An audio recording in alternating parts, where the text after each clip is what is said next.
But you don't have to put your name on the record. Did anyone else thought to put their name on? If you want to be limited to the record.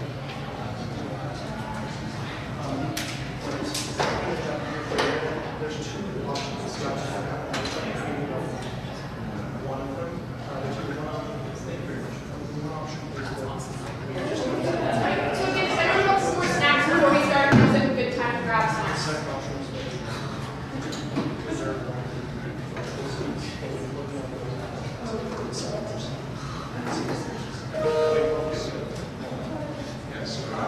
because you just technically have half of them. And that's the discrepancy.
Don't worry.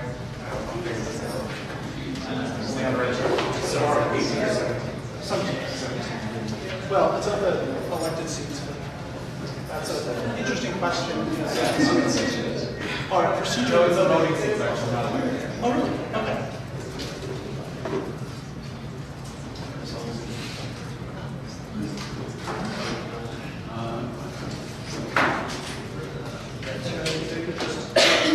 Tell you if they're online, their names or positions,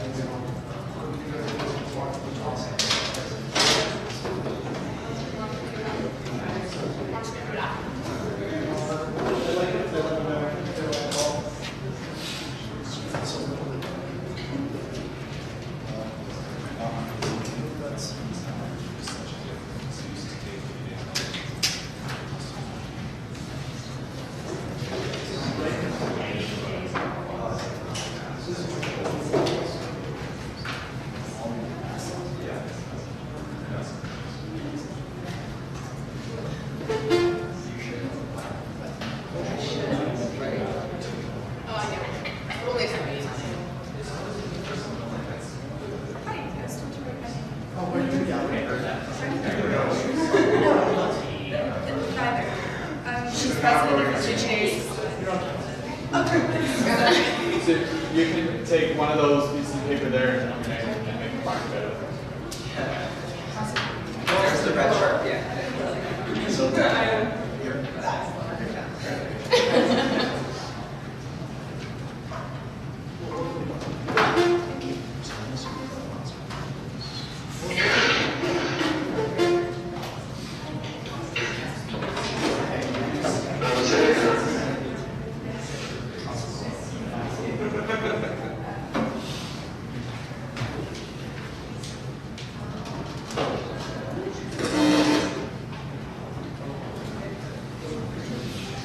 Yeah, it's Elizabeth.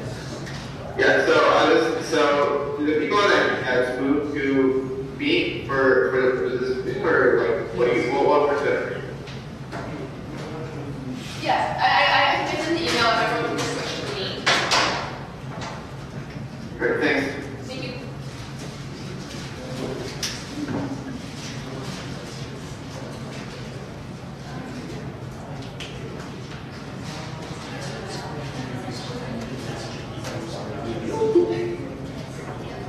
It's just so that.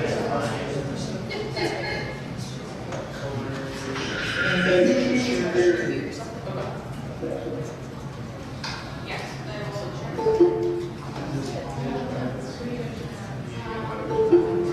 Oh, they were just here, so I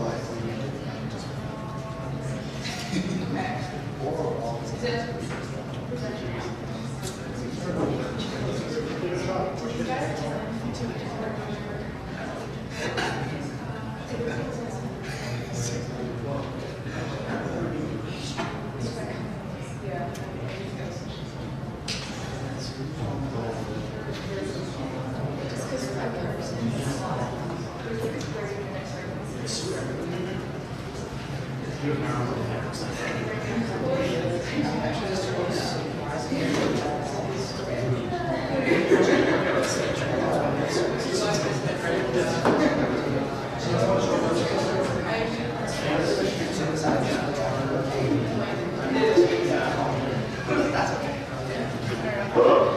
Yep.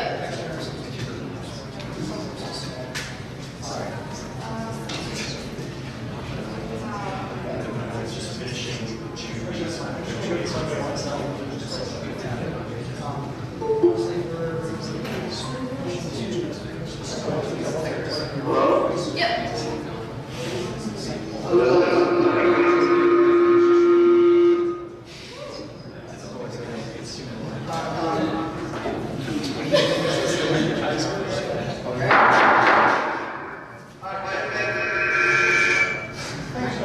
So, we're just going to go through the attendance lists to make sure that everyone online and anyone that I missed who's showing up here. So we'll start from the top. Richard Blue. Kurt. Savannah. Yep. Matt. Here. Eric. Ethan. Ethan. Aldo? Here. Sweet, thank you. Austin? Oh, yeah, sorry. Jack Codini?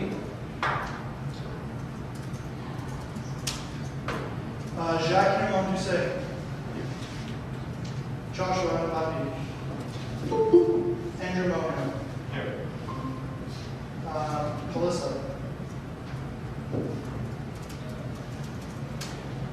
ASU? Mohammed? Here. Jerry? Did you get that? Yeah, I got it. Jerry? Okay. Lenny? Got it.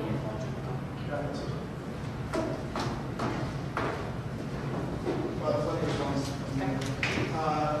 Alex? Here. Jason Small? Here.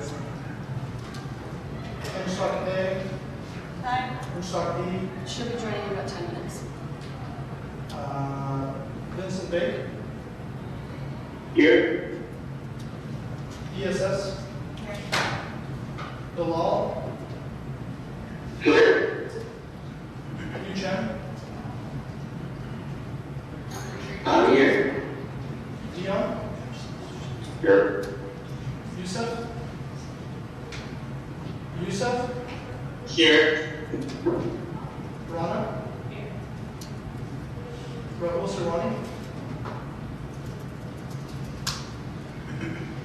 Matsog? Benjamin Easton? Elizabeth? Christopher? Myself? Sidestalk? Sophus? They are here, but I think he's on this, they hang out and not meet, so I'm not sure. Andrew is here. GPA? Just She'll be joining us later. She's just really hard. Okay. Yeah. Well, I saw her. Oliver will be joining us in a minute. He's late from church, he said. SJUSU.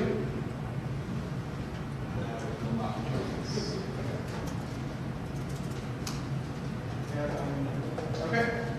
So, with 34 attendants in attendance, the meeting is called to order. So we're going to start by looking at the agenda for the September 9th. September 9th meeting. Oh, I have to. All right, sorry. Right. All right. So, yeah, we're ready to judges. Okay. Yeah. I would like items 1, 2, and 5 in the consent agenda moved to the regular agenda. Okay. So.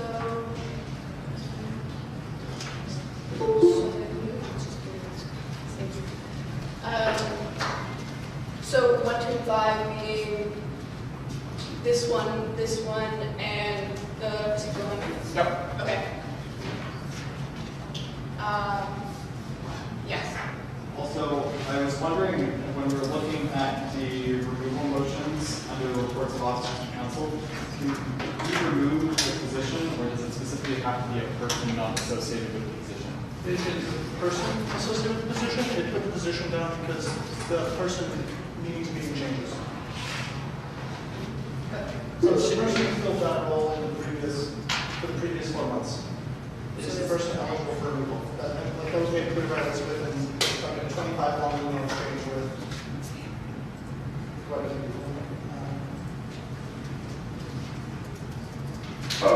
Which two things. One, we can only hear people that are sitting in the microphone, as it said by Elizabeth. Second thing, constituents are wondering where the live stream thing is. Richard, you can start the live stream. We'll send out the live stream.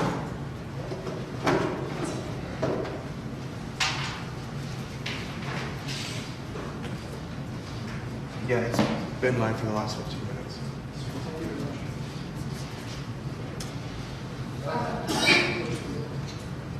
Okay, so we're tweeting out the live stream link. People will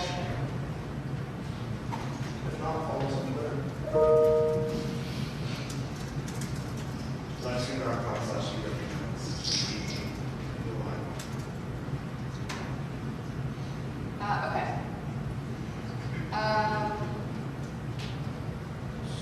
So, sorry, hold on, I missed it. All right, so are you, yes. I have one more.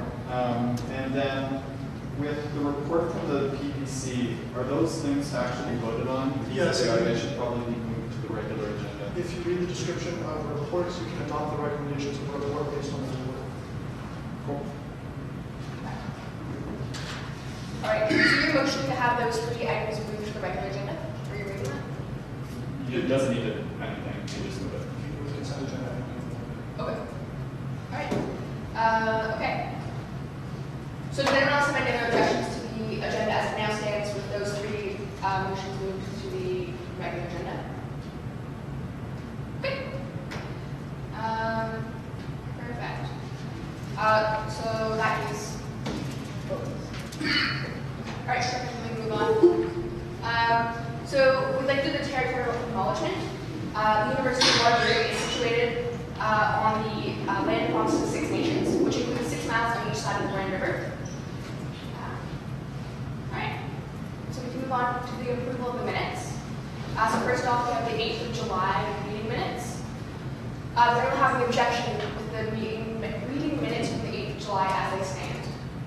Just point of information, Jason Small submitted some changes to the minutes, mostly formatting, minor editorial. There was one motion where I accidentally put like a backslash on the text since it's a function and killed the motion, but it is there now to fix that. It's a quick update on some direction. It was a good catch, producer. Okay. So with that in mind, does anyone have any objection to the minutes from July 8th? All right. So all in favor of approving the minutes as they stand? Okay. All objecting or abstaining? Okay. Perfect. So that's unanimous. All right. So next up, we have the meeting minutes from the 26th of August, which is our special meeting. Does anyone have any questions, comments, or concerns about those minutes? Okay. If no one has any comments about those minutes, then all in favor of approving them as they stand? Okay. And all opposed or abstaining? So that's unanimous.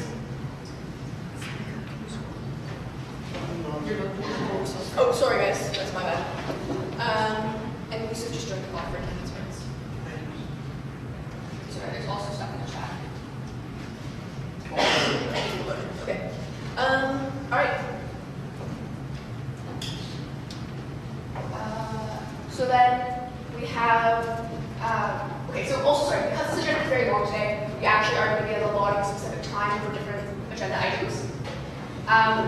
So for this next part, which is this 18th, 19th of August electronic voting records, we're going to have about 10 minutes of discussion on this. If there is. If there is any discussion to be had, but we're having it kind of there, so we can move on. All right. Can we vote on that procedurally? Because we have the 2-minute and 5-minute thing in procedure that we have to suspend to be able to do that.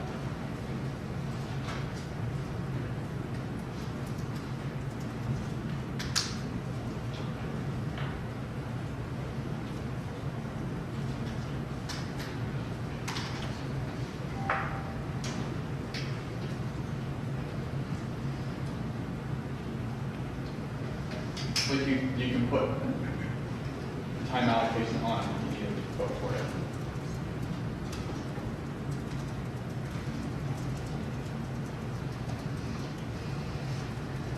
No, the default is 10 minutes long.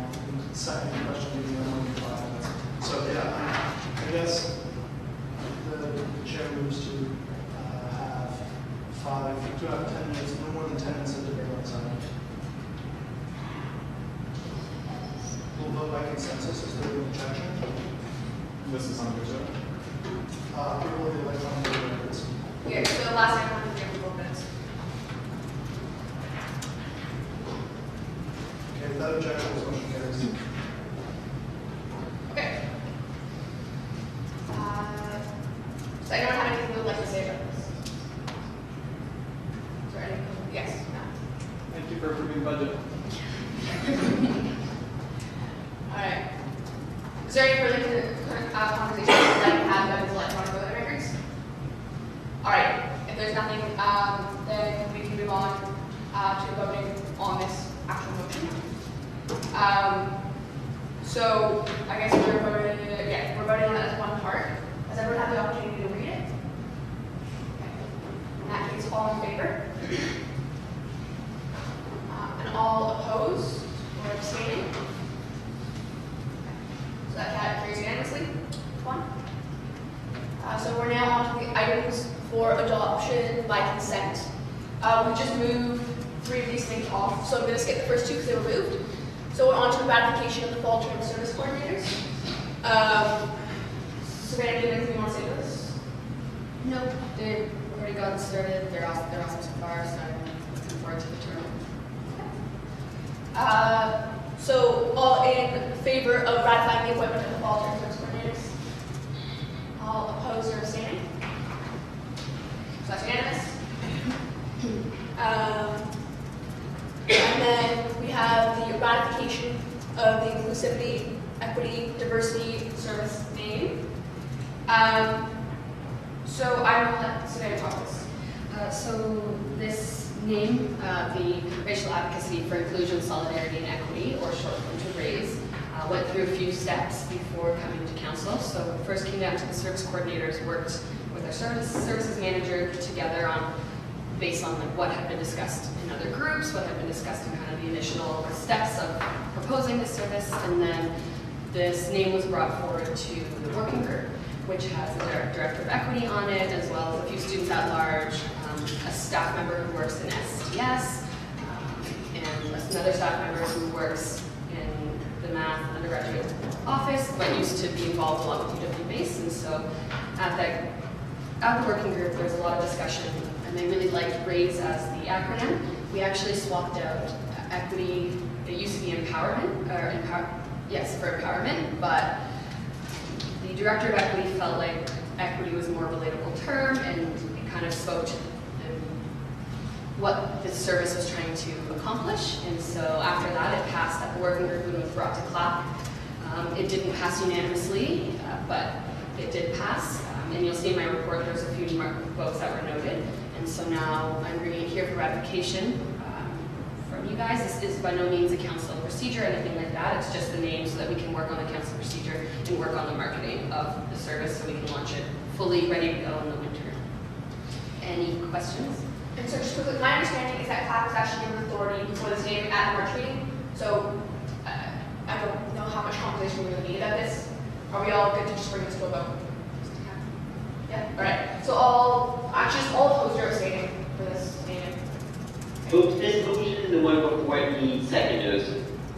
Okay, sorry. So can I have a seconder for the one before this, which is the ratification? Okay, so seconder, will you vote? Okay, perfect. All right. And so I think that means that this ratification of the name passes unanimously. Yeah. All right. And this procedural amendment to Co-op City Council is now on the regular agenda. So we're going to move over that. So next up we have our reports. First off is President. Chair, would you like to? Sure, yeah. Thanks for coming. Welcome to council, everybody. Since the last regular council meeting, a lot of my committees have been, the university committees have been meeting regularly. So for example, the committee on mental health has been regularly meeting, and so far we have, there is a communications plan that was discussed at the last meeting to be eventually shared with the general public, and just to make sure that the general public is still informed about what's happening on the committee and former members of the private sector as well. The recommendations have been prioritized based on based on the objective survey that was passed out to each and every member of the committee. So the top 10 have been that we're working on for the next 6 months have been worked out. As well, we have formed there was a small subcommittee formed that was going to discuss the commitments that we would like the university to make on the Okanagan Charter. The Okanagan Charter town hall that President Hammerlander is holding will be on the 24th of October, right after our general meeting that day. And we'll discuss basically any student concerns with the charter itself, and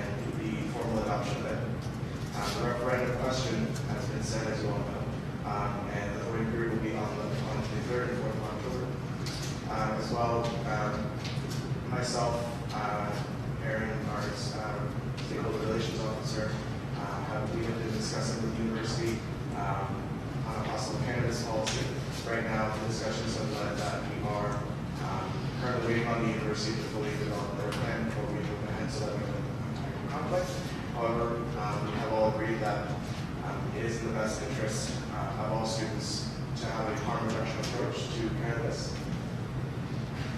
On a federal level, the undergraduates of Canadian Research Intensive Universities has a coalition of met, and we have set most of our priorities for the year.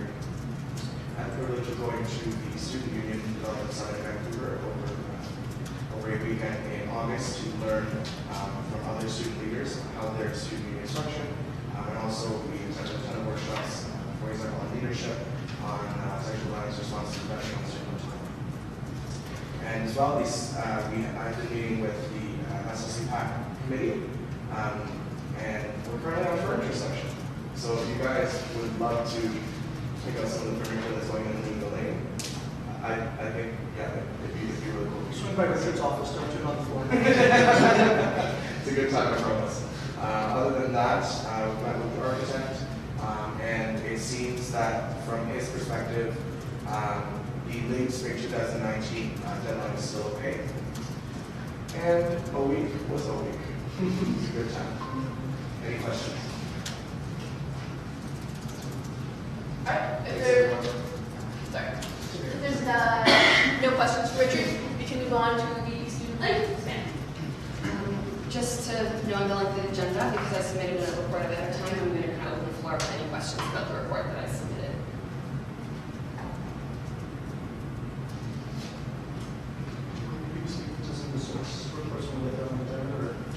If there are questions, I can definitely speak to them.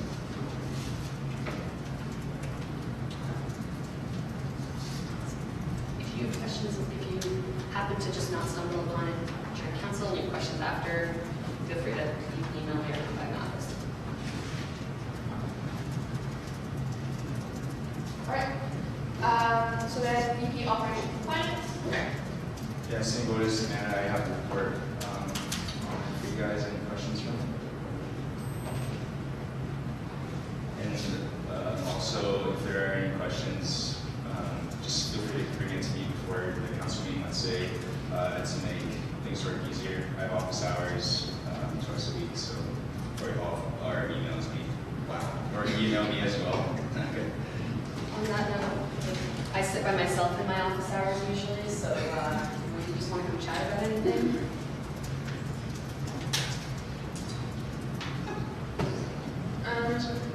So we can move on to the education. Sorry, I have a question for her. Okay, go for it.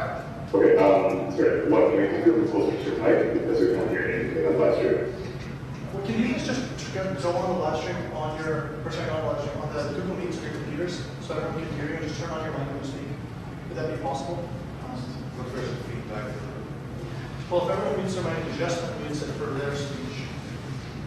Yeah, if you're on your laptop or on your phone, come along to a meet and just use your speaker and only use microphone, that'll help us a lot. Okay, great. Question for her. I see you talked about the IT analysis for speakers, microphones. When is that coming to council? Yeah, Dion, so I have it, I don't even have it up yet. Okay, Dion, can you hear me? Yeah. Okay, yeah, so I was working with the IT manager on that. They were supposed to be ready for this council meeting. We have, Sorry. okay. Just wait a minute. Okay. I was talking with the IT manager, and we're gonna have it ready for next council meeting. We're gonna add some speakers. We're gonna add some speakers in multiple areas of the room and use Skype for Business. We can't hear anyone on the stream. Is everyone is muted? Samantha, will you unmute yourself and then So down? whoever's speaking, can you unmute yourself and ensure your mic is working? Thank you. Should be working now. You Am I can talking here or there? talk to here. Okay. Hello? We've been working They with... still can't hear. It says unmuted. No, Savannah. I am on mute. I don't. Let me check for a second. We still can hear anything on the call. Yeah. Just a sec, I'm just getting the microphone, I'm so sorry. Don't know how it works.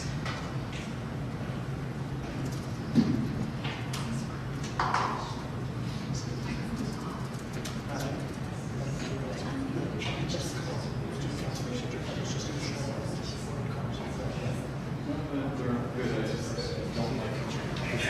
need to mute my microphone.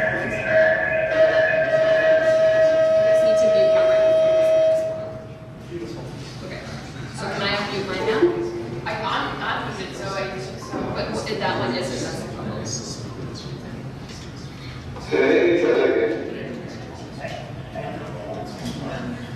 How's that?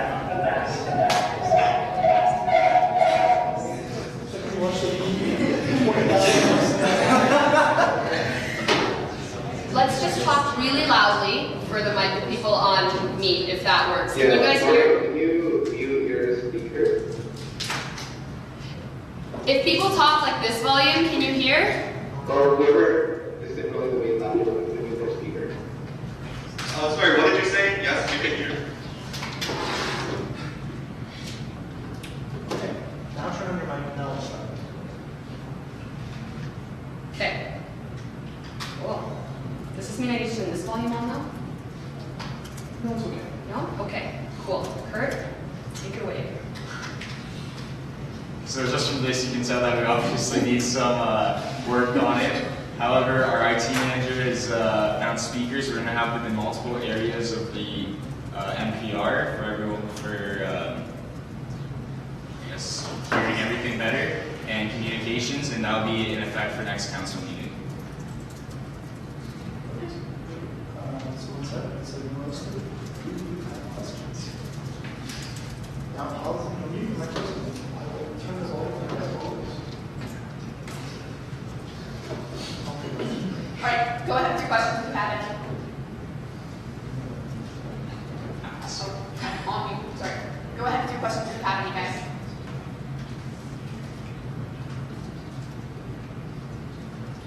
All right, I'm going to assume that means no questions.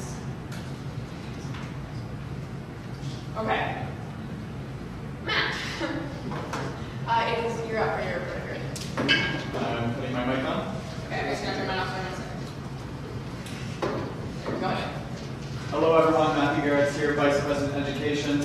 Same boat as Savannah and Kurt, where I think, for the sake of brevity, just if there were any questions that came out of my report, ask me a question. And even if it's something that's not in my report as well, feel free to ask me a question. Or email afterwards first. Okay, go ahead with your questions if you have any. Gonna go ahead and answer my questions. All right. So I actually don't have a report to give, nor to officers of the council. So I'm going to go straight ahead to Secretary. All right, sure. So, in the interest of starting this, we're required by procedure to do this. It's not like a personal thing. Please don't assume it is. I'm not moving this because I personally do not think you should belong on council. I'm moving this because based on your attendance record, you qualify automatically for a removal vote from council if a councilor moves and a second councilor seconds such a removal vote. You will be given the opportunity to speak to why you missed those meetings, and I will present your record on attendance for council. So that's all I have to say for now on that. Based on the procedure, as you can see, Jack Houdini, the former president of ASU, that's current president of ASU, the president of Engineering Society A, president of Environment Student Society, and Rapusa Wami for that matters are up for removal. Now, from council, not removal, period. Just to be clear,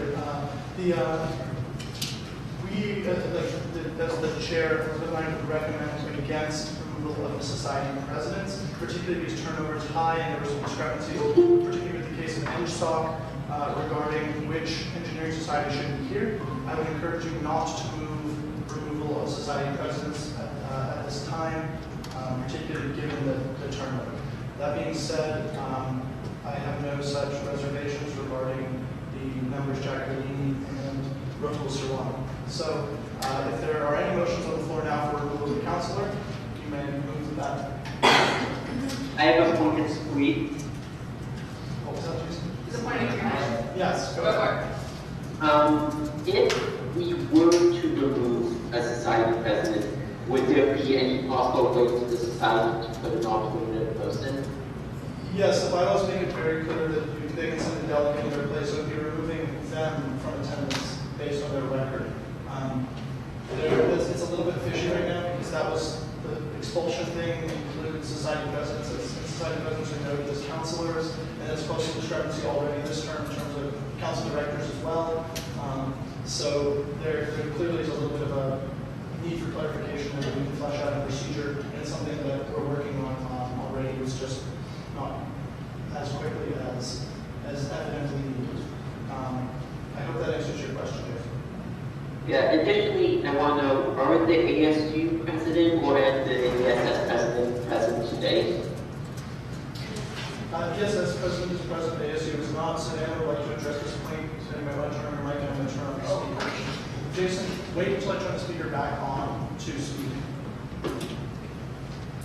I just would like to also note that the ESS president is new this term, so it's different from the last term president. So I think I would also advise against removing Carly, as this is her first meeting as a president of ESS. And as for ASU, there is also turnover this term, so last term's president hypothetically won't be here either because it's a new president. So that's as an aside. All right, Jason, the mic and the speaker's back on. Okay, I'd like to move for the removal of Jack Houdini and Sorry, Jack, Houdini's actually here and he would like to speak, so can we let him talk first? One second. Are you going to speak in your defense? Yeah, you have to wait until someone moves to remove. So there's a motion on the floor for removal, and we'll take this one by one. So we have a motion on the floor first for Jack Houdini's removal. Is there a second for the motion? Alright, Ben. Sorry, let me just a second to get this outside while it's happening. Sorry, at the same time.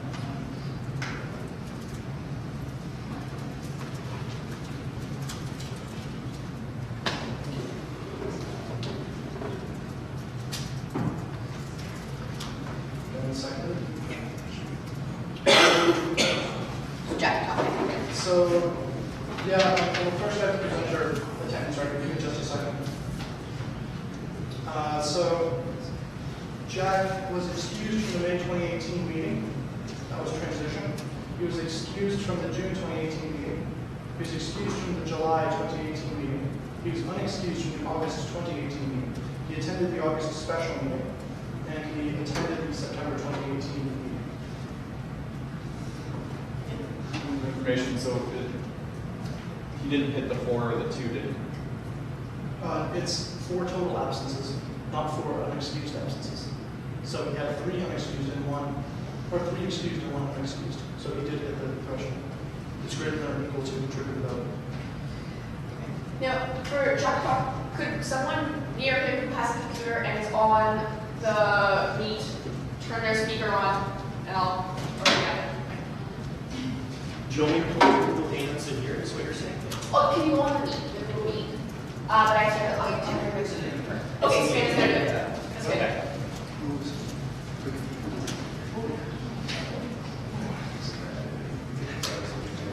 Let me know when I can turn on my speaker. Go for it, I turned off the speaker.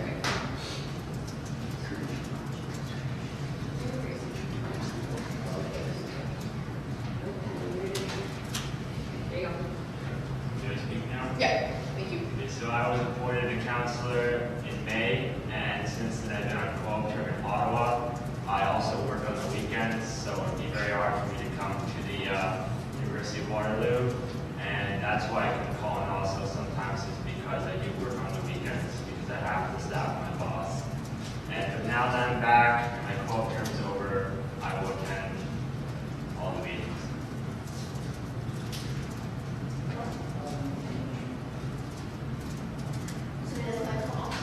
Yeah, alright, there we go. Alright, perfect.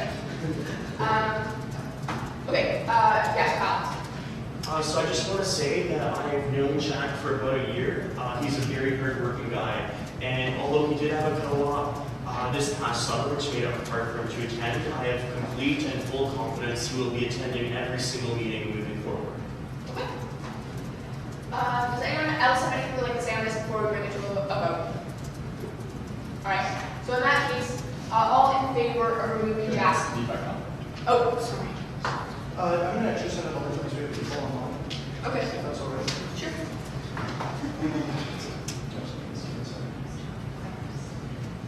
So just in case anyone can't hear that, we're actually going to do a ballot vote online. So the ballots together, so if you want to start on this. Sure, okay. This one's Russell Sirwani of mathematics.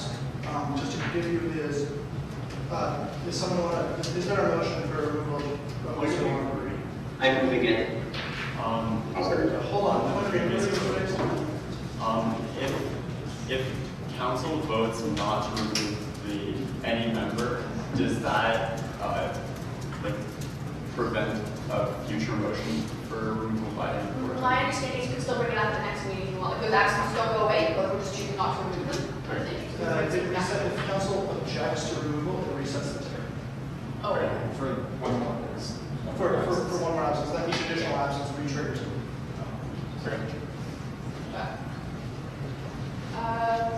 okay, so for removal, we have a mover and a seconder. Can you guys see your names just so that I can get that down? Who moved to remove Russell Sirwani? But I think Jason was on Yeah. the speaker and I can second it if that makes it easier. Okay, secure.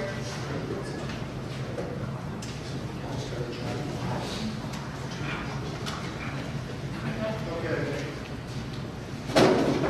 So I'm going to just take that as Dion and Paul. Guys, any chance that we go through removal, we get sued here and here just because Yeah. I don't want to have to wait for a while.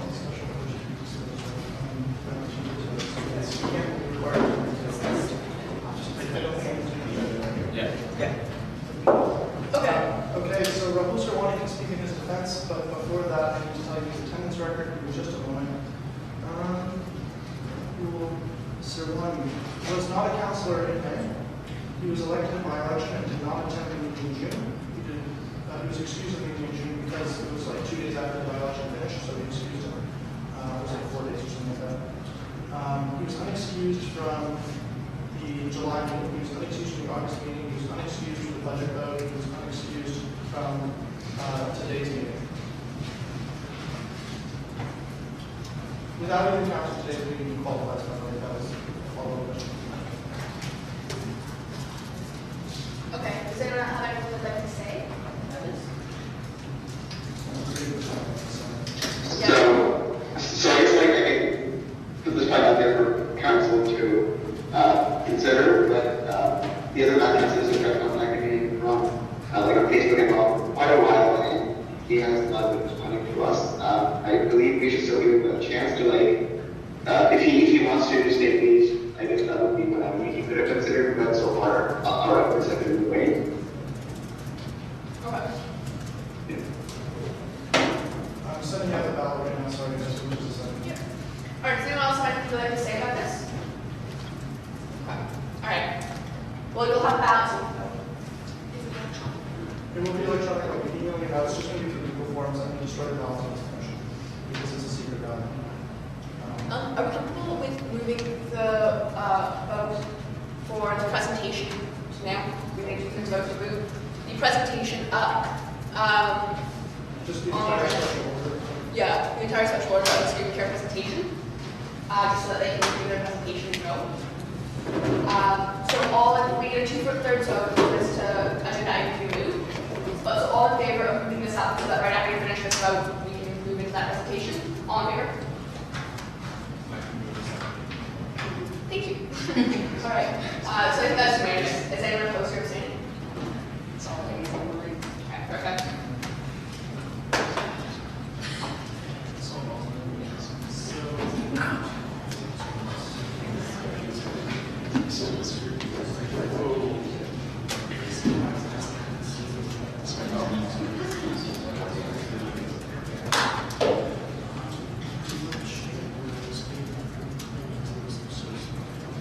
Guys, it's not going to ask for your name, it's going to ask for your ID number, so I can't directly identify you, but I can back check the ballots to make sure that the ID numbers listed on council are actual city councilors. It's the only way I can verify the ballot. I hope that's acceptable. You want us to use ID numbers? Yeah. You just email that. I just want to make sure those. Okay. Is anyone uncomfortable with putting their ID number into this vote? If you How are, are we submitting? I'm sending it now, just give me 30 seconds.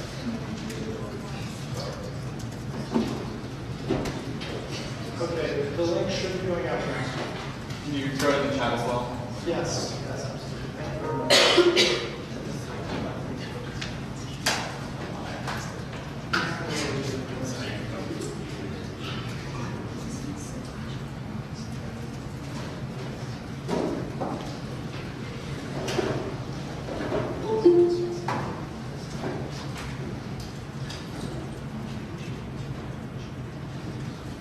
Has anyone not received the link?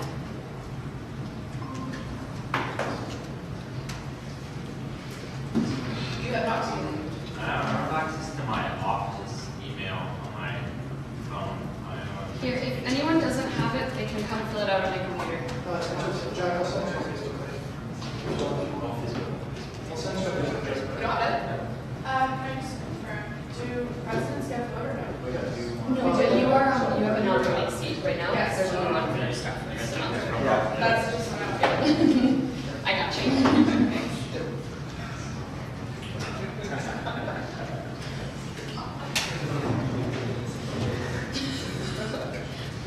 Like that guy.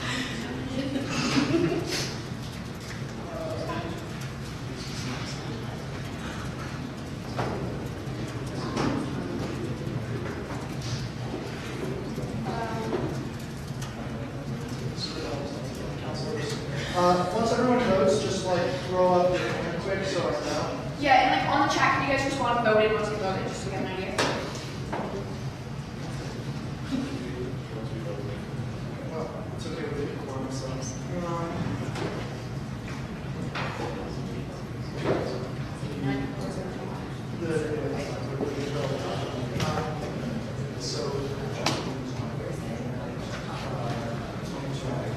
Okay, so just to announce the results of this vote, Jack, you are not removed, but O'Toole has been removed.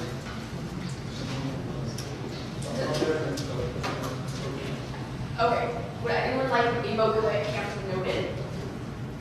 Al? Okay.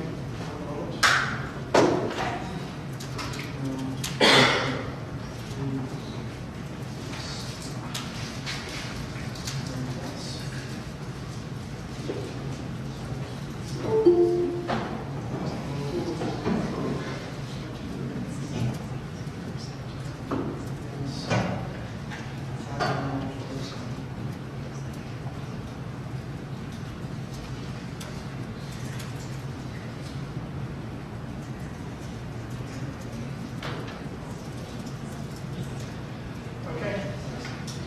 Perfect. All right, so now for our student care presentation. Great, amazing. Yeah, there was the answer. They might sit up there. For the purposes of the minutes, I'm not going to move it up, so that's okay, because it complicates how I organize my minutes substantially. Yeah. As long as it's in there, I don't know.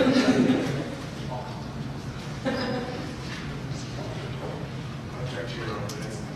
I know I did. This is raise your objections all you want. This is not the right side, so I'm sorry. I'm just going to timestamp what it said. So, in other news items, Richard just, Richard will discuss the film delivery violation. We have violations of it.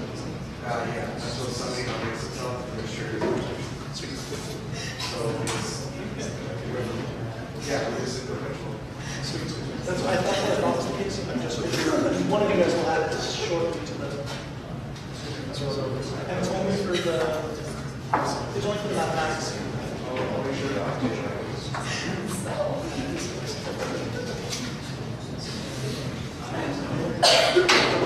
You want to start? Sure. I'm going to steal your Not at all.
We're ready to go.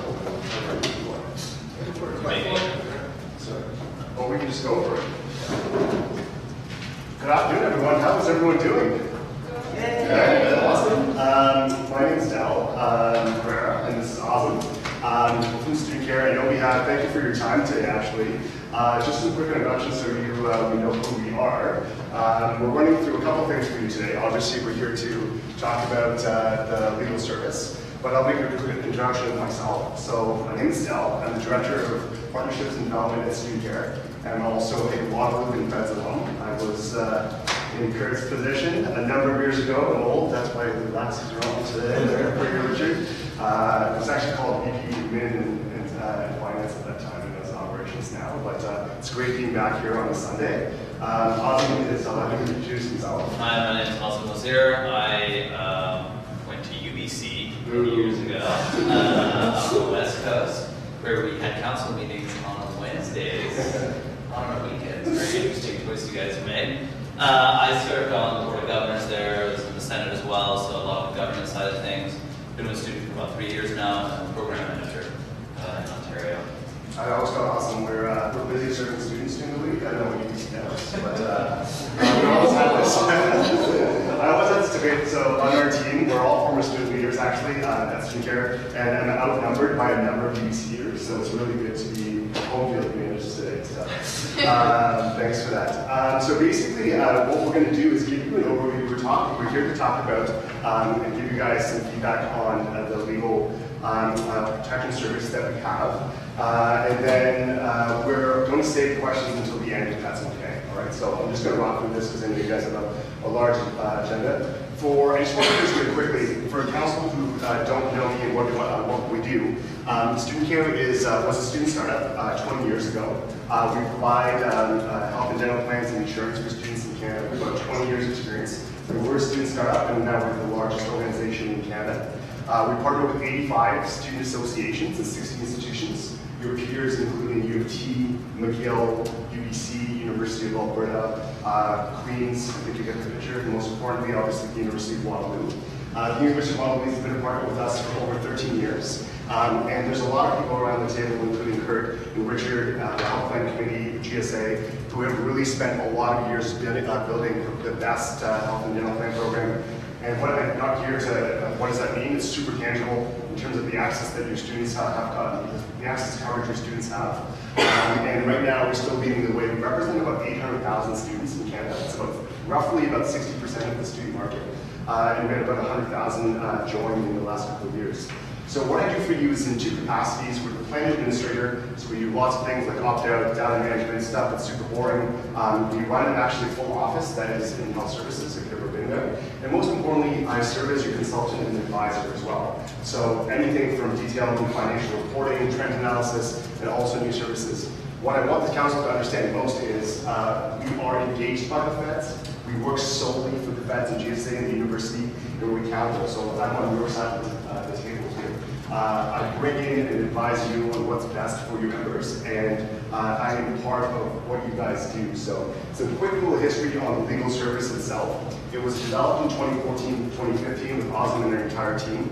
Nothing like this exists in Canada. We actually have to invent the design and underwriting for it.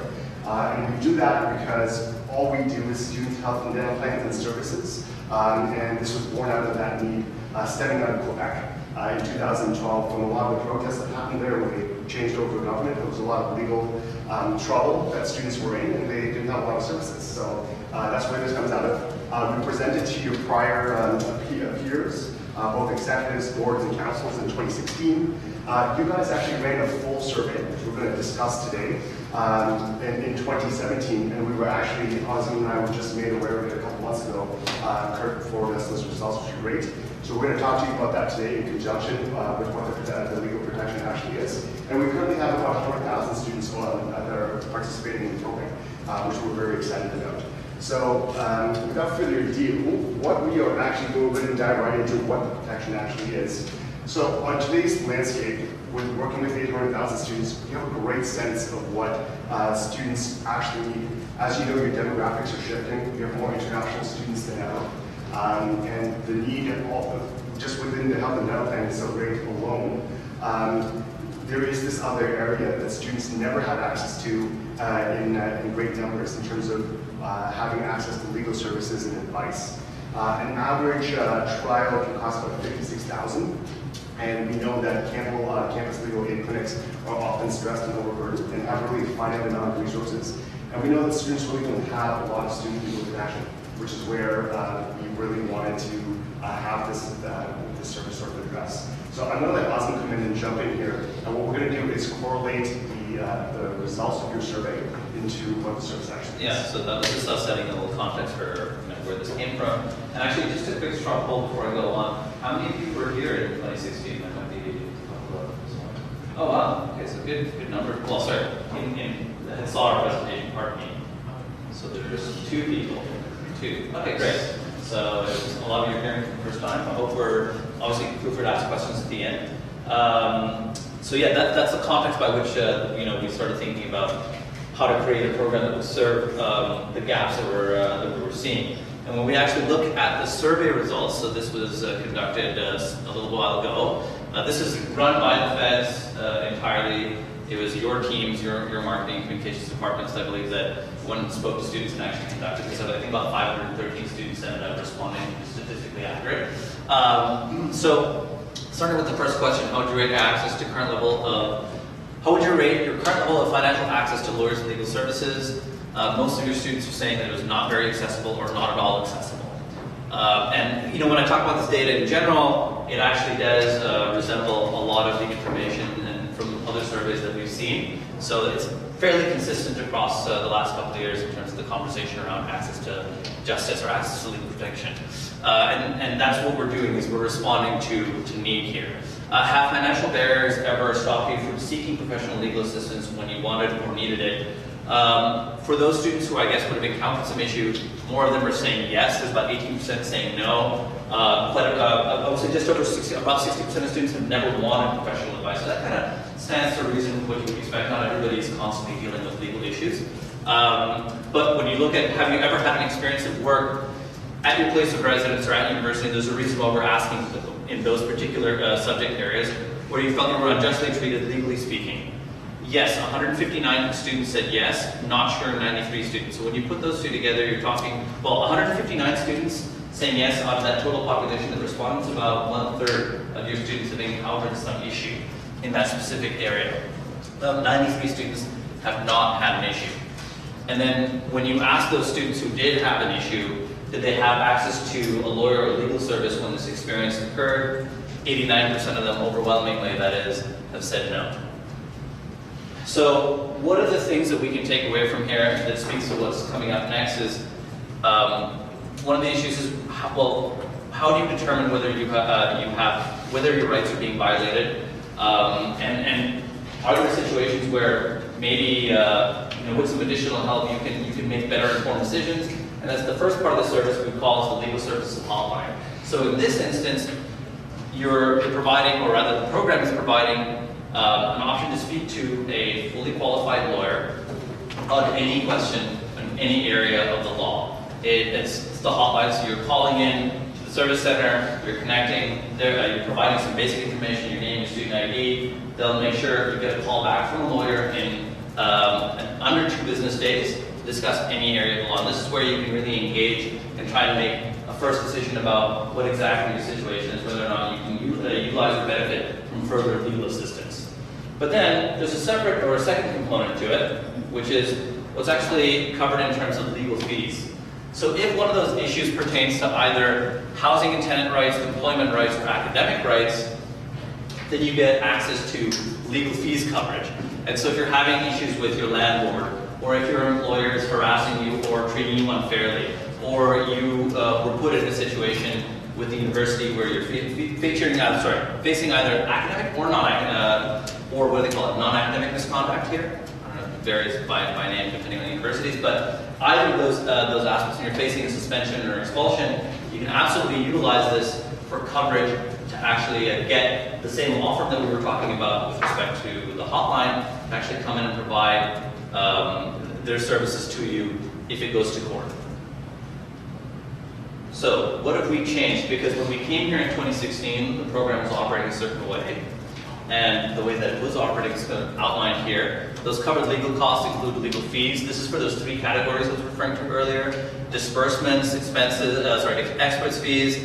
If you end up losing the case, adverse cost to some extent. The net salary and wages that you missed for work because you were in court, that's all included on the cost side. Then the original conception of it in 2016, you had up to $500,000 in coverage per policy year, and that was structured in a way where you have up to $100,000 of your of fees covered for 5 cases. Right? It would be highly unusual that a student would actually be dealing with 5 cases. So it was designed to be overkill at the time.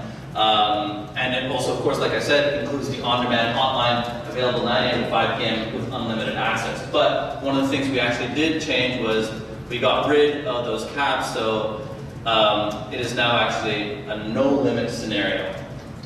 So there's absolutely no cap. You could technically have 15 cases, and they could each cost $200,000, and it's technically covered by the loan. So it's actually objectively better, although I think with tangible numbers, this is an interesting question that we've asked ourselves. Is it, with tangible numbers, is it actually easier to communicate to students or not? Either way, it's objectively better now. There's no limit or no cap anymore. The next slide. So I'm going to bring Bill back on to talk to you a little bit about costing. Our job is, or my job was to, with the team, to bring a value proposition and making it accessible. And a lot of you, again, you guys serve as a resource and working with the executive is how to think about the usage of it. And I'm not going to get through sort of the very nitty-gritty of how we design or teach you about pooled and non-pooled benefits. But your health and dental plan is probably actually the 2nd or 3rd largest in Canada. And there's a portion of it that's called travel that's a pooled benefit, which means that there is only a maximum risk to the feds on its design. So we modeled our legal protection service under that pooled benefit, in which the cost doesn't change for students no matter how many claims there are in a particular organization. So our entire service is pooled with all of our students that will be across Canada utilizing the service. And that's very important for us, so that there's no risk to the associations with what's called a fully insured plan. So what does it actually cost your members, which is very important, is to get a service like this individually, it's about $108 per year. We have a number of organizations where we were doing our research. I don't know if you've ever contacted a lawyer. They bill you by every 6 minutes, essentially. So if you have a question to a lawyer and you want to talk to them on the phone, it's probably about $93 just for 15 minutes. And similarly, if you want to get an email back, it could be upwards of that. So what we've done is we pulled the protection service throughout all our members in Canada, and it costs now like $28. In fact, our first school to come on to the service happens to be in the Waller region in English Canada, which is Conestoga College. They implemented it 16 days ago, starting September 1st for them. And in your survey, you ask the question to your students as to what they would be willing to pay for such a coverage, and all of it actually falls in line with that service itself. I'm happy to mention that we have a number of schools that are engaging us this year of what you guys did 2 years ago. There are, can't name them because it's private, but there's 6 schools currently going under that same journey that you guys are going through 2 years ago. They're starting that same journey now. So we're very, very excited about it. And the appetite is there for your students, and it's up to the board and the executive to decide, and of course council to give their advice to the give their feedback to the executives of the board as to what they would like to do. But here, there's definitely been an appetite to provide the service. I did mention here, it says a number of students would also opt out, I think it was about 18% said they would opt out. And that service, or this service, allows that function as well, just like you have the dental plan, students could be able to opt out as well. So the next thing to determine is what the next steps are, and I'll let Ross cover that. And Yeah, so in terms of next steps, I'll just bring up the last pair of questions that are important to consider. In your opinion, how important is it for students to have legal assistance readily available? Again, pretty overwhelming support. You got important at 92%, either very or somewhat important. So there's a lot of support from the survey to say that students consider this important. Would you be in support of the feds implementing legal expense protection? And so this is all the students, even the ones who would have said, I've never had it or encountered a legal issue, right? It's all 513. And in this instance, with respect to would you be in support of implementing it, there were 314 students that said yes, not sure 123. So in terms of what we would be sort of where we are in sort of the timeline of things, I suppose, the survey was sort of the first step in sort of understanding whether or not you had a mandate to go to referendum, and that's sort of been completed. You guys will have to decide. Most of the English Canadian schools that we're talking to sort of prefer that opt-out model. It's an easy decision to make, and then you guys will engage in your own discussion, and a final step probably before implementation would be the referendum. Anyway, so before we have some questions, I just want to let you know, we're here in terms of in my role and my capacity to provide some advice and guide you guys.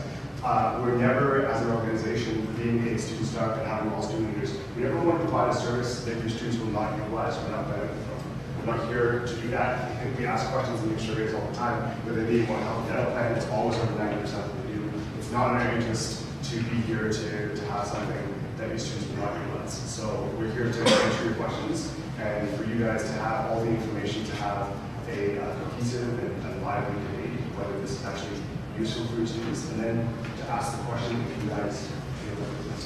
Yeah. Thanks for your attention, guys. Thank you for your attention.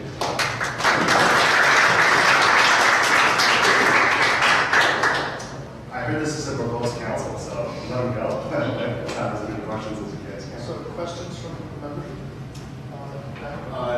My first question, I guess, would there be any documentation requirements for opting out? No, so that's one great question. So for your health and dental plan, the school did implement. So just to sort of excite here's a note here. The University of Waterloo was the first university to have health and dental coverage in Canada started in 1979. And it always had proof of coverage that stems out of the employee plans to have a plan, you want some type of coverage, because this legal protection service is not akin to anything that's out in the it's a protected service. It will be able to opt out without proof of coverage because there is no other thing in Canada that fits for this. So if they choose and say this is not for me, it will be part of the mechanics of our current opt-out system, which is something we might have to utilize. It would just be another option to opt out of, and then we would not have to provide proof of coverage. Just so you know, your dental plan also doesn't require proof of coverage if the university opt out. This would function in the same capacity. Thank you for your question. My second question, I think it's more to the exec. In this proposal, you mentioned the support for academic policy issues, I guess, and the appeals to the administration of the university. What impacts would that have on academic services? I can take that. When it comes to taking stuff out of court, Fed's caps are service that we do to help students through the academic policy process. We don't want to be involved in court. I would prefer to stay miles away from court in any case. So this would cover a use case that we're not already covering. In addition, then, just to add, if there was a student that wanted someone to be with them at the appeals process, in addition to that, this would also provide that service. Although, and just to be clear, I can't speak to the governance systems here at Waterloo, but I assume you guys have Senate at most Canadian universities. And those appeals committees at the highest level tend to occur there. At least they did at UBC.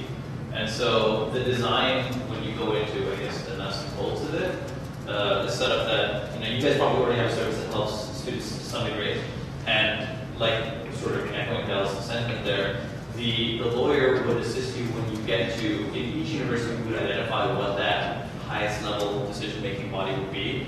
Because we're not going to have somebody, it doesn't make financial sense for the service, to have somebody assist you when you're going to talk to your chairman about grading, for example, right? Or department chairman. Versus if you are at the Senate Appeals Committee, then that's like a wholly different order, and the program does serve that particular need. Sorry, the presentation noted, sorry, what other schools was implemented that said that it included nothing other than expulsion of veterinary members? Is this an expansion of that now, or did those schools choose only to do expulsion? Your presentation mentioned appeals.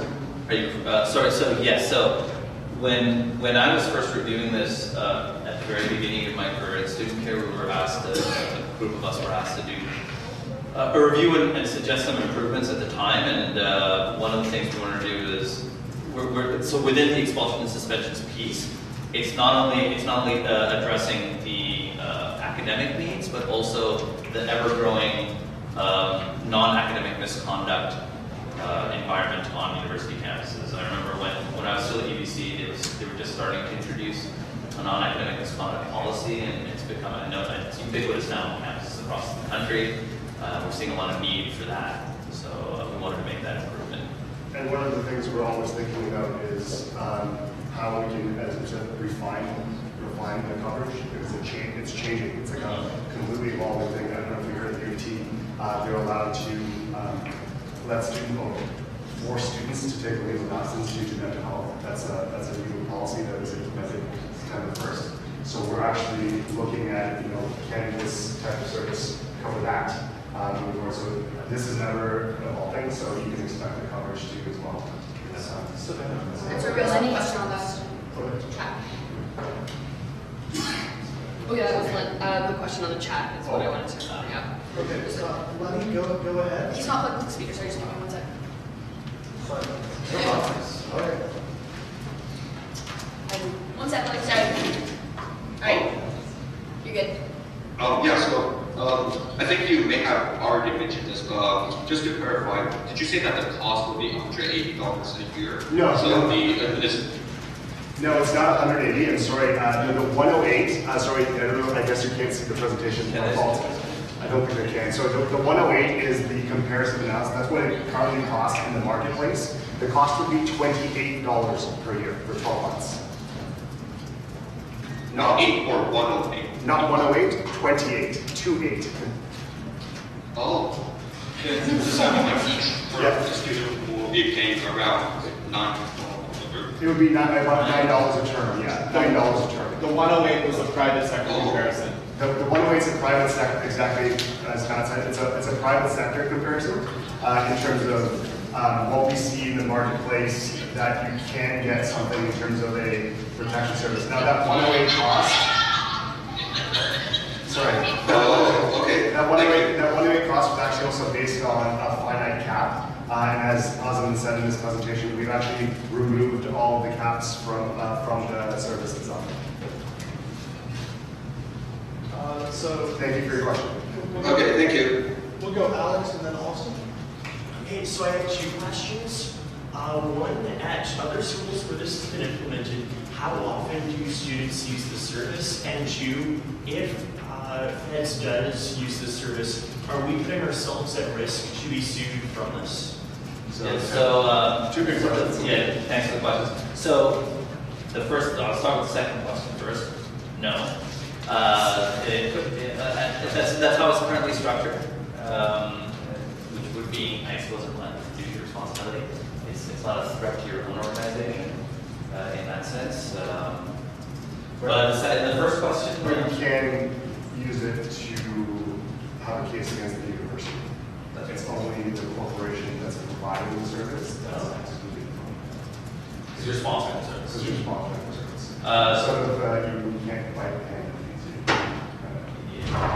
And with respect to the usage question, before because I do have some stats on the usage piece, the reason why Della mentioned travel versus, for example, something like dental is because in the same way that you have car insurance, you're not expecting to use it all the time.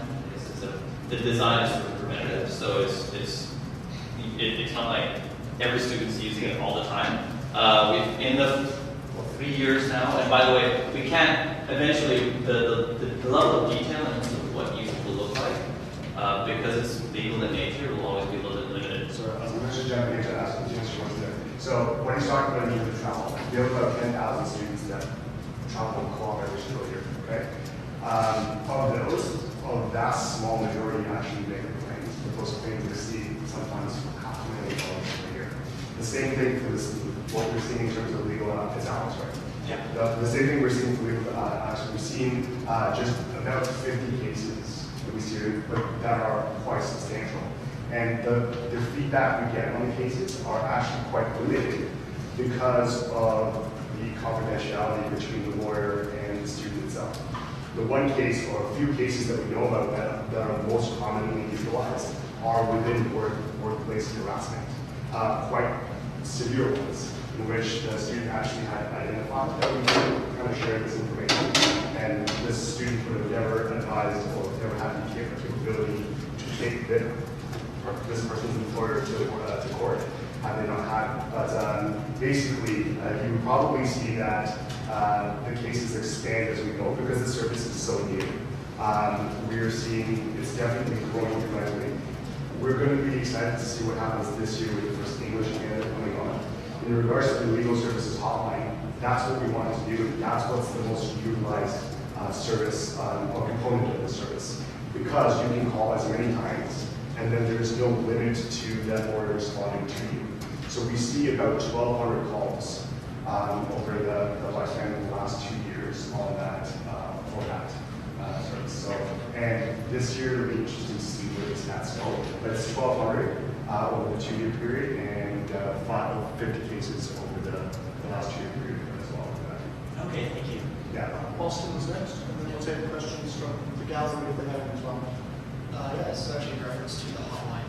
I was just curious, since you mentioned in your presentation, the proportion of international students here is pretty high. Obviously, that's something that we're considering. So that being said, you know, a lot of students come from different places and speak different languages. So I was wondering, with reference to the hotline, if students have any limits, or what is the accessibility around students coming from different places and possibly topics? So the law firms in here generally operate English and French, right? However, like our SAP program services, which is our it's mental health kind of service that we have, they use a third-party transitional or translation service. And we've seen that for even our member services center, that's currently what we deploy. It's very hard, obviously, to cover the language spectrum that the English really has. And actually colleges as well. Colleges, I think, outrank the number of incoming international students that you guys cover around 10 to 15%, but colleges are like 30 to 50%, which is quite substantially high. But what they would use in that case is the German service. Austin, sorry. So what they would use, Austin, in that case is a transitional service. So a third party, because it's very difficult to help from stack the lawyers with all languages. But what we do, I know you've seen our health and dental plan services. Our materials actually cover 8 different languages. So in the communication of the utilization of the service, we can definitely have multiple languages in that. But in terms of the lawyers requiring, they would use a translator. And just what about location? So a lot of students assume, because a lot of students are co-op when they call from different places. So right now, I think I was into chat a little about it as well. It's very important that all the law firms we partner with, one, fit the profile of a student association. Like for example, we're the ones that are adjudicating this in terms of paying it to the law firms, etc. As I told the execs, any law firm will take our money. But having a big law firm, sort of like McCarthy's or Davies, is probably not in the best interest of students. So we partner with one that can be as local as possible, and we can add as many as we want to our network. Right now, because Conestoga is our first English Canada school to take on service, it's a law firm that's based in Ottawa, because it's kind of labor and politically motivated, which has operations in Kingston and Waterloo as well. It's called Raven Law, by the way, you guys can probably look it up. And we would add and take away as we need the service calls, as the service calls. Yeah. So for students on call, to answer your question specifically, they can access that network from anywhere in America. Yeah. Questions from the gallery then? Yes. Just state your name as a record as well for the speakers. My name is Simon Tang. First, I want to say that this service sounds very exciting and very useful for students. And so thank you for providing this discussion. So today I have looked at some details of this service and the FAQs, but today was the first time that I noticed that there was a point on this slide covering money awarded to opponents in cases. So I was I hadn't seen that before, so that's why I was curious if you are going to be detail on what that was. So yeah, if you get countersued because you launched a suit against your employer and it didn't win, and then they countersued you, and then, or you had to, well, first of all, if you lost your initial suit, you'd probably be responsible for some fees towards the court, right? So that's what we mean there, as well as in the countersuit situation, some award. So Simon, to make sure that we are encapsulating any risk to the student in going to a trial, as Austin said, you will be out money, at least to the court at the very minimum, if you proceeded with a lawsuit and you failed in your attempt. So at the very least, you would have some costs to cover in that case, and we want to make sure that the service covered those costs. And in the worst case, where you will countersue for, I don't know, let's say their legal fees or their legal fees plus damages in terms of their time, that this would actually ensure that that's what that would be covered as well. It's an important point, and I'll spend 2 seconds just talking this because we spent some time on this with the execs. This is evolving, and we're trying to make the service as accessible as possible. So what we mean by here is, I want to address it because I'm sure it'll come up at some point.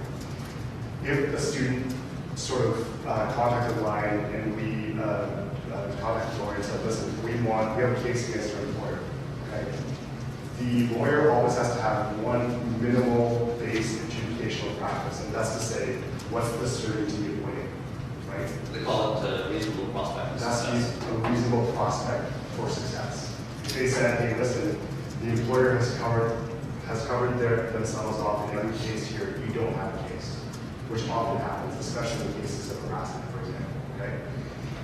If the lawyer says, no, there's no case moving forward, and the student is unsatisfied with that, because in that case, technically the case will move forward, and the student says, no, I still want to take them to court, and I want to make this public, even if I lose. There is a third-party law firm that will then be a neutral adjudicator or someone that will assess whether or not the lawyer, the regular law, neutral third party that would assess whether or not the case should move forward, okay?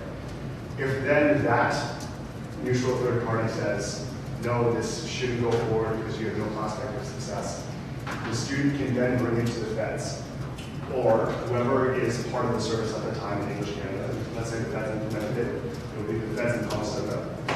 They would be the final adjudicators and say, okay, the case can move forward. It's actually not even us. So in that particular case, the student and the people utilizing the service have the ultimate right to move it forward. And to Simon's question, if it was a bad idea all along, and they got countersued, we're still giving them the protection during that time. Again, because we want to make this as accessible as possible. Now, it'll be interesting to see how that moves forward. We think we can do that without a lot of impact. We think it's necessary for students to have that right. And yeah, that's why that's because we saw that. A quick question. Yes. So you mentioned international students on this campus already, and so they're about 20% or so of the students around that. If you include graduate student population, yes. And then if you include nonprofits, that number jumps up close to 50% of the graduate population. So I'm just wondering how realistically we have the federal immigration law and the cases which visas and support firms and co-op application for permanent residency or advice on CIC filing. So we have this is the best question you can ask. Yeah. So as mentioned, that we're constantly evolving. And he's mentioned the fact that I went through my own experience. I was an international student. I'm from Sri Lanka, and I came to Canada in 2006. So it's been 12 years now. You're currently applying to visas. My application for citizenship due in 3 weeks. So excited about that. But yeah, so good question, very pertinent. Obviously, as Del mentioned, we're trying to evolve the service and look for new ways that we can serve students in this. Things that might be relevant that we're looking at are intellectual property, craft report, things of that nature. But one of them, of course, is immigration, because, you know, student unions are constantly looking for ways to serve this very unique population and with their unique needs. And assistance with immigration is definitely a part, one of the things that we're looking at. So right now, no, there isn't technically lawyer's fees coverage, for lack of a better term, for that particular category, but that's what I mean by we're looking at ways of serving that going into the future. However, I can tell you from my own personal experience, and this will hopefully sort of frame how the service currently assists students in that position. Let's say, well, in my case, when I was applying for permanent residency, I just needed some basic questions answered about whether or not I even needed to have a lawyer handle my file through the course of the application, you know? And if you go to an immigration consultant, it's like $75 just to have a one-visit consultation, or to sit down with an actual lawyer who's in immigration law. Which I did twice. It cost me $220 each visit, just to have that consultation to determine whether or not I wanted to move forward to actually get a lawyer to handle my application, right? So what this does is, through the hotline, which by the way, I didn't end up using a lawyer to handle the application. I didn't need to at the end of it, thankfully. But it was, you know, I would have liked to have not spent, you know, 440 plus, you know, like over $500 in just consultation fees, when I could have utilized a service like this, where you have unlimited access to a hotline to ask questions on any area of the law. And that's where the service, as it stands, can assist international students right now, because they can ask those questions about immigration law to those lawyers. And I can tell you that, you know, the Waterloo International Office, which I assume is trying to help students right now, they're not lawyers or professionals in that respect, so they're always going to be limited in their capacity to help in that area. And there's just administrative orders that are constantly coming up and changing the landscape. And so having that access to say, hey, does this new thing, you know, really affect this question? Should I actually seek out proper legal representation to help it? That's a really great first step that can actually help you save a lot of time and a lot of money. But yeah, we're definitely looking at in the future bringing that category into play. I don't know that you'll be. By the way, like, so the service will not be applicable to somebody who's no longer a student, right? So it would help with issues around, you know, let's say we brought this to bear. It would definitely help you with things like a study permit application if it was complicated. But permanent residency is something you don't deal with until you're about a year, you know, out of your degree and working in Canada, right? Just as like I guess what we mean by where we're looking at it is because, again, like I said, we're inventing the math for the underwriting portion of it. Cost sustainability is very important to me and for all of you that are looking at things. So the more things we add, the more potential there is to claim. And we're mindful of that when we're looking to help the downplay. So in the same capacity, we are mindful about how we add things to the service. And that's one of the areas that we've received such huge feedback for, that we know that would really impact the usage moving forward. For example, international students are now using the helping level as well. So when we're looking and saying, hey, we're looking at it, we're actually looking at it in terms of how we can structure things, including traffic, like traffic court. You know, people are always like, hey, I got a traffic ticket, whether or not, should I appeal this or not? You know, I've utilized that service in the last couple of years.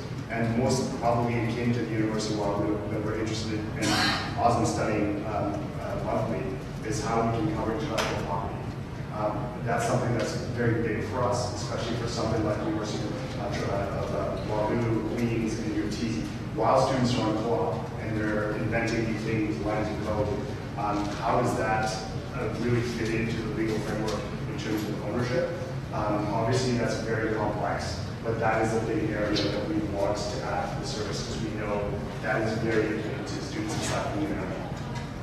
Any other questions from counselors from the gallery? No? Just one last quick question. Can students email this to you? Like there's a hotline. Could you email us at least and have a review if you don't have time to sit down with a lawyer in person or a paralegal in person? Yeah, technically that would be possible. The first communication is meant to happen over the phone, but because now you're talking about a lease, for example, that is specifically covered by fees, so they can absolutely do more detailed work in that. The first consultation has to be over the phone because we're taking the information to pass it on and then to the lawyer, and so the lawyer can have the confidential privilege with the client and to fully suss out the question that the student is asking. It's purposely designed that way, so it does not. They can communicate via email Yes, once they've established their communication. If there's no further questions, then, thank you very much. Hello. Hello. Yes. Okay, so this is more about the timeline, and I'm not sure if this was presented in the slides, because I can't see the slides. Yep. But like, assuming the referendum and all is done like, within the next few months before like the end of the winter term, then does student care side of things allow for a fast implementation in time for the next academic year, so fall 2019? Yeah, so we're well into the framework for that. I think where we are right now is the board and execs, they have to decide whether, and the council also to give feedback on whether you want to take this to a referendum. Our implementation timeline, honestly, preferably, we would like to know before April, just so we have vast amount of time to prepare. If you did it later and you told us in June, it's still doable. But the more time we have to prepare, should you guys decide, and should the body think, the student body think it's a good service, we could absolutely implement it for the next academic year, if everyone is on the same page. Thank you. Yeah. I just wanted to say that we typically implement any new fees starting in the fall term of any year. Exactly. Fantastic. So without further questions, thank you very much for. Thanks everyone for your time.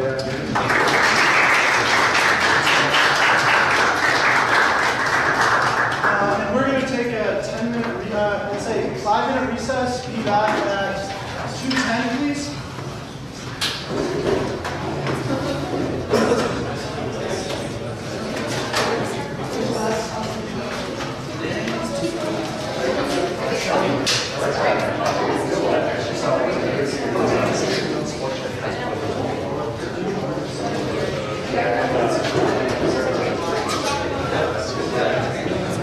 Hey, Richard.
What's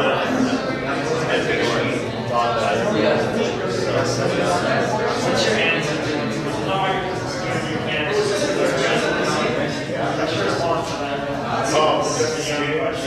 Oh, well, I think years of experience, I think that's some passion and integrity. You don't have agenda. You're my boss. I take everything to the table. Well, you know what's interesting? I had one guy on my website, he asked me, what distinguishes yourself or whatever. So I made sure to really research my answers and whatnot. Well, you know, Jeff, he built all these student housing, a lot of apartment buildings, but yeah, they're still being and they're $1,200 a month or so. One bedroom purchase. That's solid. You guys are really solid. Okay, next week. We made sure kept managers accountable for their student housing, especially some of the neighborhoods that we to that area. And so city council, we can make sure The meeting will return to order.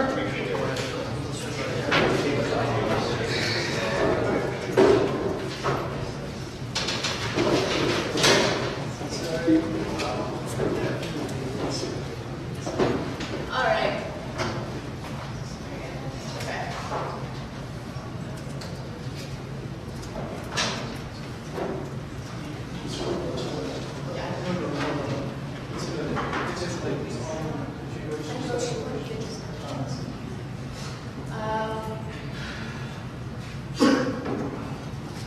Because we still need to finish the reports from committees, commissions, and services.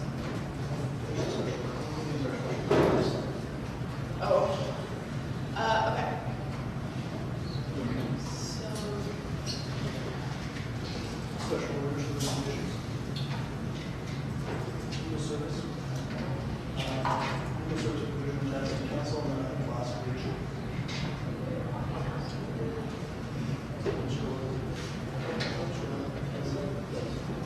Okay. So the last thing here is the presentation or the motion put together by Thompson and myself. I will take us as movers for approval of principal and service for the board of directors. With a mover and a seconder, is there any debate? I'd like to move an amendment. I would like to strike the second be it further resolved. It's not applicable. It would be a pooled fund, so we wouldn't have or we could strike it or we could amend it, but we wouldn't have a separate pooled fund in the same way that we would with a health plan. So this is a question. Is there a plan to Hold on. Sorry, can this be a second? All right, Richard, second.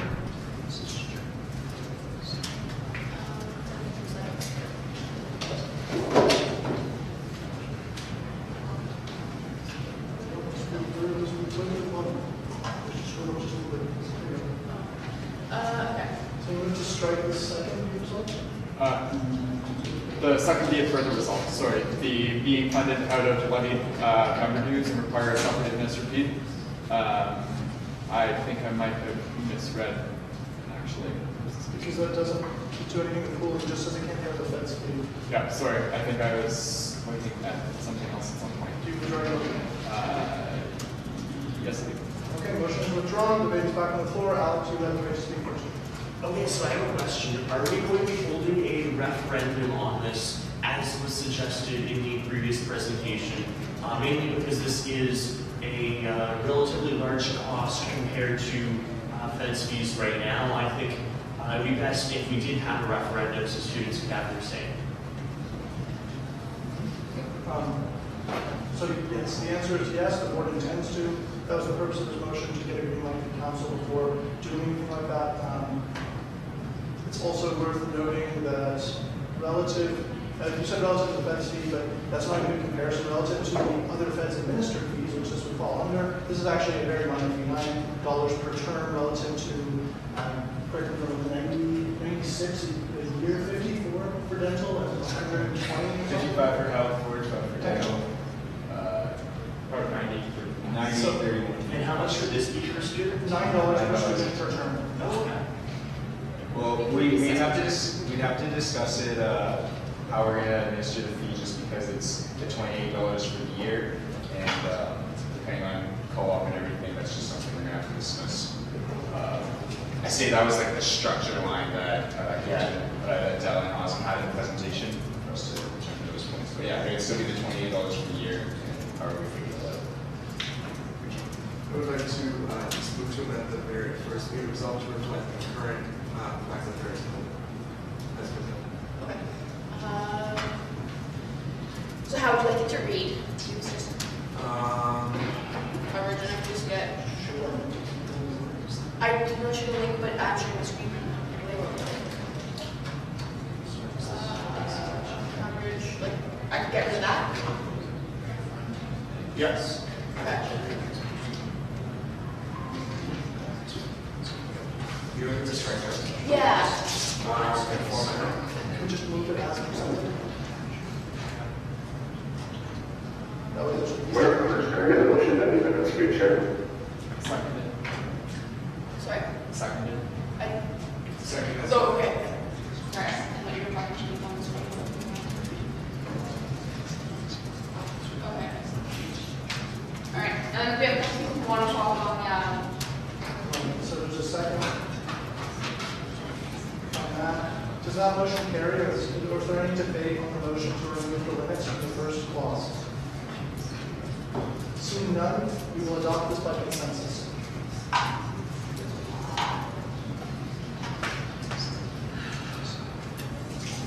Is there further motion? Yeah. Alright, so you guys can go in the order that you're on the queue that you sent me. Okay, sorry, can everyone hear me? Yep. Okay, so I just want to speak a bit about the legal service. So the fees are opt out.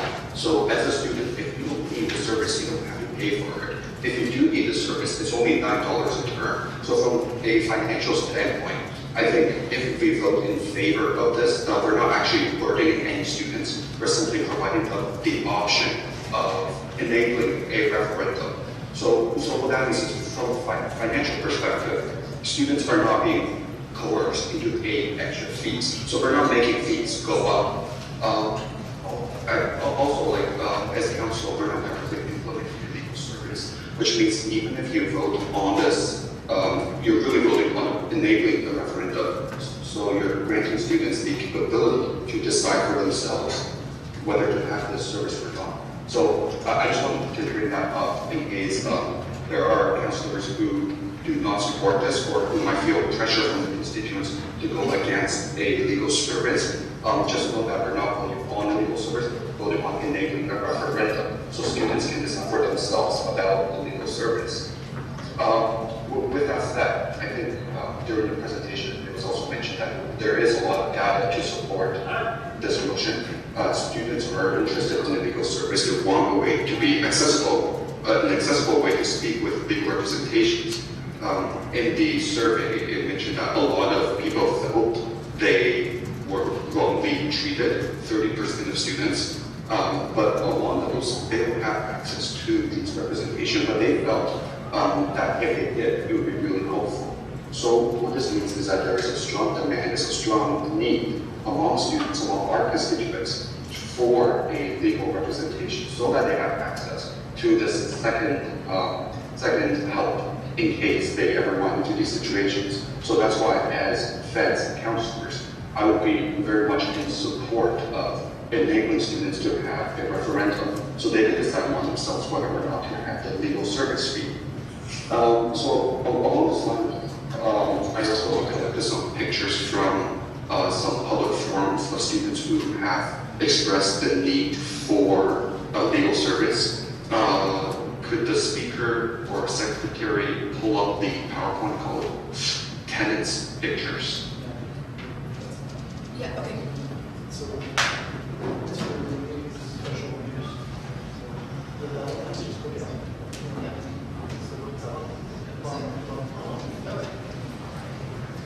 Okay, so sorry, this was included as an example of situations where people thought they needed legal services as a result of like their living situations, their Yes, so many of these are taken from our sub-edit, and it's about predatory housing where students felt they do not have the right, or they felt they were mistreated because they are unable to uphold tenants. So in the first picture, this was taken on move-in day, and we can just see the floor is strewn with garbage, and the student didn't know what to do. This is obviously not right. In the second picture, a person moves in with cigarette butts strewn around the room and very dirty stuff. Right, this is not acceptable, and I think everybody who sees this knows that it's not acceptable. If we could scroll down to the third picture, so this one is not as easy to see, but there is a lot of water on the ground. The kitchen floor is soaked, the street floor is soaked. There is water coming out of a person's room. There are also examples of extortion where companies would refuse to return deposits unless they receive good stuff. So what do all these mean? What do all these pictures and all these public outcry and outrage of tenants' rights being basically trashed over? What do students want? And what do students need? And I think this is very clear proof that students want legal representation. They want a way to stand up for their rights and to say, you know, when our rights are violated, we should have a way to speak for ourselves. We shouldn't have to pay exorbitant, consultation fees just to know whether we need to speak with a lawyer or not. So I think through this presentation, what I'm trying to get at is there's a strong demand for this. Our constituents want it, and it would be in our best interest, for the best interest of our constituents, to enable them to hold a referendum to see, do they really want to put on an extra $9 fee? Thank you. Perfect, thank you. So the next person on that queue, you can go. Hi. It's my turn to speak, but I would like to use my time for simultaneously speaking in support of the legal aid motion. Okay, so Simon, you're yielded to? Yes. Yeah, close to the speaker would be good for people to hear. Right, so I'll try to keep this brief and hopefully it doesn't come across as just so much advertising or anything. Can you guys hear me on the call? Let me speak a little louder. Okay, can you guys hear me on the call now? Yes. Okay, so I'm going to start off saying my name is Simon Tang. I'm a fourth year student here, so I've heard a lot of stories, on a personal level from people who complain about the situations that they face with the large property management companies here in London. And so I want to just briefly talk about why I think it's really important that not only is this service brought forward as an option for the students at Waterloo, but also why it's important for what I'm calling a tenants association that is in the works right now. So I'm going to start off by saying that I'm not going to, don't quote me on this, but what I've heard from somebody, I don't want to sound official because I couldn't find the official source for this, but I have heard that of all these student-targeted properties for rental in Canada, half of them are in Waterloo. So if you think about all of Canada, the fact that half of those properties, unofficially, not a proof right now, but if they're all in Waterloo, the reason for that is probably because there's such a high density, right, between UW and Laurier, possibly Conestoga College. And so this, it's natural to lead to the conclusion that perhaps this is a huge piggy bank for these companies, right? You see there's a very large market of students, it's very easy to capitalize on that. So, about 2 weeks ago, I did a post on the Waterloo Reddit asking if there were any interest in forming an association of tenants. And at the time, I didn't know about this initiative, but I'm going to just read a story. Sorry. Sure, yeah, and then, It's really brief. I'm going to exclude the company name because I don't company told me they would not return the $500 key deposit, which I believe is illegal in Ontario. If I told the reporter standing outside that they refused to give me a written note promising to return that $500 in exchange for my keys. They also entered the unit without notice multiple times and only stopped after we complained, which is also illegal. They said they would put a note on our account so it would not happen again.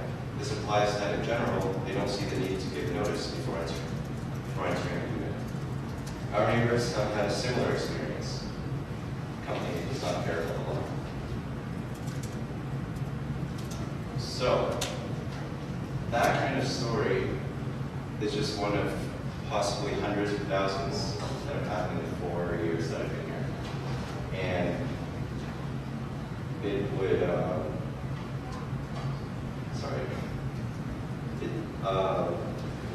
right, so in the last 2 weeks since I announced that group, I've made a Facebook group to gather people interested in helping organize this group, and I've already had 70 people interested to volunteer their time to help organize this. And so the goal of a Waterloo Students Tenants Association would be organized advocacy, representation, and peer support, because people tend to feel like they're up against a brick wall with these companies. But without this legal service, without this free consultation and coverage for the legal fees, and the support from this free hotline, this, no matter how much enthusiasm, and I'm getting a lot of positive feedback for this initiative from students who have faced similar problems to this. Without this service, there's no teeth to back any desire to either individually or collectively take any action legally or maybe public advocacy movement. Without this service, it's going to be very hard to get anywhere. And these companies are really just ripping off students here. Sorry, that was kind of all over the place. It's great. Yeah, also, so the first meeting for my Students' Tenants Association is on Saturday, and I'm kind of really hoping to get anyone interested here to come help out with that, because I think you guys really know how to bootstrap a student organization. So yeah, get in touch. Well, I'll let council know your contact information, reach out. Are there any questions? No? Thank you very much. Sorry. When's your meeting being held, or is that information going to be sent out? I've set it to 2:30 on Saturday afternoon. I've set a time cap of 90 minutes, just so nobody feels that they have to put too much time. I haven't, maybe I could talk with someone who can help me with booking a room. I haven't figured out exactly. Oh, great. That's how you should do it. Yeah, it's just going to be ideation, setting goals. This needs to be something long-term that can last across terms where people are coming and going between terms. So, yeah, we're going to support that. It won't take too long. Great. Thank you very much.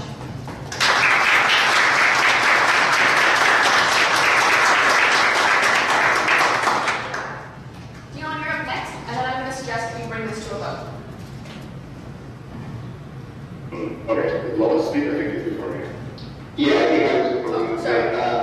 This will be, I think I'll go along with the just wanted to highlight that there's been a lot of discussion around housing in particular and housing-related troubles, as we got a sense from any sort of thinking and from silence.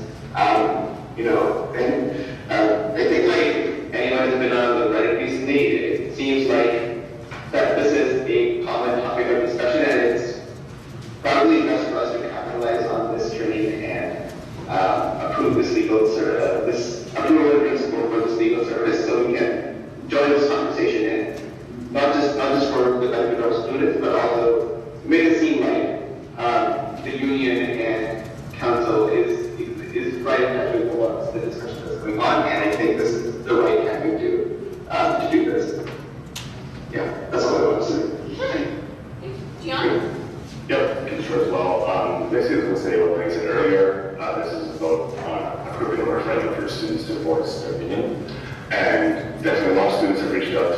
last week we received from 20,000 students asking us to respect students' opinions and give them a chance to vote on legal service.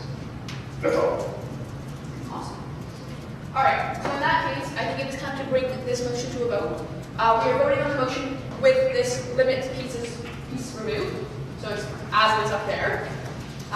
So all in favor of this motion as it stands? Okay. All opposed or abstaining? Okay. Does anyone want their vote noted? All right, that's easy. We can move on then. All right. So next up, we have something brought forward by Seneca. We'll just give him a moment to. We just moved the one special word. We go back to the Oh, okay, sorry. So we go back to committees. Sure. Commissioners and services. Okay. So we are at reports from committees, commissions, and services. So the PPC Procedures Committee, PPC memorandum. Sure. So I was asked by the PPC as Secretary of Council to throw together a memorandum on some of the proposed changes that officers of council was tasked to make. Officers of council was asked by council to make changes to Procedure 9. We made those changes. In standard protocol, we sent those changes to the Policies and Procedures Committee for consideration in advance of them coming here.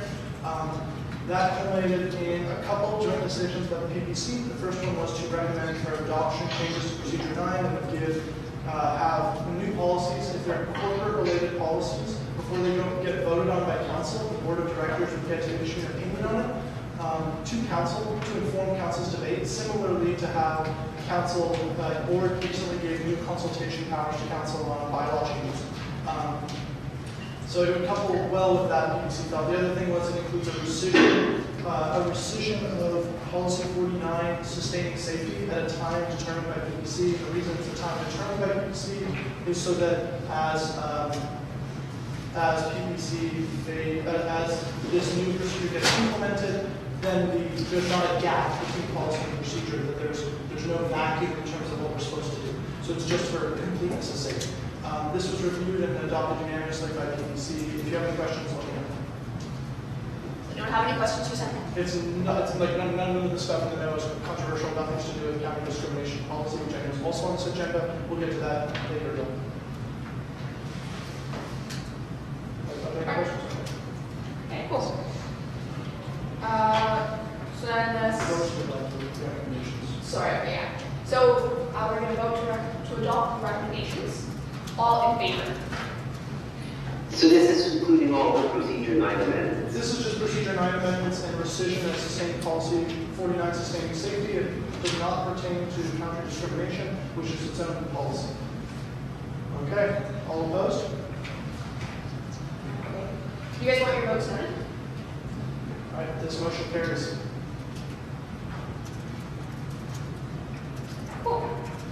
That does bring us to the spring 2018 annual term services reports. That's you, right? Yep. There's a lot going on in these reports, and so I'm not going to walk through the summary of all of them, but if you have questions, I have some of the key facts kind of in front of me, so I can answer things as you see fit. I will say that Code Connection, their report is not included in this, as it was not prepared in enough time in advance to have it put on the agenda, so that will be coming for next council meeting. Questions, comments, concerns? Okay. There's nothing there. We can move on. So next up, we have council reports. So I think we just have reports from the math councilors. Just a reminder, if any other councilors do want to submit reports, we're allowed to. You're not obligated to, you know. And based on the newly adopted procedure, you can submit them as a caucus instead of as individuals, if that makes your life easier. All right. So to the math councilors. Great. Can you pull up our report actually? Yes. Yeah, the office hours first, please. Sorry. Under motions. Executive council reports.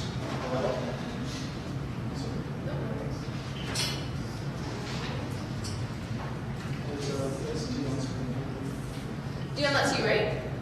Yeah, that's fine. Okay. You should have Okay.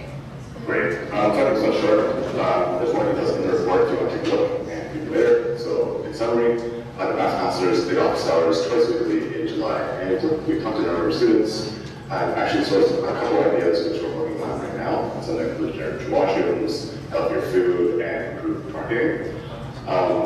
We actually got pretty good feedback through this forum. We also made things like a Facebook page as well as a school forum, but neither of those options have received any engagement except for our office hours. So in short, we highly recommend that every campus try and conduct office hours in a visible area of their area on campus, just to engage students as effectively as counselors.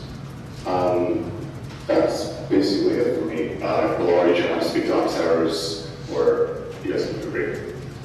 Yeah, one thing I can speak about is that the timing of it is really important because people who show up there are probably going to be the ones walking around. It's less common for people to like look at your office hours online and then show up to them. In our case, the ones that we held on Mondays on 2 p.m. right next to MCC&D were really successful. Like we had multiple people stop by each time since it was right where everyone else was walking around, grabbing lunch, studying and stuff. So this like figuring out the location is pretty important. We also did some marketing through our Facebook page, and we ran some Facebook ads with some pretty good clickbait images featuring geese. And those seem to get some traction online, but it seemed like that didn't really translate to visits. But that's also an avenue that can probably be used. And posters, we did a little bit of like, I don't think we put up posters except for Rana making a drawing on the MC moment, but yes, like in person marketing was also used. It seems like just being at the right place at the right time. All right. Perfect. Can we pull up the other report? Okay, sweet. Okay, so in the interest of time also, I was quickly go over some of the projects and initiatives that we're working on in the Math Caucus. So some of the things that I had to report were ideas that were brought up to us from the office hours that we just talked about. So the first one is the equity office. So we had a lot of students that were complaining about wanting more gender-neutral washroom facilities in the math buildings. So we started a conversation with the equity office, and we have I wrote down the details what we have done so far, and we'll be working with the school in the future months to make sure that there will be more actions on this topic. And something else that we heard about is just on the bottom of the very last item of my report is having more healthy food options for club events. So this is something that I will start a conversation with feds. I think I don't know if the other would do some more healthy foods. Yeah, so we talked briefly to the community kitchen, which is a feds emergency service. We received a menu from them, although the prices seem a bit high. In the past, I'm aware that feds used to have an agreement with a food provider in the city, which one to provide cheaper food for clubs. I think it would be a good idea if we try and reach out to a similar provider in the future and try and get a healthier, cheaper source of food for clubs to offer students. And I guess lastly, just the infographic, if we scroll a little bit. The other night we started working on a way to visualize the budget. So if they will put in a picture of the infographic, and this is something that we hope to release in the coming weeks. So we want students to explore budgets in a more, simpler manner, because currently the process is very complicated to read through. I think that's about it. All right. Does anyone have any questions about these reports? Just so you know, that's something that the budget committee's been in communication with some of the math counselors on. They get a nice web interface, we can click on the stuff too, so. Okay. If no one has anything that they would like to say, we can move on. We're back to special orders. All right. So we have this last section of special orders. I'm gonna let Seneca talk to it.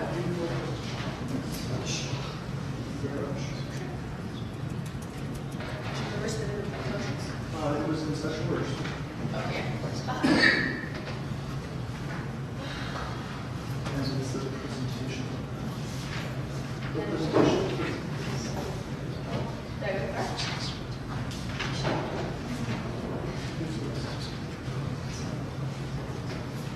So I'll just do this on behalf of everyone else that was there. First, I'd like to just acknowledge the work of the task force. So the General Meeting Engagement and Council Delegates Reforms Task Force was chartered shortly after the General Meeting. There were 2 motions involving online voting of GMs and restructuring, making council a more effective body, as well as making council more accountable to students. That was the work that went into that, led the board to create a task force based on the GM's recommendations, and that task force was charged to address both of these resolutions that passed the GM unanimously. So if we could just second slide, please. So I'm just providing an update on the finalized proposals, going over some of the proposed bylaw changes. These bylaw changes are being proposed to the board of directors, and the procedure changes are being proposed to council. And together, the procedure changes will, with the proviso that they come into effect only if the bylaws pass. They offer an avenue to complement one another in terms of more effective governance structure. If we can go to the third slide. So the first major change is that changes to member dues, or proposed change, would be the changes to member dues levied less than or equal to CPI plus 2% could be ratified by council. So typically changes are instituted by the board and then approved by the GM, but if the CPI and like very, very small things never fail at the GM and are never a source of debate. Anything above CPI or 2% will be subject to ratification by a GM, or greater than CPI plus 2% will be subject to ratification by GM or referendum. And that if a referendum were chosen to be held for that item, that no GM could hear the same motion for that item within a year. So the idea there is if it fails by referendum, then you can't just add it to a GM and push the same thing through. And notwithstanding these increases could always go to a GM instead of council. That's the board's choice as to where the GM, or to which body gets the fees, and to seize the fee increase. Voting at requisition board and council meeting, or council called GMs. So any student can requisition a general meeting, board can requisition a general meeting, or board can institute a general meeting, and council can institute a general meeting. So now you can submit proxies. So this has already been done actually. The board made that bylaw change a month and a half ago. So proxies can be submitted and signed electronically. I don't know if it's at gm.feds.ca yet. That's forthcoming, I think. Richard's still working on that. Confirmed? Not confirmed? Somewhat confirmed. So voting will be allowed to be conducted online during the meeting. This might not be ready in time for this fall GM. There's a lot of considerations that go into this, and there's a tech requirement to that isn't just sitting in a meeting room and saying this should happen, that makes this a lot more difficult. One of the things that we're still working on trying to figure out is whether or not we can do post hoc voting, so voting after the fact. So you get all the motions, you make amendments at the GM, and then you can vote online afterwards, so that anyone on co-op could vote or anyone else. That's a little bit more difficult and requires more consultation with legal counsel. That's something that we're working on a task force. Richard's heading a working group under the task force that's looking at exactly that.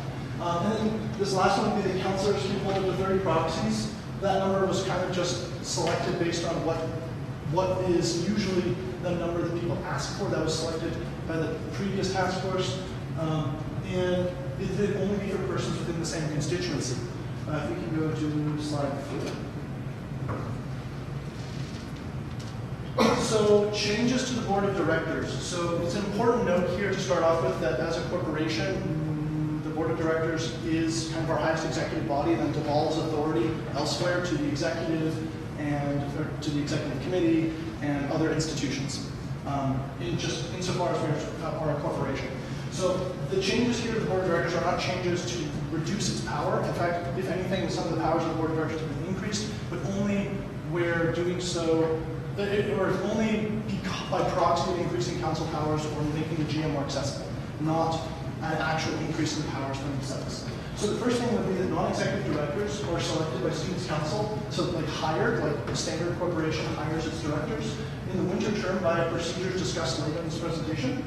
And if council for some reason can't decide or doesn't meet, or if the board of directors chooses not to send the election of directors to council, then it would go to a trigger a GM for the same purpose.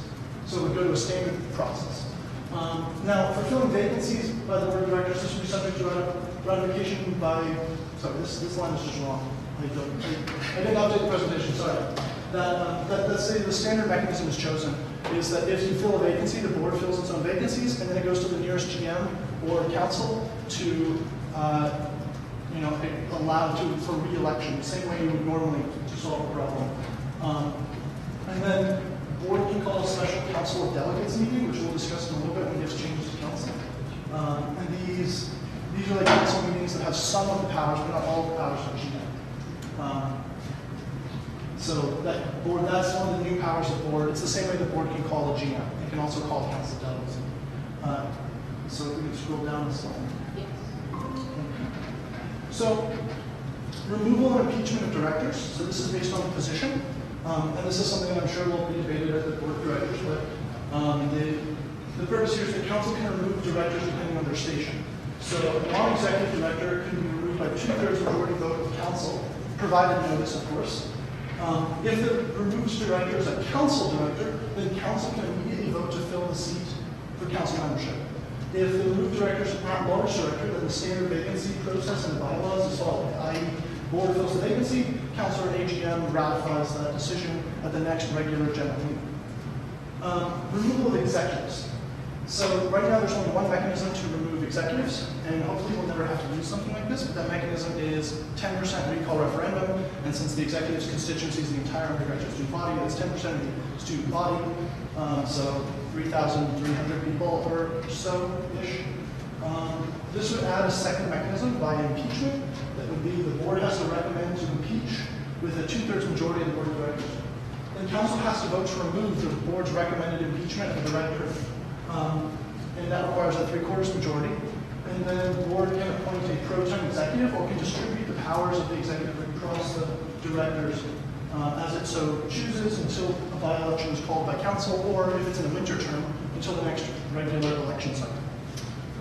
So we're only a quarter of the way through, so we can go through these with more summary, assuming that people have So actually read these. I'm going to say absolutely not to that. This has been, I saw some nods there, I'm sorry guys, this kind of sucks, but this is like 8 months worth of work and involves substantial changes. I think it's due diligence for you guys to hear it. If you disagree with me, then you can, by all means, shorten this talk, but I think it's not really doing due diligence if we don't sit and listen to it. So I'll try to go quick.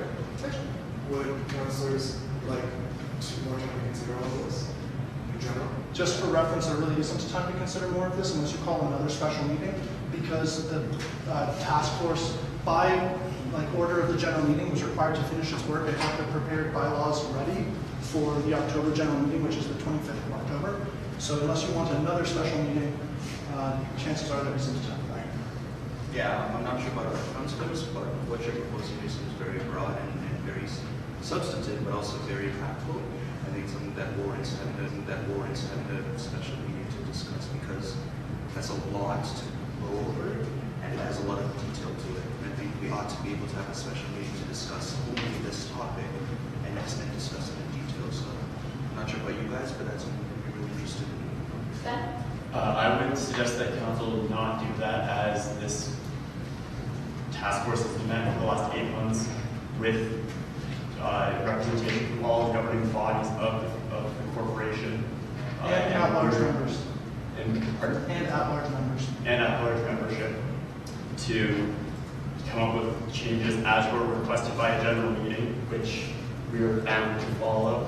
And I think that councilors should be prepared for the meetings that they are attending, and we should have done our due diligence to come to the meeting prepared to make a decision on the matter at hand. I was saying on myself that I was saying, as I've been part of this for the last 8 months, I do know this is very well done and everything. I was actually going the opposite direction and assuming that everyone has read this, and that if Seneca gave a summary, we would know what we're talking about. But if that is not the case, I would suggest a good compromise is finishing going through it now rather than calling a special meeting. If it's any consolation, I can skip the bylaw stuff because council doesn't approve bylaws and just go to the procedures, which affects council. Would that be amenable? Because board will be debating the bylaws, and I'm sure board will be debating the bylaws in detail.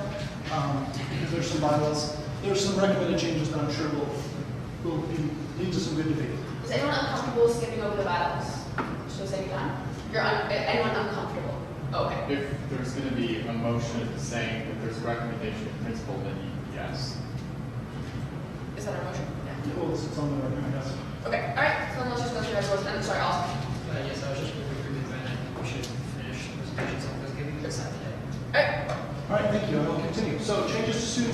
So council, while currently legally considered a meeting of delegates for legal interpretation's sake, is now given some authority of general meeting. So a meeting of delegates traditionally has some authority of general meeting because you're proxies for the students or proxies for the membership or shareholders.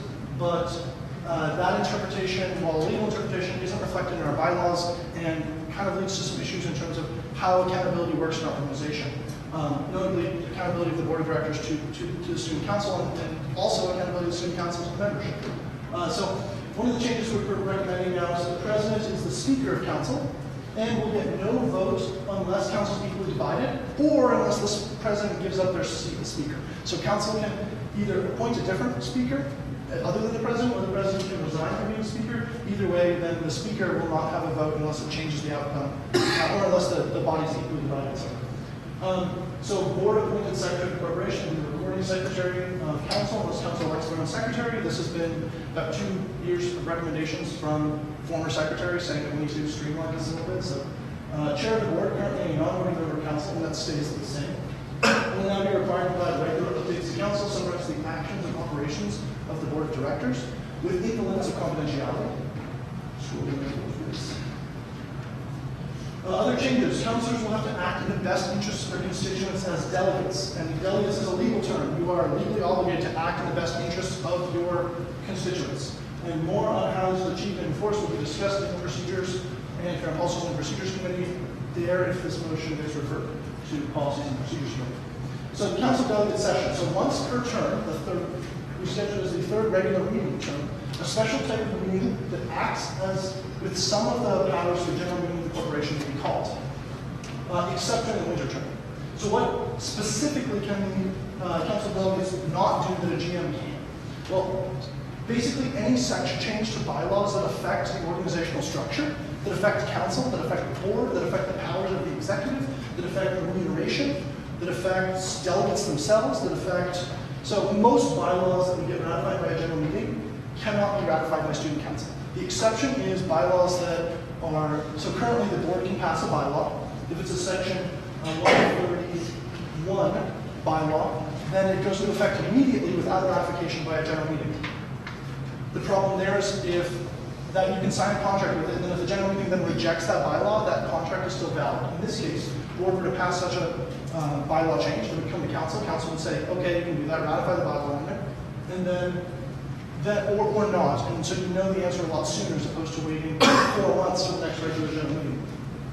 Remuneration and powers of elected officers, including executive directors and councilors and officers of the corporation, like chair and the secretary, would have to also go to a GM. There's a few more things that fall under that, but those are the very high-level summaries. And point one summaries is most of them. We can move ahead. So council delegate session. If a council delegate, so that is again this council that kind of acts like a GM. If council delegates is called or constitute an academic term, the board doesn't need to call the GM unless it's requisitioned by the membership or unless the board chooses. However, if the board chooses to call a GM, even if they don't have to and choose to, there are no council delegates may be held. So we stick with the current model if nobody wants a council delegate session. So the board can always choose to call a GM instead. And in the fall term, there will always be an AGM, so there's always a direct link to the membership once a year at our annual general meeting. And no member of the corporation can be prohibited from attending a council delegate meeting and participating in discussions in such meeting. Technically, these rules should all already be in place, but it's always good to put that on paper. You can scroll down, please. Okay, changes to officers. The president is now the default presiding officer of council. We mentioned that one. And undergraduate student representatives, union bodies that are chosen by the president are done so with the advice and consent of council. And council, the important note here, or proviso, is council cannot withdraw consent after it's given. This was a recommendation by, that was supported by Andrew Klubine, and I'm really glad it made its way in here. It's a personal opinion, obviously. BPOF, discussion, presentation, of audited financials will occur at council. Oftentimes this goes to the GM. It's like, okay, there's for a multi-million-dollar audit report there, and no one asks any questions because not every student there is an accountant. Chair of the board has to perform, we added that the chair of the board has to perform all other duties as determined by the board. So currently that's required by procedure, but it's not in the bylaws, and that was just a cleaning up the bylaws thing as we were going along. There are also a lot of typos and spelling mistakes that we fixed. Changes to elections and referendum. So the qualification and nomination rules. So this is just a streamline between procedures and bylaws now because there was discrepancy between the two. Where now the bylaws supersede clearly. If we can just remember the procedure, two slides out.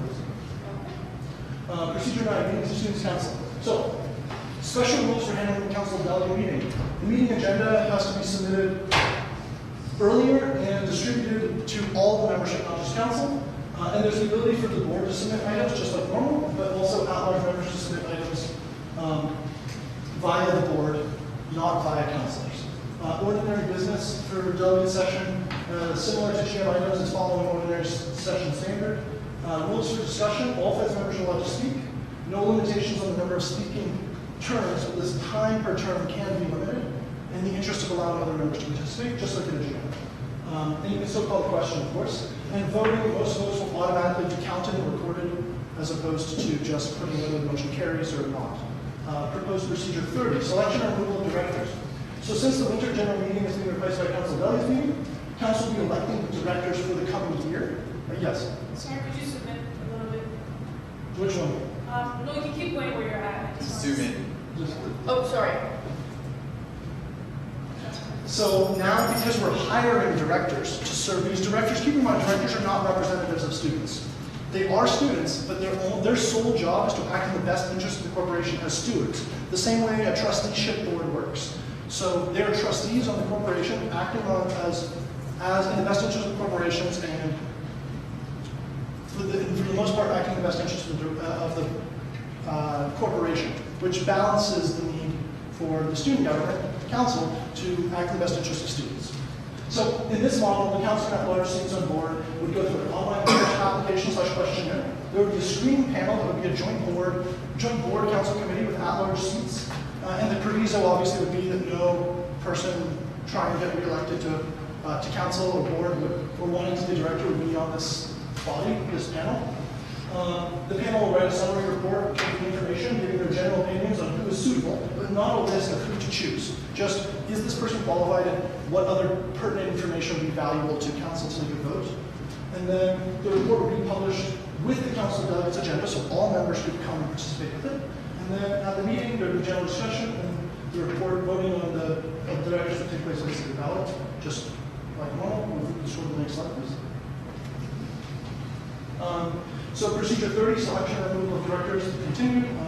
This just details how directors can be removed and what process must be followed for council to consider the removal. This has been hammered out over the last 8 months. And Jason can speak more to this in a little bit. He did a fantastic job writing a lot of these procedures, so a big shout out to Jason Small from engineering. It sets limitations on the use of this mechanism, so you can't just remove a director because you don't like the way they vote. It sets standards for what is expected of directors, which exists in the code of conduct, the director's code of conduct, and then it sets standards for what the removal can be. So this is being referred to PPC, make sure these standards are as strong as they can be and that this could not be abused.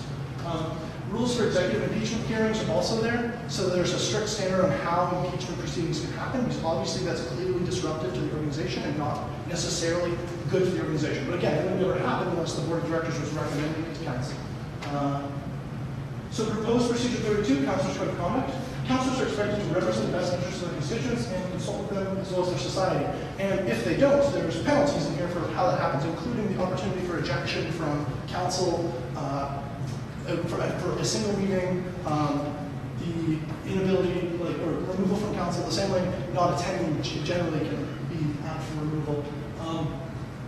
There's a separate set of procedures coming in the future that are still being developed, which is on discipline, for council discipline. And that's still being worked on in task force and hasn't moved forward. We're not recommending that for adoption yet. There's a requirement that councilors declare conflicts of interest in writing once a year and verbally at the start of every council delegates meeting, the same way you would at like a city hall or something. Provisions to how to handle conflicts of interest and breaches, and standards for what is confidential, what isn't confidential, specifically limiting that in the bylaws and in procedure, and handling conduct violations. Okay? Again, this is being referred to in PPC, so that'll be hammered out more at committee, hopefully.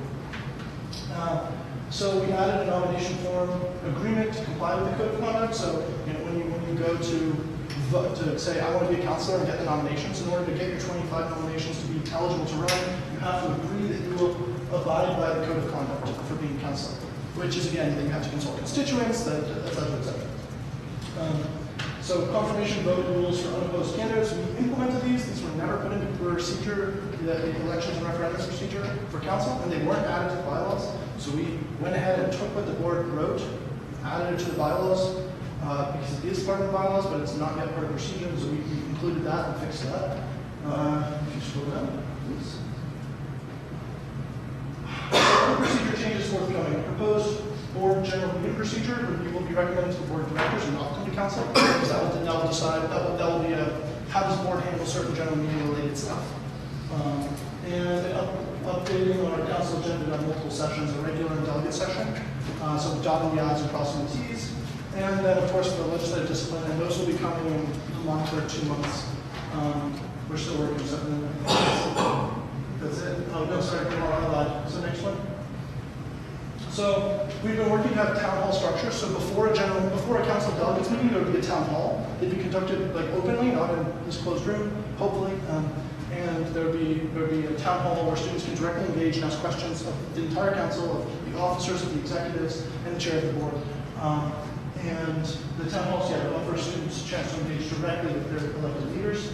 The Q&A panel would occur at GMs and town halls and just allow a smaller version of that to take place with the president, chair of the board, and speaker of council to provide kind of an update on what the bodies are doing and take direct questions from the membership, because it's something we need to be better at as an organization. And I think, next slide, please.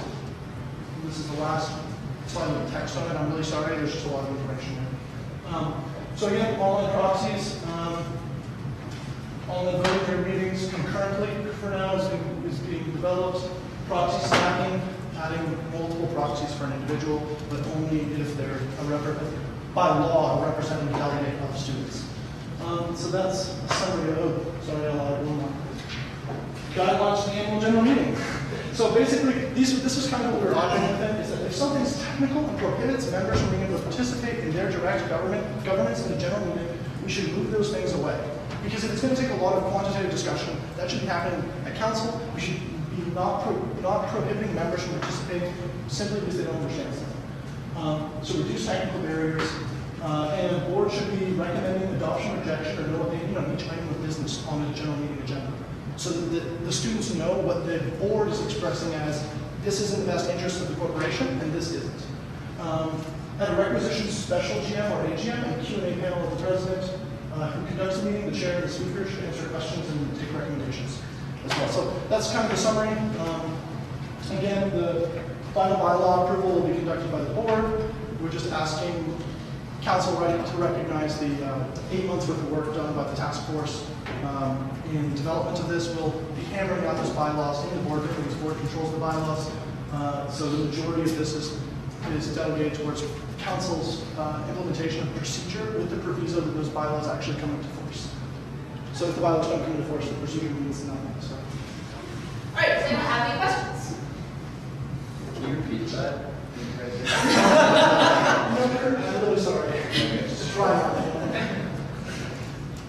Just one question, sorry. When you say council, you mean meeting of delegates? Representation. That's good. Well, like I can try it. The ones that we have. You plug yours into all today. Yes.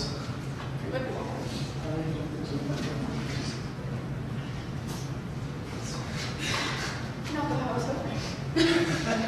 It's not the way. One second, is figuring that out. Any questions? Yeah. Can I just say Yeah.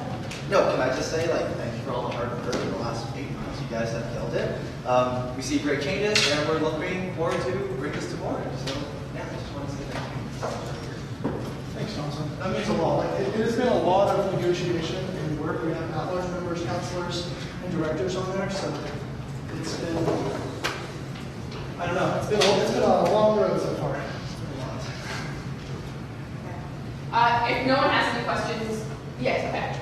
I have a question, but I'm not sure how to phrase it. I just wanted, I don't know if you feel so wondering, but I just wanted some clarification on on the difference between like the processes and like the power the board has and the council has, and what goes through which group first? Yeah, so that's a great question. So, board of directors is expressly charged as trustees of the corporation with acting in the best interests of the corporation. That's different than the student government who acts in the best interests of the students and their constituents, hopefully. When you are elected, right, so that changes a little bit. But board's primary mission then is legal. So what is legally the way we're supposed to go? Contractual. When we sign into an agreement as an organization, how does it affect us? Is it lawful? And financial. Is the risk we're taking? And that's why if you, sorry, let me back up a bit. Council approves the expenditure member dues in different areas. So council puts money in different pots, and then when board, and that's what we vote on when we vote on the budget. When the board is voting on the budget, we weren't voting on what money goes in what pots. We were voting on, is there a risk presented by how council wanted this money distributed? Does this open us to financial risk? Are we meeting our contractual obligations by how we're putting stuff on the table, right? If a GM says, you have to spend money on this, and council says we're not spending money on it, then the board of directors has to say, sorry, you can't do that, send it back to council. Council amends the budget, comes back to board, right? Like, so the process there is the board is responsible, charged with legal, contractual, financial, and HR affairs. So administration of staff and stuff like that. And the board then devolves its authority to the executive committee, and personnel committee, and a few other committees that are charged specifically with addressing certain things. So executive day-to-day operations, that's the executive committee. HR and staff restructure, that's the personnel committee. Risk management, looking at how finances and risk are handled as the organization, that's the risk management committee. Council, on the other hand, as elected representatives, is charged principally to handle, to be the student government, to be the student voice in every matter, to hold the organization accountable, to hold the executive accountable, to hold the board of directors accountable in some capacity, to pass policies for the organization. So what are student beliefs on things? And those policies are subdivided into corporate policies that affect how we manage the corporation, how the executive administer their duties, and the advocacy policies that are what are we prioritizing in terms of what we want to accomplish as an organization with our resources.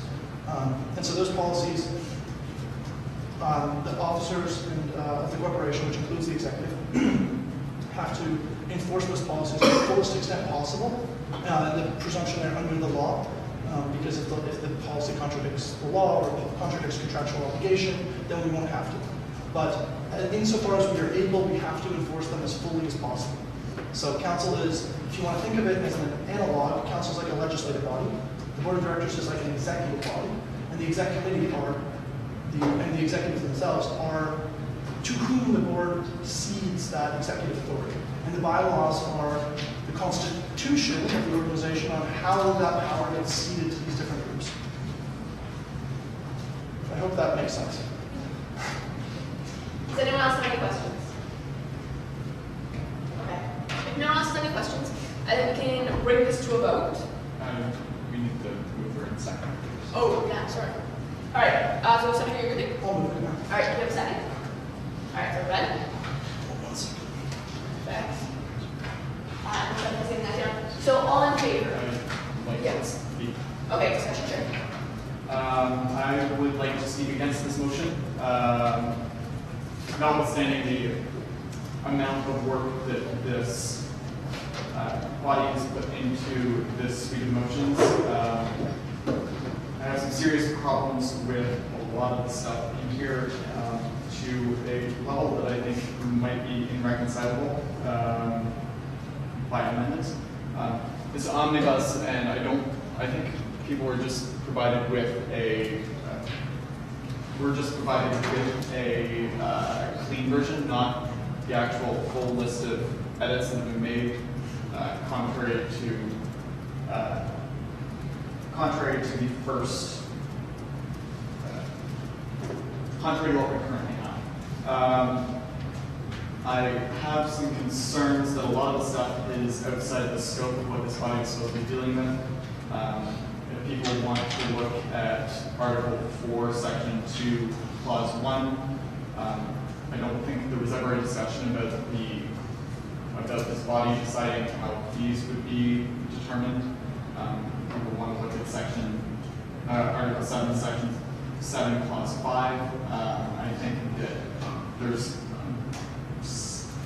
a very big claim that there's something that's unenforceable by law, something that might actually be contrary to the Act. It talks about a GM motion being binding on the Board of Directors, and there's actually nothing in the Act that says that anything can overturn the fiduciary duty of a Board of Directors for acting what they think. Point of order, it has been upheld in the courts of Canada that a general meeting motion must be enacted by the Board of Directors. If your general meeting told us to shut down the corporation, we would have to find the best way to do that. General meetings have ultimate power, and I think it's completely ridiculous to question that by the Vice President. Section 7, Article 7, Section 9, Part 3. The removal of directors was never a part of a general meeting. It has always been something that's been requisitioned, so I question how that fell into the scope of this body as well. This body wasn't supposed to investigate the relationship between the board of Directors and Council. It was supposed to investigate the relationship between Council and GMs. Article 8, Section 1, Article 2, actually never mind, I'll pass through that one for the sake of brevity.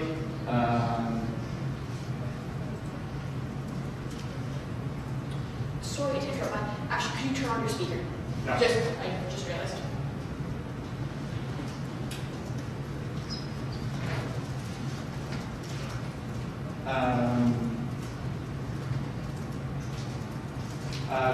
Similarly, Article 8, Section 7, Clause 1, we're dealing with the relationship between board and council and making the board chair report to council.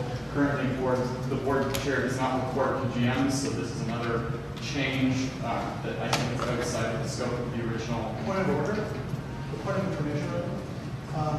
The chair of the board was added as an ongoing member for those purposes, and that was never followed through with. That was well within the original change made to the laws by adding the chair of the board. I'll have other point of information when we finish. So that is within the scope of the task force. I have some concerns with Article 8, Section 10, Clause 2, Subclause A and B. The use of expressly is poor language because it may imply a standalone meeting is needed for a general meeting to address some things. So it's a bit of a grammatical problem, and there's a couple other small ones of those, but that can obviously be dealt with at the board level. Should this go there? Suffice to say, I have a lot of issues with the bylaws. I also have some issues with Procedure 30. If it's something that has to deal with something that is filling the role of a general meeting, it's something that's actually better housed on a board. And I think that there's some things within this idea of a screening body that I'm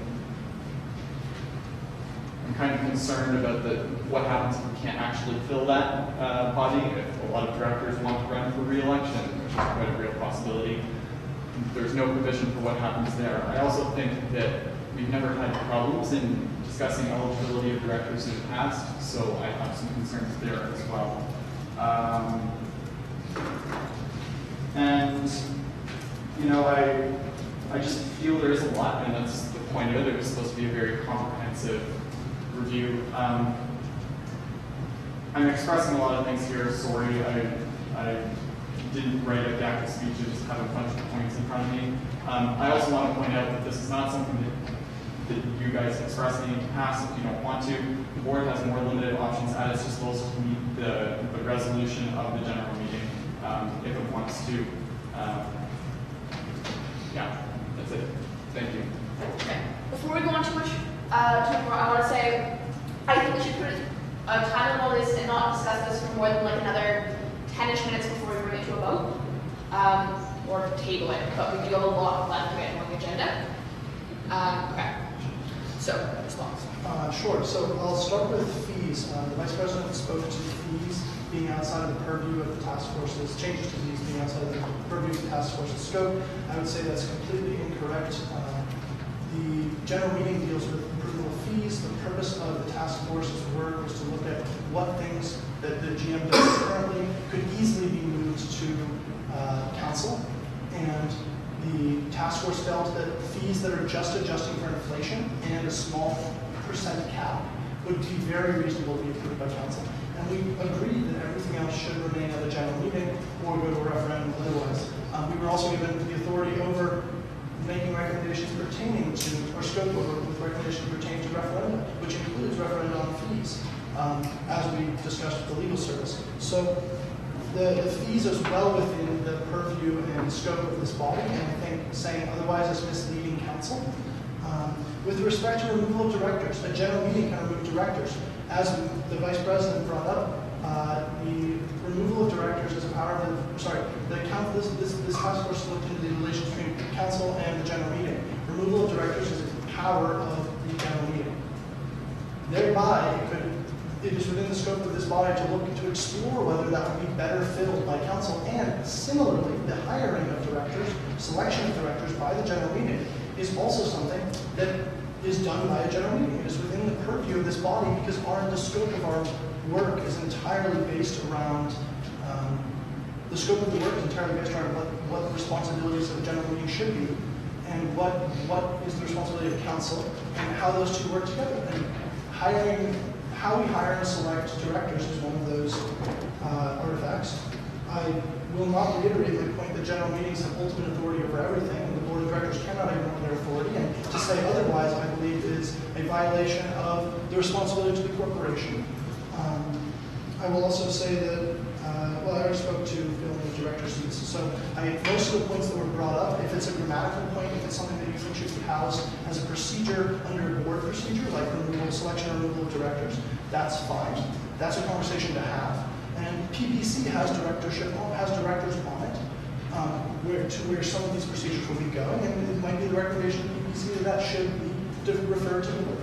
That being said, the bylaws here that are being proposed are all within the scope of this body. We have been careful not to recommend things that aren't, and the things we did do, I pointed out, like the changes that were made that were never implemented to the bylaws, that we included the streamlining of bylaws and procedures pertaining to elections so that they weren't contradictory, the fixing of typos. I mean, there were like four or five places where the word "the" was misspelled, and referendums was misspelled, and in the legal protection of officers, there was the section that actually said officers are legally protected is misspelled. So you could, I guess, if you want to be really, pecuniary, and when it comes down to it, pinch those pennies, you can say that the officers aren't covered because it's misspelled. So, I mean, yes, we did add some things as we went along, but all the things we added were like minor editorial and spelling and grammar changes. None of them were beyond that. And if the vice president's concerns over the language of the bylaws, it is the board's power to change those bylaws, and that is why we are sending it to the board of directors. So I think framing the argument like that disqualifies the effort that went into the production of them, but also misleads council into the power of this task force in terms of recommending these changes. We didn't do it lightly. This was 8 months of work, as Ben and Thompson spoke to. Okay, does anyone else have anything they'd like to say? I'm just gonna check anything out. All right. So, sorry, Matt, are you back? I just. All right. So if no one else has anything they'd like to say, we can bring this to a vote.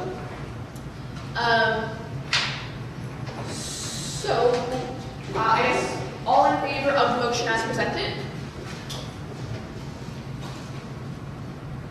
Okay. So, sorry, hands flip all the way up. Sorry.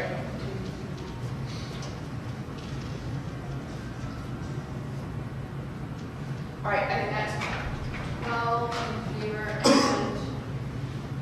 and in person, and 1, 2, 3, 4, 5, 6, 7, 8 online. So that brings it to 20 in favor. Two-thirds votes. All right. Does anyone want their vote noted? I'll vote in support as a member of the task force. Okay. Anyone voted against it? Do they want their votes noted? All right. So in that case, we can move on. So next up, this is also brought forward by Jason and Seneca. Do you want me to let Jason speak to us? Yeah, please. I'm gonna run with water actually. Oh, man. Alright. Jason, do you want to talk to this about the conflict of interest forms? Here's the seconder, by the way. As the proceedings package that just got, one of the provisions is the code of conduct, which requires, as Seneca mentioned, conflict of interest forms to be filled out annually. The procedure calls for it to be filled out at the start of each governing year, but since we're like less than halfway through this governing year, this motion is just having everyone on council fill it out now for this year, and then the next time we do it, if you got reelected, would be in there. Okay. So does anyone have anything they'd like to say about this?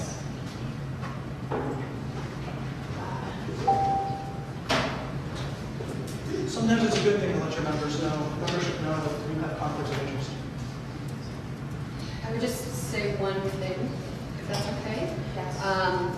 Inherently, everyone has a conflict of interest, I guess, with being a representative of your constituency. So just to keep in mind that there's kind of an inherent conflict of interest in some regards coming from.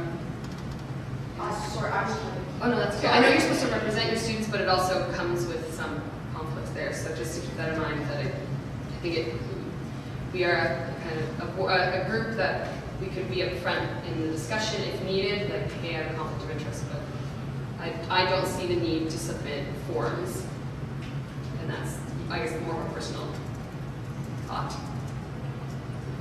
Can I respond to that? Yeah. Yeah, so the point thing to note is, yeah, when we talk about conflicts of interest, like representing people who consider that's not conflict of interest, that's your purpose. What this is meant for is some people might have issues beyond that, whether it's with, like, say, some specific campus group that isn't just like your constituency, but whether it's an off-campus thing. Like, the point is, like, the expectation realistically, most people won't have conflicts. This is just a perfect case. Okay. Does anyone else have anything they'd like to say?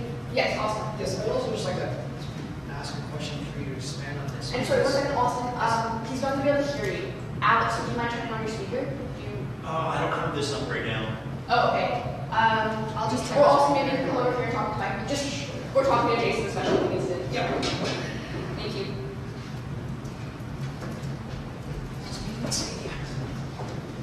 Can you hear me? Yes. Okay. I just like to ask you a question generally about your explanation around It didn't really make sense, honestly. It didn't make sense. I take it out of, okay, I take it back.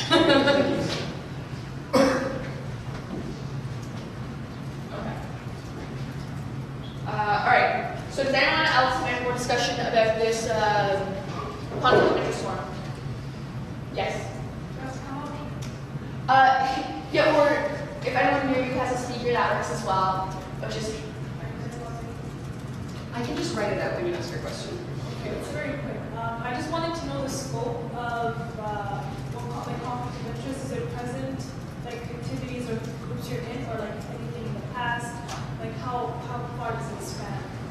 It's designed for the stuff you're currently doing that would have an impact on your capacity to vote or work as a counselor or on any of the committees. So for instance, if you were part of a club that was anti-something, and there was a service that provided something, and you were on the committee that oversaw those services, then that would be a bit of a conflict of interest. Or if you sat here but also received were a senator in the university, there might be conflict of interest there between your role there and your role here, and it's good for the membership to know. It doesn't necessarily mean you need to abstain from voting, but the constituents knowing what might influence your vote can have an impact on, the opinion of the task force that recommended this was that it is worthwhile for your constituents to know what might affect your vote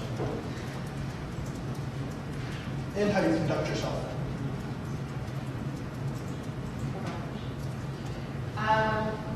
Does anyone have anything else? All right. So in that case, I'm going to assume that Jason, you're moving. Yes, I am. Okay. Do we have a second? Also. All right, seconding. So all in favor? Okay, hands real high. Sorry.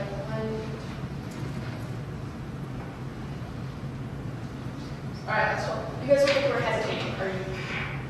Okay. All right, cool. All right, so that's 12 in favor in person, and so I'm just gonna count online.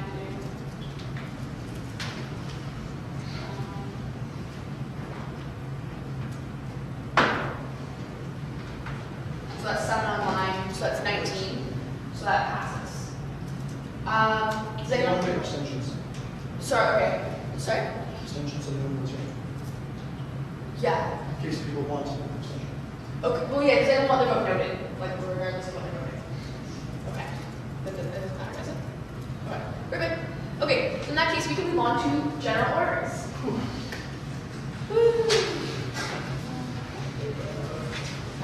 We'll take a break after I have 2 IFC motions because I don't think those will take super. I hope those don't take super long. Yeah, for these IFC motions, I'm gonna say we give them like 5 minutes each. That's okay. So for this first one, sorry, Rich. So the stuff that was pulled out of the consent agenda will now be That's on. That's I was going to put at the beginning. Oh, okay, all right. Sorry, then we should start with that. Thank you. Okay, so that's the consent agenda. It was 1, 2, and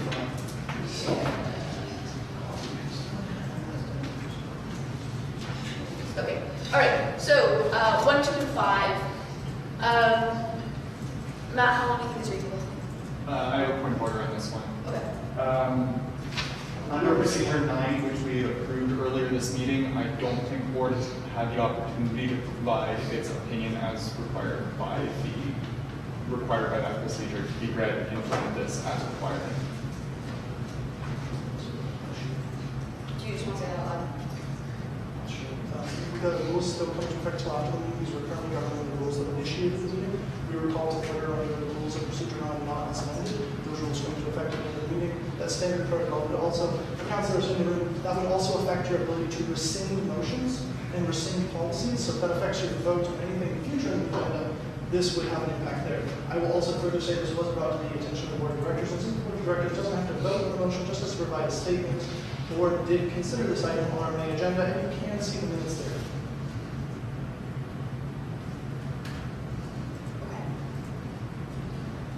All right. So are we going to do this like 5 minutes of discussion? Is that enough? Is that too much? Okay. All right. So is there anyone who would like to talk to this? To the first? I'll make the FOI policy. Okay, seconder? Alex? All right. Okay, does anyone have anything they'd like to say about this? Yeah, Alex and then Rich. I support this policy because it allows events to be more transparent and for students to get critical information and statistics that they need from events. This has gone through PPC, it is passed, and we presented this earlier, and we've taken the recommendations and made a few edits to this policy, so I hope all of you will vote in favor of this. Okay, Rich. So I was, during the first meeting that this was brought up, I was against this, and I will currently speak against this today as well, for the following reasons. First, I would just like to know what is the motivation behind this current policy. I understand that there is, and I absolutely agree with you that there needs to be accountability and transparency. However, it's currently we as an organization would not and should not and would not refuse any freedom of information request. I've searched multiple student unions, I think 8 of them, UBC, Dover, and U of T, McMaster, Western, none of them have anything coming close to this. As I said during our first reading, there is a significant amount of potential administrative burden that could come from this. A lot of the current policy outlined, and I can give a more specific, detailed my thoughts on this if you'd like. But I feel like a significant portion of this is procedure.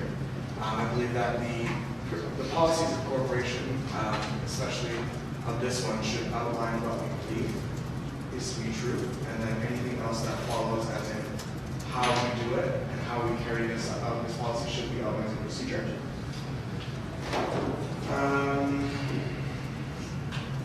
And those are all of my thoughts. Okay, does anyone else have any comments? Awesome. Yes, I just want to say that I also sit on the PBC committee and have been in the process of editing and writing this policy, and I would like to support this policy. That's right. Anything else? Yes, sir. So I'll also speak to the policy. I understand the concerns raised by the president. I think there are definitely concerns for administrative burden when it comes to something like this. And I think it's important to acknowledge that might be the case. But we're also speaking hypotheticals. It's worthwhile sometimes to give something a test run. If this does prove to be really, really bad in terms of getting actual or having an impact and improving this process for students and come with far too high a cost to staff and to the executive, then I would be all for it. I would be even for including a motion that the reconsideration threshold is only 50% plus 1 as opposed to 2/3. I think that's reasonable, but I think it's hard to say something like that, speak fully in hypotheticals when we don't really know. I particularly think, though, that comparing against other student unions isn't always a great thing. A lot of other student unions have major problems of their own. Feds is typically one of the best student unions out there in terms of accountability to our membership. If you want examples of that, you need not look further than University of Toronto, until recently. University of Ottawa, with their current debacle, Ryerson's had issues, UBC has had issues, all the schools in the Canadian Federation of Students have had issues. The BC Federation of Students has issues. The list goes on and on. So comparing other student unions is not always a good thing. Now, I'm not saying that these student unions necessarily have issues. For instance, Western was brought up. Western is probably the pinnacle of what we should strive to be as a student union. They are excellent. Their models are different, but they're an excellent student union. I do think it's worthwhile passing this. I think that PBC's decision to recommend adoption is a strong one. And yeah, I think that if the committee didn't want to make further amendments and did discuss, if I recall, that some of this shouldn't be added to procedure, in spite of the president's thoughts, that it might be worth testing in policy. The council has full power over policies here, and so policies are what we make them. If we decide the policies are fully advocacy, then they're fully advocacy. If we decide policies by the corporation, then by the corporation. But my job as an officer is to enforce policies to the fullest extent that I can. And if this policy passes, I will do my job to do that. If it becomes an administrative burden on any of my executives, on myself, or on the institution, I'd be more than happy myself to recommend that we rescind it. Okay, so Dion is asked to speak, and I'm going to suggest that we bring this to a vote. All right. Yep, thank you. So I have some concerns about the administrative burden. To that respect, I remember we passed some amendments at the June meeting to add some protections for this, including limiting the amount of time that we would spend on a information request, and also if students submit the same request more than once, then we don't process it more than once. Going about student union concerns, this is a place where feds can retake initiative and lead the way in unions in the country, and really they do something that makes us more transparent to students, makes us more accessible to students, and set a model for other unions to follow here. That's all. Okay. So we've already done the mover and secondary, so I'm going to say that we bring this to a vote. So all in favor. Sorry, guys, again, hands high.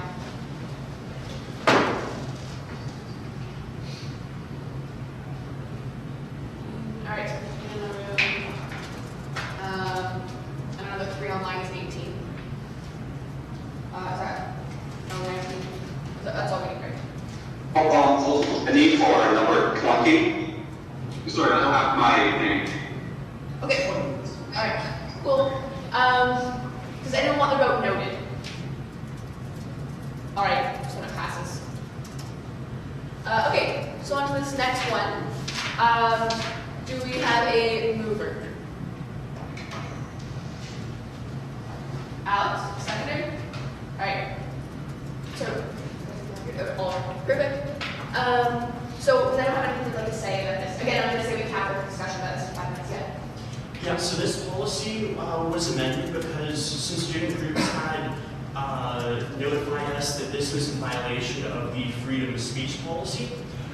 So now this has been amended to allow campus clubs that are affiliated with feds to express their views on everything from, particularly in this case, international affairs, which this policy previously stopped them from. This also makes it clear that feds is an organization that doesn't discriminate and is inclusive of everyone, and it also makes it clear that politics, particularly international diplomacy, this isn't the place to handle that in feds.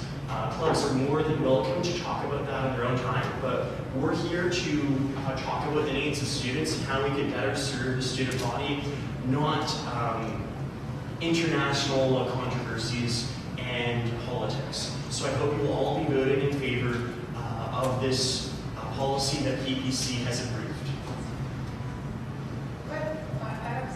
Yeah. Could you speak up for the people, or is there someone on that could pull up the chat? Sorry, I just want to make sure the people online can hear you going.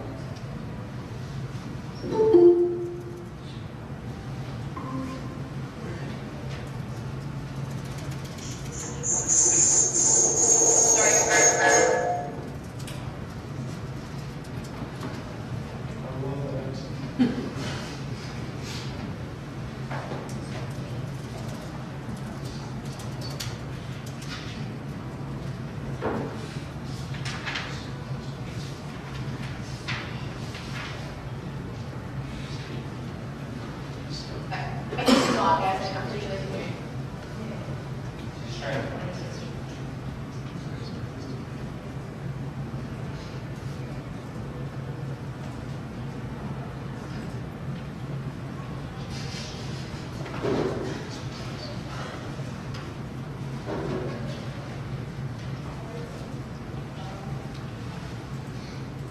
Okay, so initially this policy, the non-discrimination policy, was not as, Can you speak up a little bit more? oh, is this on policy 48?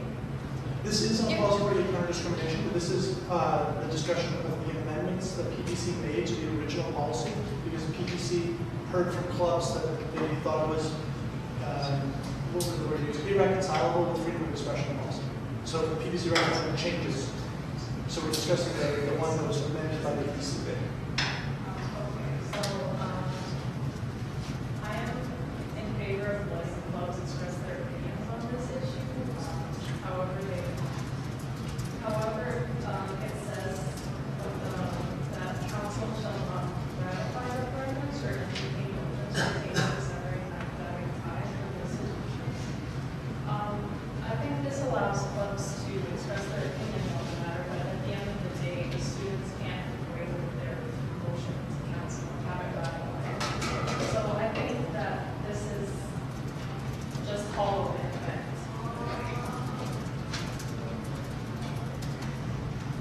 Okay. Is that Alex? All right.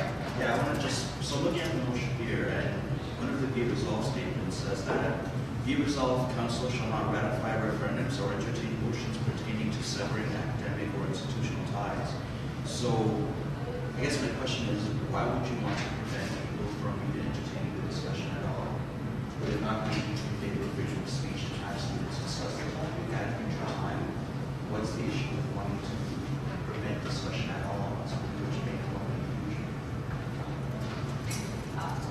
So this in no means prevents discussion on various issues, but this clearly states that it's our responsibility to serve students and to focus on student issues. Feds isn't here to make statements about foreign policy issues. We're here to serve the needs of students.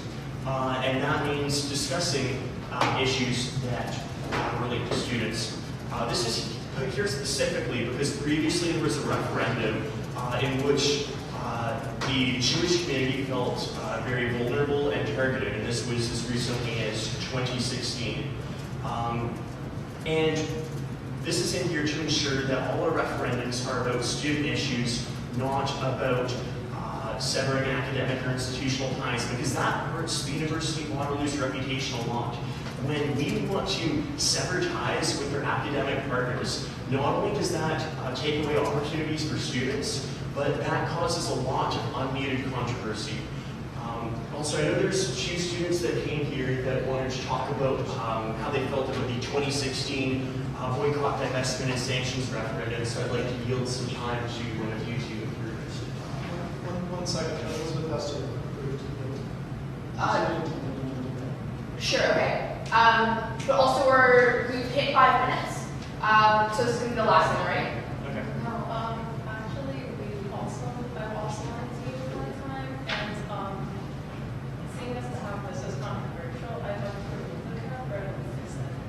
All right, we'd like to extend it by another 5 minutes. Is that agreeable? There's a lot left on the agenda, guys. Perhaps 10 minutes. All right, another 10 minutes. Is everyone comfortable with that? All right. Do you want to go to the council, or do you know? So Alex is yielding his time first. Okay. And then Counselor, and then you're yielding your time as well, right? Okay. So, yeah, standing here is okay? Sure. Okay, cool. Just introduce myself. My name is Idan. I'm an engineering student here at Waterloo. And I believe that rescinding this policy is the exact opposite of what students need on campus. I believe actually Feds is here supposed to create an open environment for students, to fight discrimination, to promote educational opportunities on campus. Furthermore, the AAUP, which stands for the Association of American University Professors, is one of the world's leading authorities on this issue, and they repeatedly said that taking boycott is one of the violations on association freedoms and also freedom of speech throughout campus. The head of Universities Canada also echoed these sentiments. So actually rescinding this policy would go against our own university's values and purposes. Also, as a student union, we fully support, again, an open environment where students feel that they can express their opinions. However, Feds should, on its own, take its own stance on international foreign affairs, foreign politics, because that's not what a student union, that's not what they should be delegating its time for. So, to conclude, the amended policy, I think, is a great way to incorporate the student body as a whole, to discuss their own foreign affairs without taking its own political stance as a student union itself. Okay, it's Josh I think it's Josh I don't think it's a given that the Federation of Students is not allowed to talk about foreign policy. That's in the present state is given. I don't think that's actually the case. I think we ought to understand that if students want to bring up a topic for discussion, if students want the Federation of Students to address a topic, they ought to be able to do so. And while I would agree with you that the referendum that this whole thing has come about as a result of which last year would be well within the rights of students to decide to go against it, I don't think you should try to strong arm or prevent the Federation of Students to be able to address this conflict in the future. Josh, I'm sorry to interrupt. Ben, do you have the meet open? You will get now. Sorry. Oh, okay, sorry. Yeah, if someone can turn it on, I'm going to turn this off. But Here, one second. Let me try to see if I can. Okay, can people online hear me now? Let's see. yeah, they say they can't. They're good? Okay, yeah, I mean, I've lost my train of thought, but I guess really what I'm trying to say is, while it's well within students' rights to vote against that boycott and divestment sanctions motion or that was taken last year, I think students ought to be free to change their minds in the future if they choose to. And I think if down the road students do decide to vote in favor, I don't think it's fair to have this thing in place which prevents them from doing that or prevents the university from, prevents Feds from acting on it. More generally, We've been having a lot of discussions recently about freedom of speech on campus. I think we all know what I'm talking about when I mentioned the situation that I involved with like the fire alarm and all that sort of stuff. I think we can all understand that freedom of speech is really important. And I've heard a lot of debate about ensuring that that kind of stuff doesn't happen, preventing people from throwing fire alarms and preventing people from having an open discussion on campus. My question then becomes, why is it that we're willing to allow that kind of freedom of speech on campus but not the reverse? It seems to me to be unreasonable to want to ensure that certain two groups of people come on campus and are not disturbed, but also at the same time present motions which prevent other groups of people from talking on topics on campus and having motions on campus and having referendums on campus. So my issue, just to be perfectly clear, is not with the actual motion itself, but it's with the inconsistency that exists. We're okay to talk about one topic, and we're okay to talk about one perspective on things, but we're not okay to talk about the other. And if you do try to talk about the other, we're going to present motions here to prevent the Federation of Students from addressing it. I don't think that's fair. And if we're really going to be honest about freedom of speech and freedom of expression on campus, I think this motion does a disservice to that. So I'm going to shut up now, but I'm just going to urge all my fellow councilors to vote against this motion.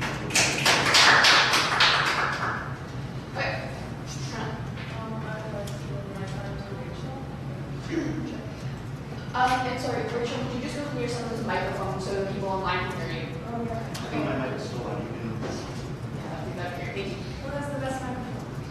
Okay, thank you. Hi. So I just want to give a quick overview of what's happening in Palestine. For those who do not know, Palestine has been under military occupation for 70 years. In 1948, between 750,000 and 800,000 Palestinians were ethnically cleansed, creating a massive refugee problem. And since then, Palestinians have been held under military occupation in two segregated areas, the West Bank and the Gaza Strip. The Gaza Strip, they are completely controlled on all four sides by the occupying state Israel. 95% of the water is undrinkable. Palestinians are unable to leave. They cannot leave. It's one of the most densely populated places in the world, and it's also carpet bombed. Every 4 years or so, Israel is proud to say that their weapons are field tested. They've been used to kill Palestinian civilians. Order. I'm not sure that I'm respecting this, what you're saying. I don't know that that pertains to the motion. I'll get to it right now. So BDS, the motion does pertain to BDS. The Boycott, Divest, Sanctions movement was called for by over 100 Palestinian civil society organizations. Yeah, this is not relevant, I'm sorry. It's not relevant? Okay. So we have a motion to repeal Policy 48, which restricts clubs from participating in the BDS movement, which is called for by Indigenous Palestinians. I just want to we're talking about amending the motion. We're not talking about rescinding it right now. So we're specifically talking about how you feel about the amendments to Okay, the motion. I'll talk specifically to that. Sorry, there is rescinding. That's later. Right now we're on. Okay, that's my mistake. I apologize. So to that, I will say, if you want to talk about the referendum, let's talk about the referendum. Halal was open. You can find it on our website about collaborating with Stand With Us, which is an Israeli state-funded organization in order to achieve the results of the referendum.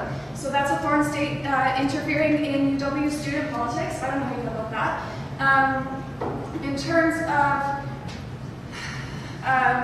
In terms of amending it, I would just agree that essentially to infer that UW has no role in foreign politics is a very, very narrow and closed-minded view, I think, especially in this case where, I mean, I could go into the need of this, the fact that international law is not holding Israel accountable, and therefore we need a grassroots movement that includes campuses. There is a clear precedent with apartheid in South Africa. Academic boycott was a significant factor of ending apartheid in South Africa. You had universities around the world refusing to collaborate with South African universities.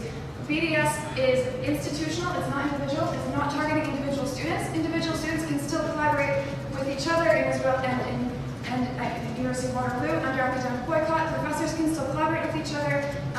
The demands of BDS are very explicit. It's simply to boycott institutions that are complicit in violations of international law until Israel complies with international law. I hope that kind of speaks to the amendment. Okay, just as a reminder to councilors, the motion on the floor right now for debate is the motion as amended. Just to be clear, this motion does remove reference in the resolved statements to the BDS movement and allows clubs under the Federation to express their views on the matter pursuant to the freedom of expression on campus policy. Further, to speak to ratification, just as a point of information to frame your debate, referendums may be ratified at a general meeting as well. I don't know if that impacts your debate, but if it does, Okay. So we've had another 10 minutes. If we would like to extend it, we can, but I'd like to take a straw poll on who would actually like to extend this conversation. So whoever would like to extend this conversation by consider those 10 minutes, please raise your hand. keep in mind there is also a motion on rescission later on the agenda. Yeah. So if you would like to extend the conversation about this amendment, raise your hand, please. So 1, 2, 3, 4, 5, 6, 7. So I'm just going to check on here.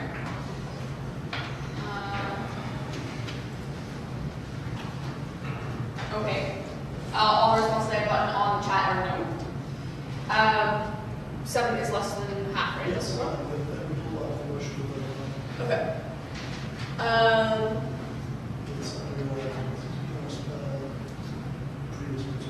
It wasn't a special order.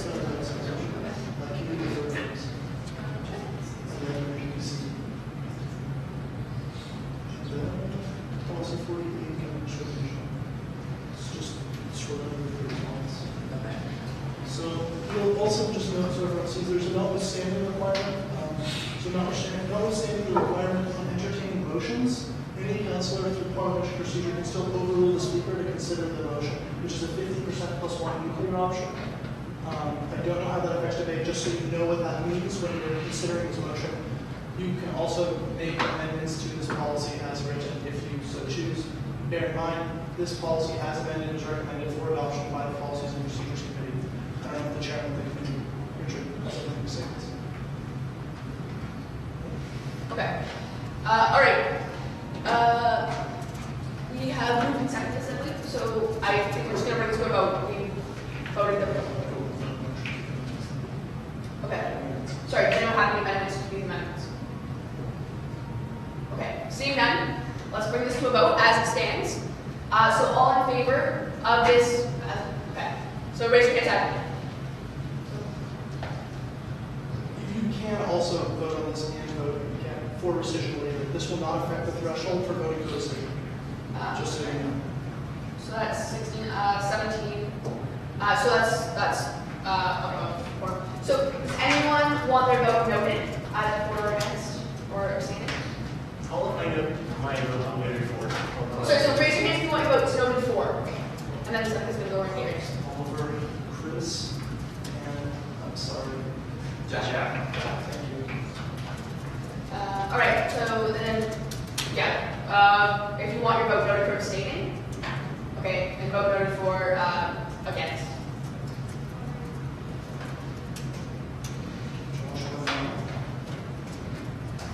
Okay.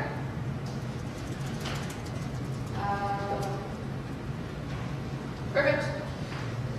So we are going to move on. Next up, we have the procedural amendments to co-op students council. And so this was brought forward by Connor. I will move it. Okay. These are amendments, just briefly, that update the membership to not have to be re-elected every term, as well as establishing that the Co-op Affairs Commissioner has a seat on the council, and that co-op is able to send specific people. This is a motion that's made to mirror what had actually been happening in the Co-op Students Council for a number of years. Okay. So I'm going to limit this conversation to about 3 minutes. I think it's worth noting, we're just talking about changing names. That's a whole question. Okay. So all in favor? Yeah.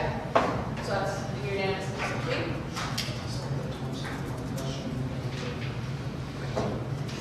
So all in favor of the motion? Actually, all opposed or abstaining? All right, I think that's unanimous. Okay. So. Can you say that?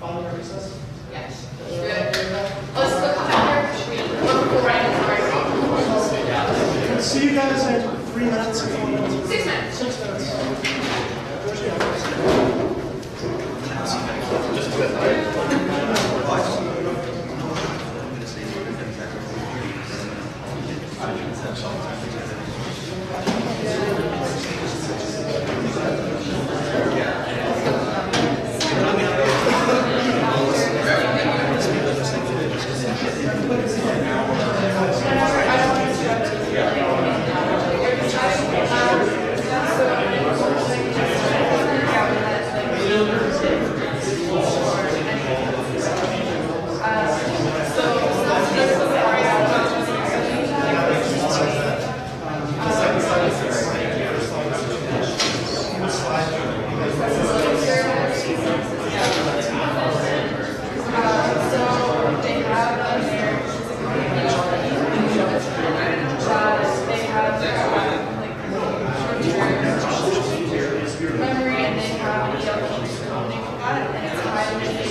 Oh, I hated that.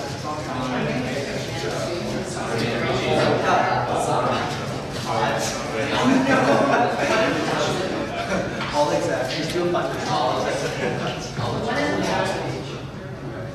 Who does it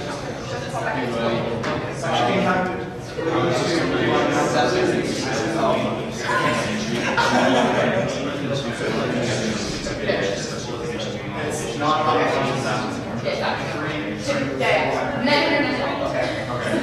What happens is It's not ungrateful for the ability. Otherwise, I can right. we can put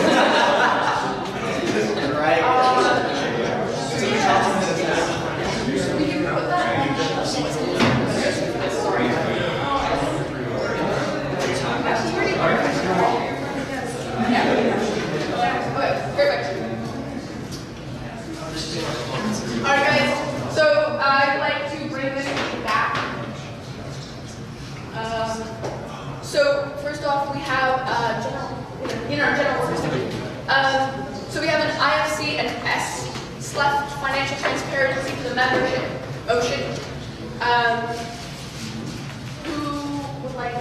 Well, I guess who's moving it? Seneca? Thompson? Do you want a second? Yeah. Right. Perfect. Who would like to talk to it to start? Can we have it up on the... Sorry, yes, absolutely. So the motion was put together by the Science Caucus. It was just, it was pointed out that all the science endowment funds are moving towards a model where, like the math endowment fund, that we list who we're funding, what amount we funded them for, and what the project pertains to on their websites, so that students know how their money is being spent in these dedicated endowment funds. I'd like to see the same done for feds, and evidently the rest of science did as well, so that's the basis here. Okay, yeah. So I'd like to speak in favor of this, mainly because I was the director for the endowment fund last term, and I found out listing out every single project that was funded really helped. Not that like you can't talk out of so much endowment, but especially that endowment fund, me just listing everything helped with just that refund rate of whatever, and it made people more aware of what that actually did. Okay. And so just before we keep going, I'm going to say that let's put like a 5-minute capital conversation to move on. That's me. So I just like to speak to these funds aren't like feds funds, they're university funds, and so I would like to make an amendment to this motion to task the student life or myself to talk to the finance officer that actually oversees these funds on if there's any guidelines or confidentiality concerns related to divulging exactly like everything outlined in what's proposed, just because I don't want to go against anything that the university has already set out and the expectations there. So I'd like to task myself to investigate these guidelines and just make sure that what the university recommends from them, because it is for the next meeting.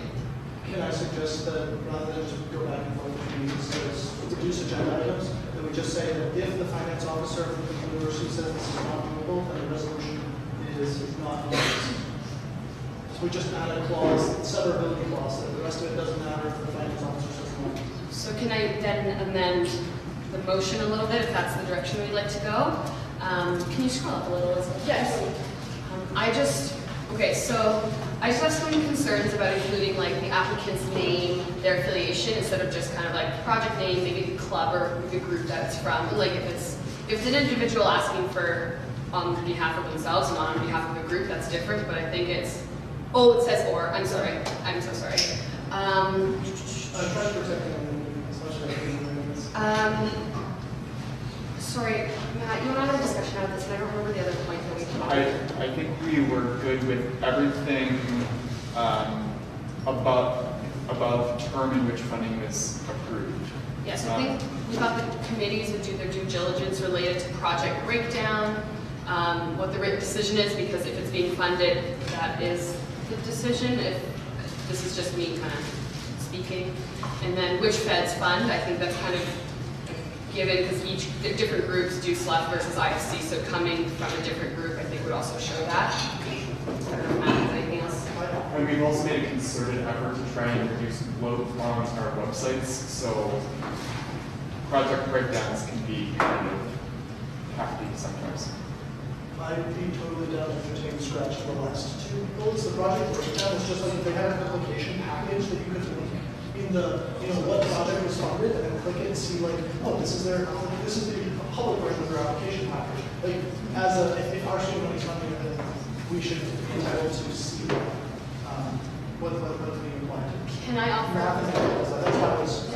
Can I offer something that not always the entire budget is funded? Like, for example, it could be like, here's our whole project, but we're only giving you money for, that doesn't happen, but money for the tables that you're going to use at your event. So can we maybe amend it that it's like, if there's a specific allotment for the money, or if it's a general like fund, you know what I mean? Like, that's what I was trying to do with the second to last point, was that if there's corollaries or like you can only get this much money and it has to be spent on these things, then that was achieved with the second to last point. Was my thought. Okay. I don't know. Could I then say that maybe Seneca and I can, or whoever else is on this, like Elizabeth, and everyone can work on some wording just to make it a little more so it's like clear? I don't know if that's okay. I would like to move to postpone the motion to the next regular meeting. Yeah, I don't know if that's something should come unless all the science councils are on board with it. Chris, Matt, Elizabeth? Do you want to postpone this next one? Next one? Yeah. Sure. We're good with it next one. Yeah. So motion to table until October 21st? Yeah. All right, that's right.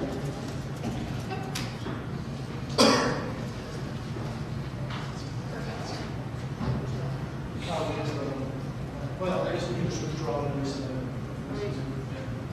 I don't know if that's here. Okay. All right. So in that case, we had the IFC and volunteer procedural amendments. So, do you want me to talk to that? Let's just put the plug. Okay. I can maybe talk to why I'm bringing it forward. Something that I've noticed is maybe lacking a little bit within my portfolio is kind of the similarity to like COPS, the committee presidents, but with the service side of things. So like committee coordinators, name, TBD, and kind of seeing how that goes. As well, there's a lot of advocacy efforts that a lot of our services do, and something that I talked about is how can we advance those advocacy efforts. So another committee I'm looking to put on my plate is like a service advocacy committee, again, name, TBD, and so with that additional workload of having two more committees on my plate, it wasn't really feasible to continue what I already had. And so after discussion at exec board, we had the discussion of moving IFC, like obviously pending approval from council, under VP Ops, knowing that it kind of blends nicely, funding, operations and finance. I had that experience as well. One of the resource members we use is our director of campus life, and after chatting with him, he has no problem still kind of acting as a resource, even though it would be for the VP Ops instead of VP Student Life, because we work closely with all the staff within Feds. He had no concern about the funds sitting under one exec over another. I think it just happened to be kind of put on the VP Student Life, VP Internal, whatever it was in the past, and so it continued that way, but that's where I'm looking to move this into Kurt's role. For the other one was the honorary lifetime membership. Yeah. Can we just move those two since there's something? Yeah, there's three actually. There's three. Yeah. I'm into that. All right, that's friendly, I think. We don't need to split everything, just the votes. Okay. So do I continue talking, or do you want me to stop for now? Any questions about the IFC comments? Should we start with the IFC for now? Just to, okay. All right. So yes. I have a question. Okay. Sorry, I'll try to speak loud enough, but what happened is much for context.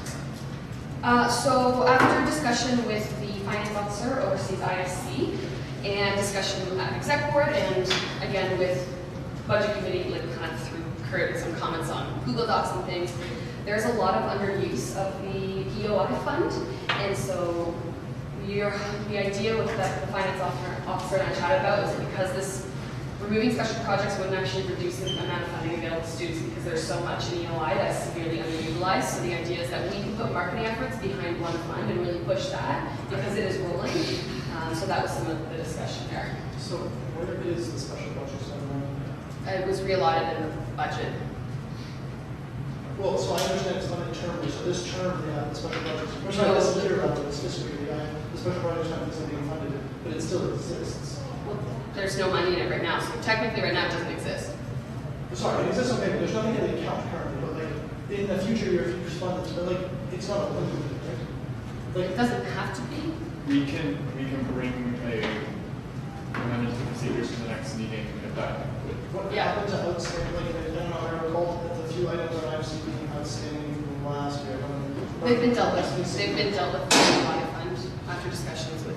Oh, did we take them out of EOI? They fit into the mandate of EOI. I talked to the finance officer that the discussions have been had. It was all done, like, all good to go. Discussion with IFC, with the finance officer, and with our own accounting departments. So.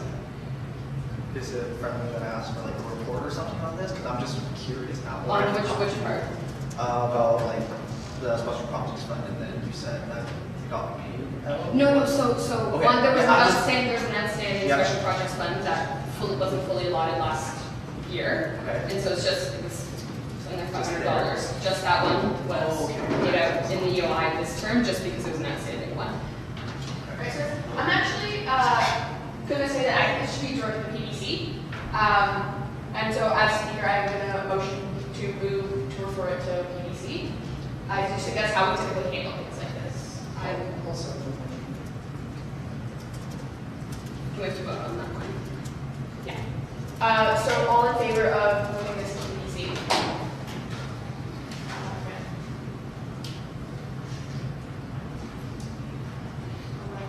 Well, what is? I think it's 18. Okay. 17, including the online notes. 17 days. 17 days. Oh, wait, sorry, Jason abstained, but then we got the 17. So I think there are 17. Yeah, there are a couple. Okay, so that's the majority. Okay. But there are other parts here. Yes. Okay. The next one is about honorary lifetime membership. At our first council meeting in May, I was put on as the exec on that committee. In the procedures, it actually says the president is supposed to be chair of that committee. So I am motioning that we change that to a, no, scroll down a little bit. Yeah, there we go. Wait, scroll that to a designated executive because clearly it wasn't actually followed in the beginning. And then Matt and I had a discussion that if this is moved this way, that he would like to be the chair of this committee instead of myself. Also, I would like to say that right now it is not following procedure having me as chair, and that is another note to keep in mind. Who will be okay, first and second, who will be designating the executive? Council. I think at least that's what happened in May. It was kind of designated to me. Yeah. Can we say an executive designated by council? Sure. Yeah, certainly. Does anyone else have anything like that? Or do we want it designated as exec board and then it's no concern? I think that might be easier.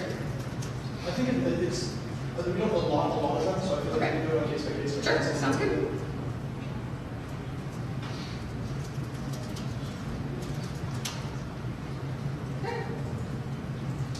Voting on this one, or? Yeah, does anyone else have anything to say, or can we bring this to a vote? Yes, also. So you're just changing the moves in order to comply with, and having council make sure that designated also fits within the guidelines. Yeah. Can we amend the motion? Can you have a motion in new business to put me as the designated executive for if we're doing it by council? Then we designate me as the chair. But we just get to, yes, I see what you mean, for this year. Yeah. I'll just move that we amend the primary motion to make for this year the vice president education for chance. Will you second on that? Please. Or that he will be the designated. Yeah. Yeah. So, okay.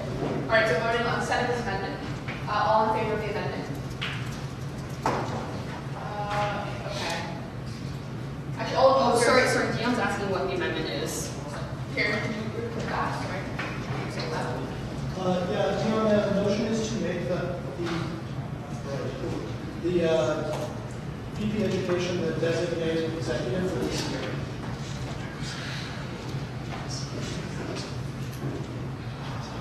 All right. So all in favor of this, or actually all opposed or abstaining to this amendment? And this is including putting this into effect then? This is just the amendment that you guys just discussed. Okay, gotcha. Yeah. Okay, so we have 3 abstains, but that still passes. Okay. So yeah, so now we can vote on the main motion. So all in favor of the main motion with the amendment that we've just added.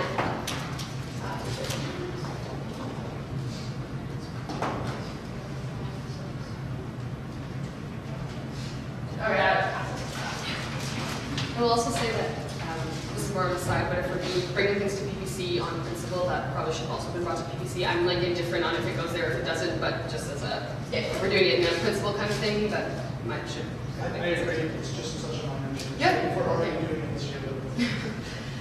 So my next one is volunteer appreciation. So there's a couple changes to this, and I can explain. There's 3 of them. The first one is the service coordinator honorarium was increased to $500 a year, and this was to comply with what was passed at the GN and what has been in effect since last fall. So in winter 2017, I want to say winter 2017, it fee increase was passed, and it said it had to go to service coordinator honorariums, and so starting that fall, it was put towards service coordinator honorariums, but it wasn't actually updated in the council procedure. So this is me kind of backtracking what has been done to add it to the service coordinator honorarium. Number 2 is I added, in conjunction with the services manager and the director of campus life, we came up with some honorarium metrics. So that our service coordinator honorarium metrics that we can go through, like, did they answer their emails in a timely fashion? Did they do this? Like, was there any concerns? It's all in there. And so this is just a way to help us allot honorariums without it seeming biased in any way. And so that's why that's in there. Another one was category 3 volunteers. I edited that I edited that one because chair, board, and speaker of council fall very well into that category, and so I just made the change because it was kind of a really iffy one to understand, and so those roles explain it a little more clearly. And yeah, that's what I think I changed. So, any questions? Honorarium is typically something just given to people for the service they perform, not as their compensation, but not necessarily. So I'm wondering if by setting metrics for this, we tend to create the illusion that these are non-volunteer positions and instead are like remunerative positions, which isn't what they are. Do you think we're going to create that false impression? Because I don't want to give the illusion that this is a job and then someone's like, why am I getting paid $500 when I do 18 hours of work a week? And it's like, well, the job's a volunteer job and you're being rewarded for being a good volunteer. How do we, I'll let Matt talk on that, then I can jump in. I think I actually went in the opposite direction than you in my head, where I'm like, the amount that is there should make it pretty obvious that you're not working for compensation. But I think we have had conversations in the past about efficacy of funding and making sure that we're actually giving out money in a responsible manner. And like you just said, we want to make sure that people are being remunerated for being good volunteers. This is just how we assess whether they have been good volunteers. And this is generally already kind of being used, just not in an official, procedural way. And so I just, for transparency purposes, wanted to put it in here. I'm sorry, I'm actually supposed to say this one. Oh, okay.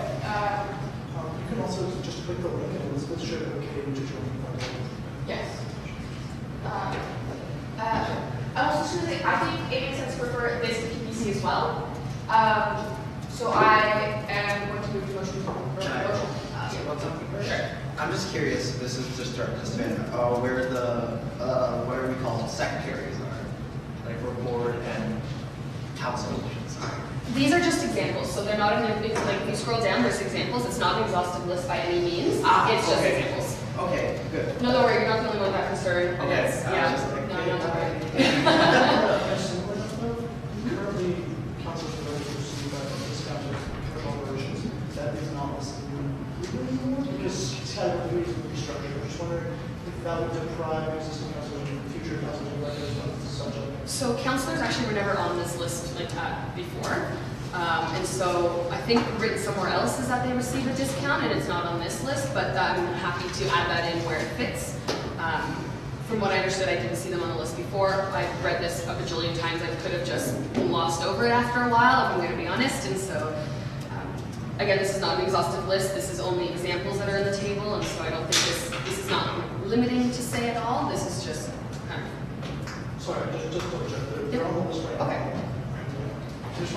Just making sure that there wasn't... No, this doesn't remove anything that already exists. I'm just trying to make it as clear as possible. And I think the only thing I really changed that is different is the chair of board and speaker and council are included in examples where they weren't included before. So is there a second on the motion to okay. All right. So can we vote on moving? I think you have a... Okay, sorry. Awesome. My question would only be relevant unless you're going to make a motion to move this to BBC. Yes. Then I will speak. Okay, yeah, so that's I moved it in the sense that we are now ready to vote on it. So all in favor of returning this to PC?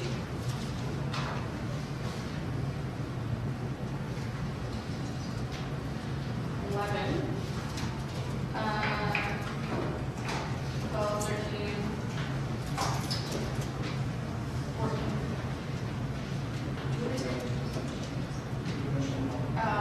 Close. I think it's approved before there isn't a letter showing up as well. Oh, okay, cool. Yeah. Okay, cool.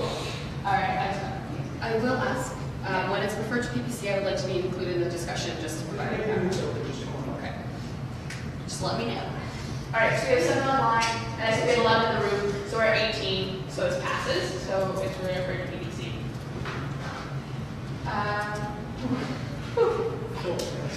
All right, so next up, we have the electronic approval process.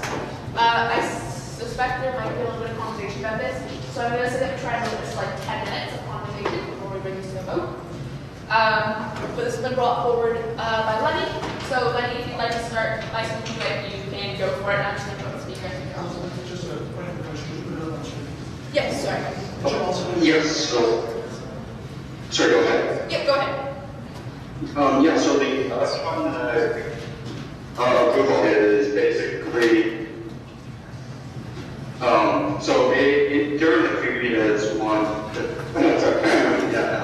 so during the previous time, we had the special, we didn't have a special meeting for the budget approval, and many councilors were concerned that it was no special meeting because they could not fully voice their concerns on behalf of their constituents. So what this Electronic Approval Act is about is saying before we have any special budget votes or anything that concerns with these monetary regulations, we should first have a special session. The special session should be called for council so that all the councilors can come together, debate about various parts of the budget.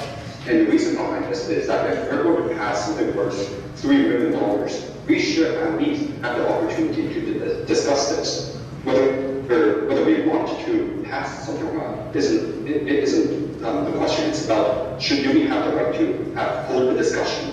So that's what this resolution is about. It's that we should always call for a discussion in advance.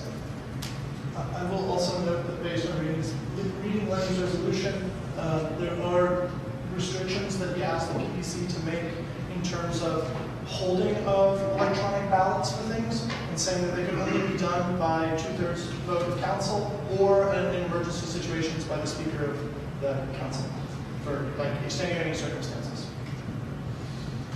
Okay. Anyone else have anything they'd like to say?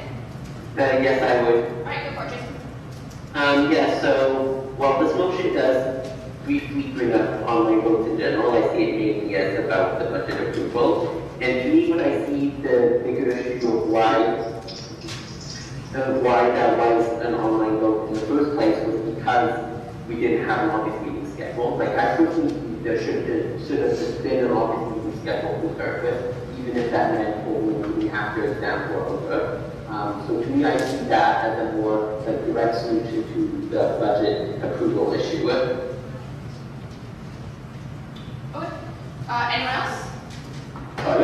So building off of Jason's point and points here, Jason made the point of saying that we should have an August meeting. I think one of the problems with the budget process is that we tend to have meetings within exam periods, which is like a good case to make council, like have council have a depot, right? I feel like we need to change the process so that we do not hold budget meetings during exam periods. Okay. Anyone else? Yeah, Matt. Just to clarify that what I said was after exams are over, would also be an option. That's before the whole vote took place.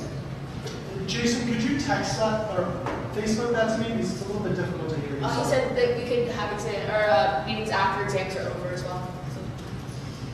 So, yes, Matt. Just briefly wanted to say that I would find that this year's budget cycle was a bit of an aberration. There was some stuff going on the university end which caused a bit of a delay.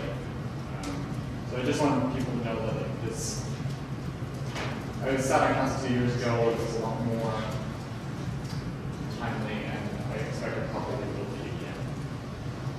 Okay. All right. Does anyone else have anything that to say for? Yes. I guess I also just want to kind of, if I remember correctly from that meeting where we decided, I think it was a 2/3 vote to suspend the procedure to allow us to do electronic voting. So it was a council decision to do that. Just to keep that in mind that if council chooses not to do that in the future, which then that's their choice, and that's the choice that the council made for this term to help for the budget to make sure we had something going into the fall term. Yeah, I'll also just say for everybody that sometimes budgets don't necessarily work on the same timelines as academics and exams. This organization has to continue to run, and it's in our prerogative as officers to keep that coming. And that can be an inconvenience, I know. I'm sorry that when this was put on the floor for electronic approval of the budget, that I guess we didn't do a good job of clarifying to councilors that the cost of that would be the capability to make amendments that would go back to the budget committee for implementation. That's a fault on us, and we'll definitely be working to fix that procedure going forward. So I'm sorry for that. Okay. Yes, Richard. Oh, okay. All right. So in that case, if no one else has anything to say, I can turn to a vote. Okay. So all in favor of the motion as it stands for the electronic voting? Who seconded it? Who did second it? Who would like to second it? All right. Okay. And variety. Sorry. Okay, so all in favor of the resolution for the electronic voting approval process? Raise your hands high, please. So 1, 2, 3, 4, 5, 6, 7, 8, 9, 10, 11, 12, 13, 14, 15, 16, and we have a bunch online. Would anyone like to vote noted in either direction? All right, so Matt, for extension. Okay. Perfect. So we can move on to the invitation of news groups to cancel. I think this should be pretty quick as well. I'm going to say let's kind of put like a 3-minute time limit on this. But I'll let Mike talk about it. Second? Okay. Yeah. I'll second it. Yeah, thank you. Lenny, would you like to talk to this?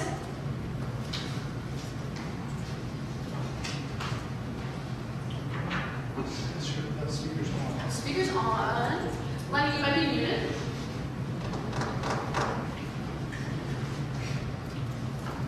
I think he's on a train right now taking this call, so that could affect things. Anyways. Hello, can you hear me? Sorry. Perfect, you're there. Okay, so this one, it's very simple. So basically, what we're saying is, a lot of people don't know about this council, they don't know about what we do, they don't know what it is that we're actually doing on behalf of our constituents. So we're basically saying, how about from now on, the speaker who I believe is already doing this, by the way, can send out invites to media groups like Matthews or Iron Warrior or Nutrient to invite them to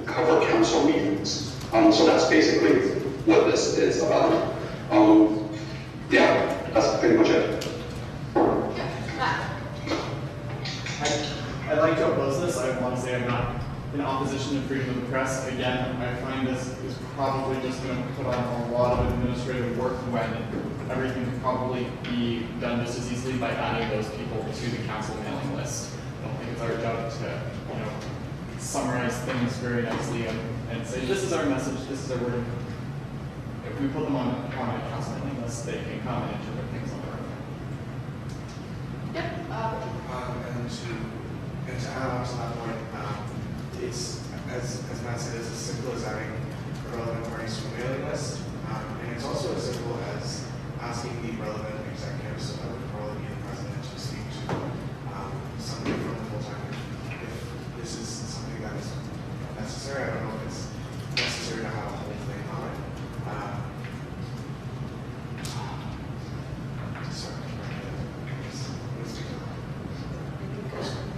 Sorry, let me see if I can kind of get what I was trying to say connected.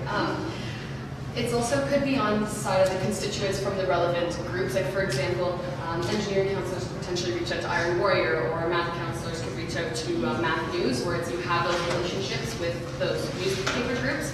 I would also maybe advise against giving direction to specific full-time staff members as executives. Like we understand like tasking us, and then we can kind of see how it fits based on like the workload within the organization. And so I think again, like, no opposition to the idea. Yeah. Did this actually task me as staff member? I thought it just tasked me as secretary. It tasked our communications and relations I think specialist. you just said I have to notify for like. I may have misread it. My position as secretary, the administrative burden's on me, not on them. I have to summarize it, and I just have to notify. Sorry, I may have misunderstood. Yeah, I'm pretty sure. Can you pull it up? Yeah. It's in consultation with the language. Okay, in consultation with. So I mean, I'm down to scratch the full-time staff member. Elizabeth, sorry, Richard and I have been. Well, I have been, but Lisa, the communication specialist, and Richard and I have been discussing how to engage the news groups on campus better. I send them like a digest version of our agenda, summary of items already when I send them the agenda before a meeting. I CC them on the minutes when they go out, the final versions of the minutes, stuff like that. They're invited to come to attend. So is Math News. I extended that to Math News and Iron Warrior at the request of Engineering Math Caucus already. So I do that. I'm not necessarily opposed to putting this in procedure. Definitely adds a little bit of work, but it's not something I don't already do. I don't see a lot of administrative burden here. It might just be better, though, as Matt noted, to add to the mailing list, and I extended that offer to them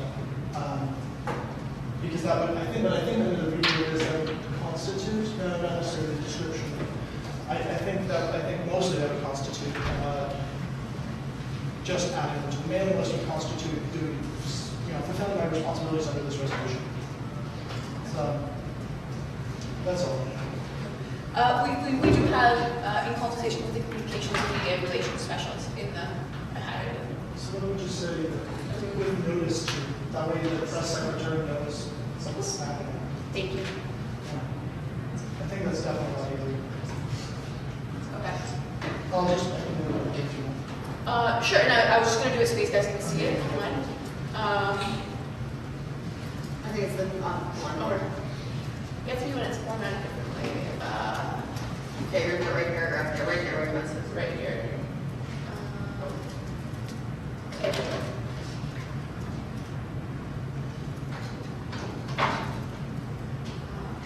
So with notice to?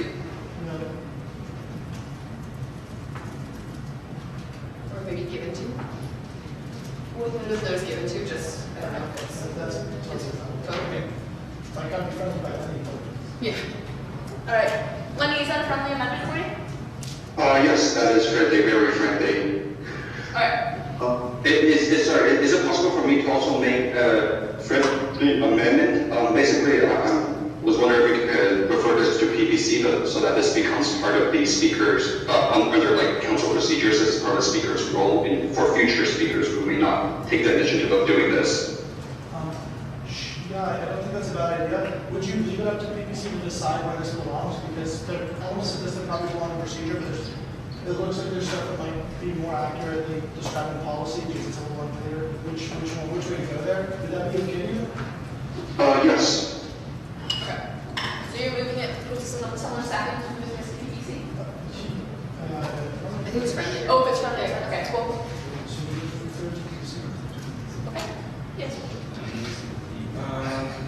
can we make it so that the communications and media relations specialist does the inviting themselves?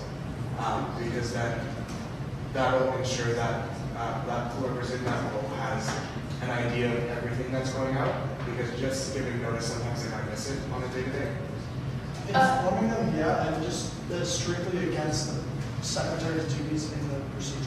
So if it's going to PPC already and you're the chairperson for PPC, you can make those amendments at PPC. It just saves on the floor amendments now. I don't necessarily disagree, I believe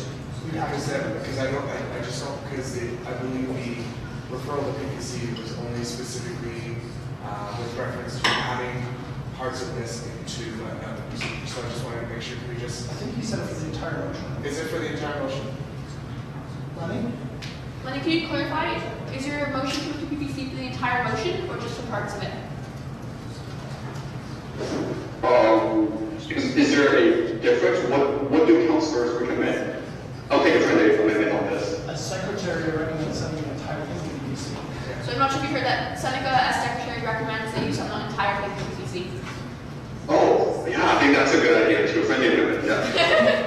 All right. Okay, perfect. Do you want to come back to council for ratification? Do you want PPC to be able to put it into force? What do you want? I would prefer if council can later ratify this. Okay. With the consent of, yeah, council ratify. Okay. All right. All right, yeah, so let's bring this to a vote. So all in favor, please raise your hands. That is clearly. Would anyone like their vote noted? All right. Yes. Perfect. So on to new policies, amendments, and rescission. So I'm going to let this first one be talked to by Dion. You're there? Yeah. Okay, great. So this motion is basically just to ask for transparency to committees, both the student council and the board. The idea behind the policy is that we publish membership of our committees, including our membership's names, emails, and constituencies, the meeting agendas, and minutes online on the Rich website, and that these are published in a timely fashion. Also, that we can mailing list for committees so that students can subscribe to them rather than having to reach out to a executive or to chair of the committee for the publication of the meetings when passed. Ultimately, this is being moved for first reading and should be referred to the UBC.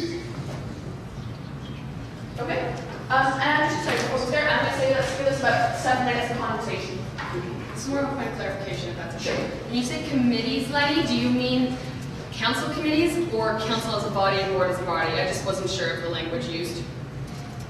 Basically, committees of student council and committees of board directors. Then I would also like to touch on the idea of a lot of the committees meet weekly, and so to put out an agenda, I think it was 5 days before, and then to put out minutes shortly after every week is a very large administrative burden on, I can't speak for all of the committees, but I generally chair and the secretary for the committees that I chair and secretary.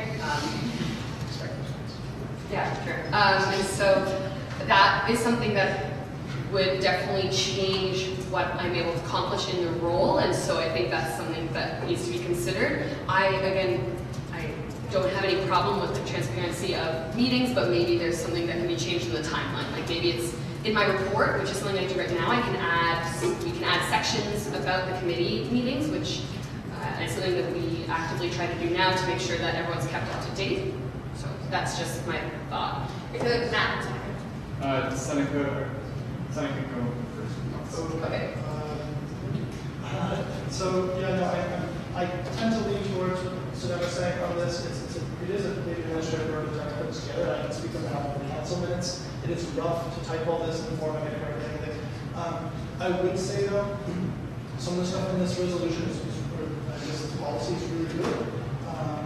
I would say that when this goes to PBC, one of the things, some of the changes that should be made though, would be included but not be limited to not having independent mail lists for each committee. That is a humongous hassle for me to deal with as a secretary.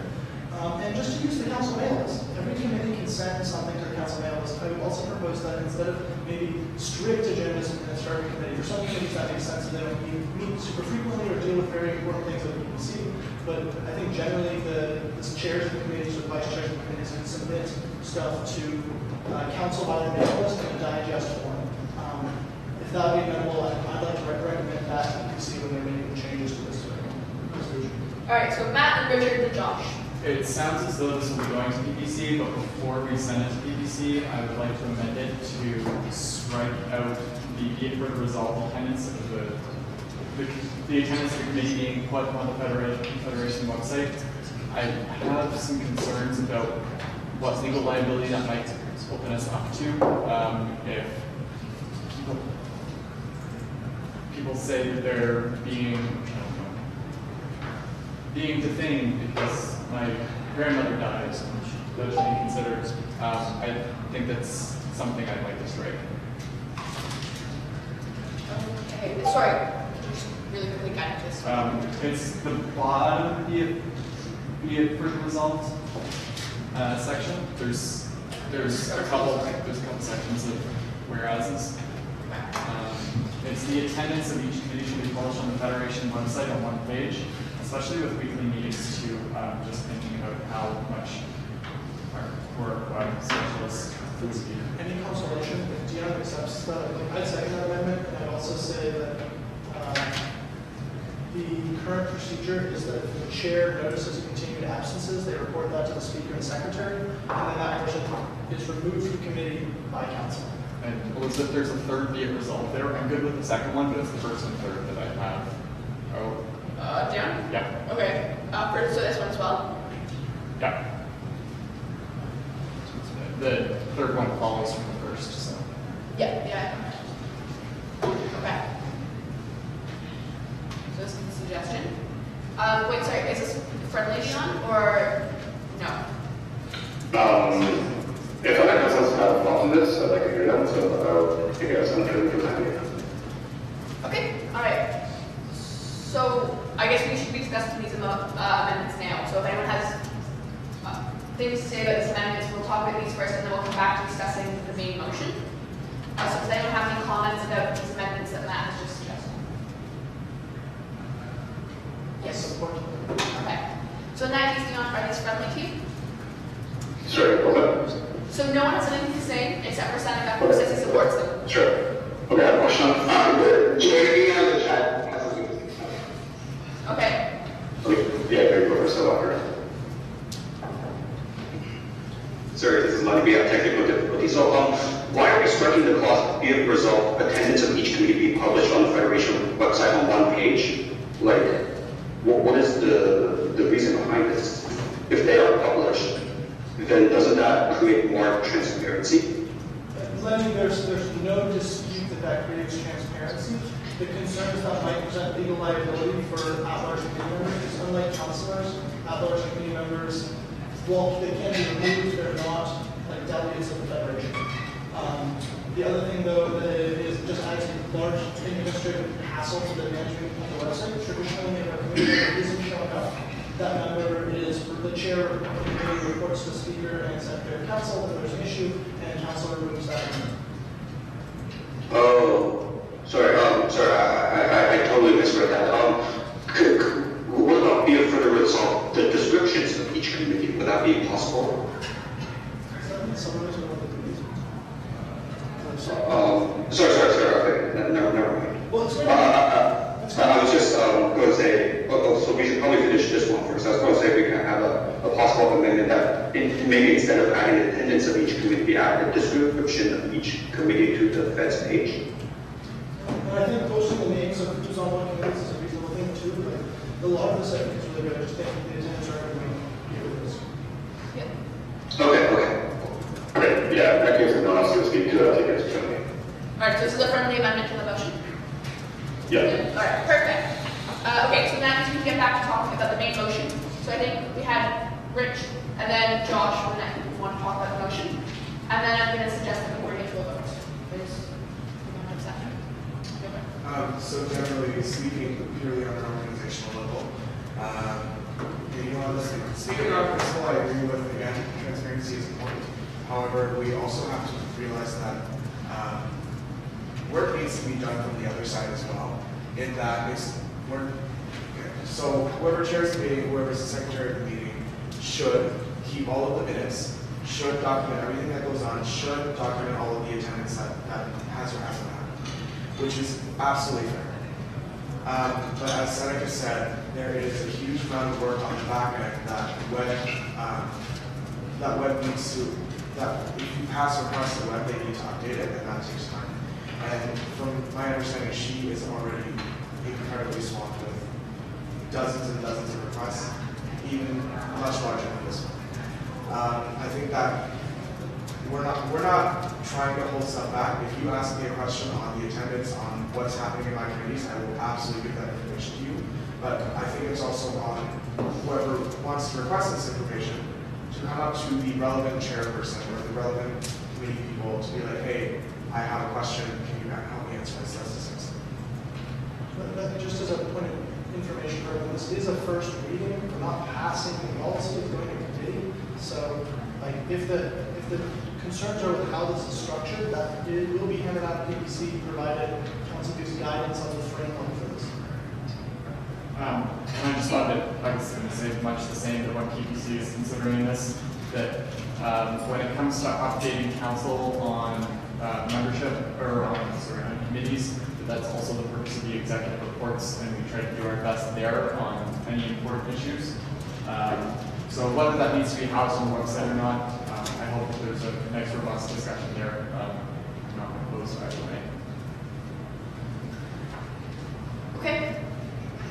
Yeah, Josh. Are you going to remember one? Okay. All right. Are we okay to bring this to a vote? Actually, do you want to offer input? All right, Lenny.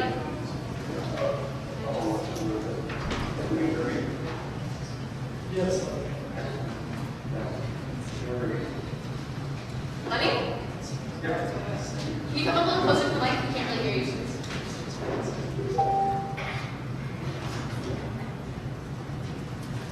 Okay.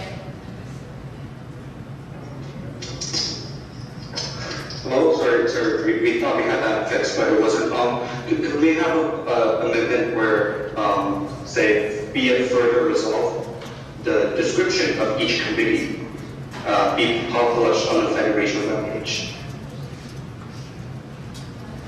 So this is just so that people, the students, can have a better understanding of the different committees on FEDS.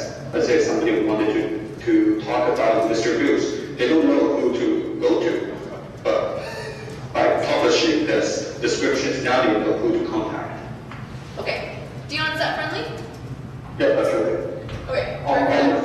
Sorry, I was just going to say the description and, sorry, it's a long day. The description and say the committee members, the contact information of the committee members. How about the contact information of the chair of the committee? The contact information is already included in the above here active ones. You could just list the names, because if they want to give out emails, that's one thing, but they are students, they're not counselors, where there's an obligation for their emails to be disclosed. Yeah, the chair seems like a happy medium. That definitely gives people a way to contact the committee. And you can put the names of people, that's fine. They are on the committee. Is that okay? Ms. Collins is the one. Okay. Everyone's happy with this? Just needs confirmation, that's it. It's also This is just as a reminder, if you are talking, to either talk really loudly or to unmute your microphone so that people online can hear, because there has been some not being able to hear us on the computer.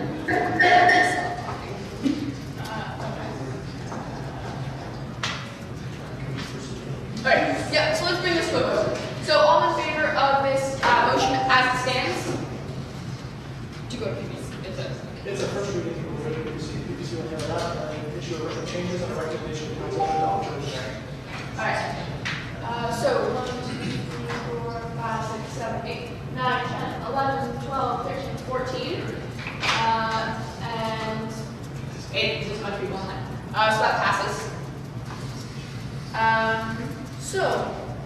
On to our next thing. Alright, so this one I think should only take maybe like 3 minutes.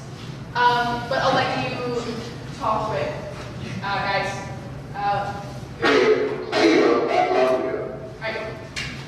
Right, so it's the same enough policies we just discussed, except just pertaining to the main council meetings and to board meetings. This is an attendance transparency policy, and we're only referring this for our first reading. Well, this is just the first reading for PDC, so PDC will remember the details. The policy is just asking for the Secretary of Council of the Board to calculate attendance every once in a while and post them online, because attendance is one quick way to ensure how dedicated a person is to their job. It's something that, like, if people have like close to 100% attendance, they should be ideally rewarded for it through basic fees. So that's the principle behind this, and hopefully it's not controversial, but open to your thoughts. Yeah. I'd like to propose one quick amendment, hopefully friendly, not Secretary of Board, Secretary of Corporation. Okay. And just not online? Sure. The last few is very top, right? Scroll up. It's the very, very, very top. Oh no, mine is alphabetical. But you should also be it's actually above all of this. It's like, never mind, it's not alphabetical. No. Yeah. Scroll up a little bit. I think it's on it. Oh wait, is this? Oh, the plus. Yeah, no, yeah. Scroll up. You're all trying to trick me. Okay. Just literally replacing the words Secretary of the Board with Secretary of the Corporation. Nah. Oh. Second page. So, yeah, the last page where there's all that. Just replace whatever characters the corporation. Yes, that's okay. I'm putting on my mic now.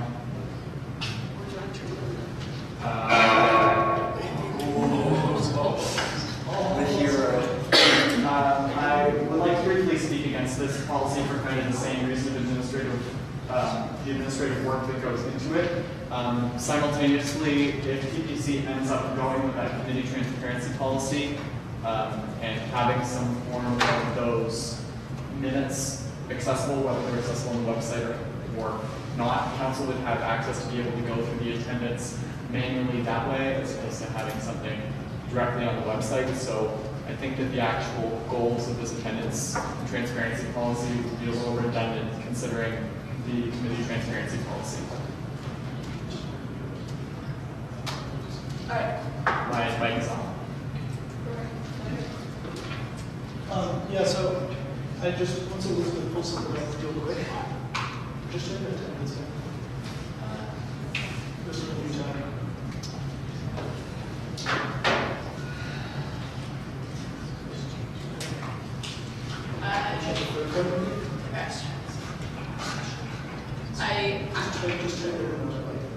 You should let it go for the zone. Do you want to search? Council attendance and committee law. So I'm just going to quickly speak to this. I think the administrative hurdle here is real non-existent. Literally, it's just making a piece of text to this. This is all of you all stored on what your attendance record is, and if it's blank, it means you weren't council at the time. And it's what we base our decisions off of for when something triggers, either the slide 2 expulsion qualification check. Then this tells me, if we scroll all the way over, total means 10, excuse, blah, blah, blah, and then gives me a, should we provide a warning, and when are you in good standing versus when are you up for expulsion. Already built it, easy to reformat for board if that's the way people want to go, it just needs to be linked. It is also based on the minutes, but I can speak to how painful it is to pull that out of the minutes, especially if you make a mistake and have to go back and get that fixed. So, just as a heads up. Okay. Do we actually need much more conversation on this, or can we vote? Does anyone feel the need more conversation on this? It is going to be soon. Yeah. All right, so I'm going to make it a no, and I'm going to say that we bring this to a vote. So, all in favor?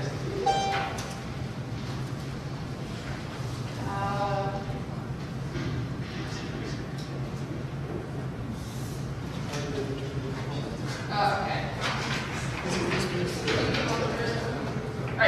So that passes. Yes, Alex. I have a motion.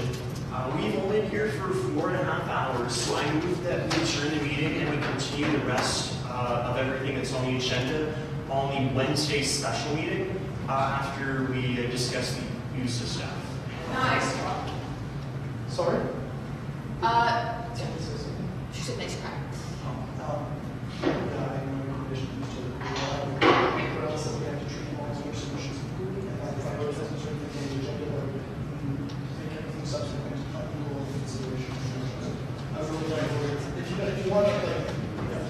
You don't need to tell me. Yeah, I'm going to say that we go, like, there's a lot on the agenda. Like, we do probably have another, like, hour and a half at least of content. I would suggest that we go for one more, another half hour, call it at 5:30, and tackle the last, like, whatever's left Wednesday. I think that's a happy week. Is that agreeable with people? So Wednesday, for all of us here on the Pacific Coast, are going to be loaded with work. Most of them are at work at that time, so we need to treat agenda items equally. I move to consider special work. Can you withdraw your motion, Alex? I'll withdraw. Okay. All right. Is it possible to move the meeting by like half an hour on Wednesday until 5 o'clock when we're completed? Yeah, guys, this is new business. We do actually have to continue the agenda as it is. Sorry. Okay. So next up we have the rescinding of policy 48, and I'm going to let Brandon start by talking about that. This one, guys, I think we are inclined to probably want to talk about this for a while. I think we should try and start with a 10-minute limit. I think each person should only be allowed to talk for a minute at a time, and no one can talk more than twice. Does anyone have an objection to this? All right, so in that case, let's do that. I'm just going to pull up a timer on my computer. But Brandon, you can start talking and introduce us. Did you say everyone can speak twice? Everyone can speak twice for 1 minute each time. Also, just as a point of information, right now we're discussing that now. The existing policy is the policy as amended by PPC. The one that's on the policy manual is not. So you can pull that up if you like, so you can reference it. Sure, sorry. I actually missed the beginning of the version. And make sure you unmute when you're talking so that we can hear you. Yes.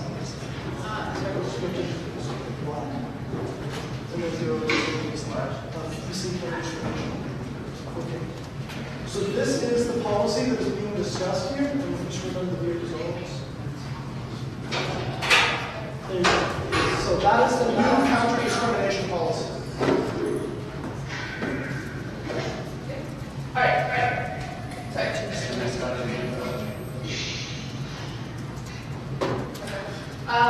Hello. Here, and you can check in the messages to see if people rules and one.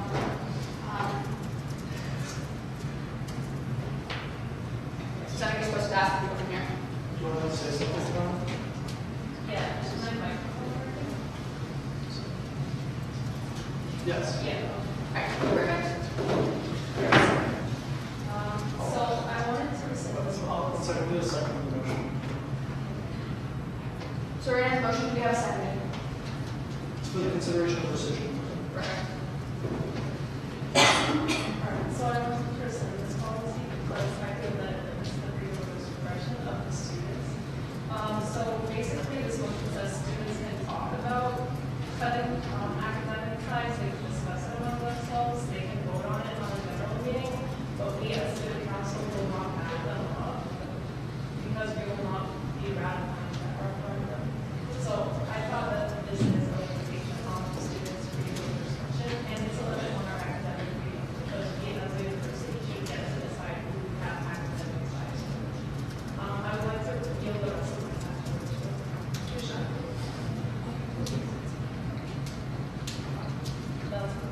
Okay. I just want to talk about point of order. If we want to rescind this, we have to have a 2/3 majority vote before we rescind. Okay, so, sorry guys, what do you want to talk about? Raise your hands high. Just for information as to why council bringing that up, there's a policy 49, sustaining safety, that requires that's what we just proposed in procedure 9. That is not suspended. So everything that would ordinarily go to board of directors, if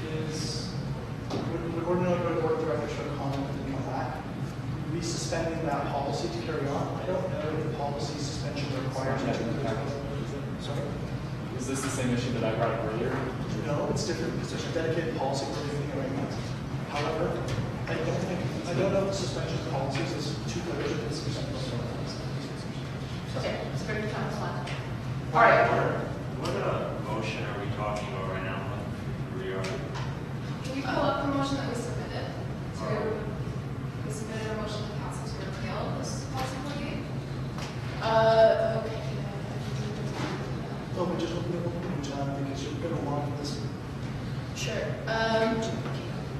If you come in and click on the policies tab, you can duplicate it. Policies and procedures, that one. Okay. And then you should be able to command click, yeah, and then you should be able to duplicate it. Or Apple click, I don't know what Apple terms. Yeah, man. Just copy Yeah. it. Then And copy this. Okay. Old-fashioned computers on.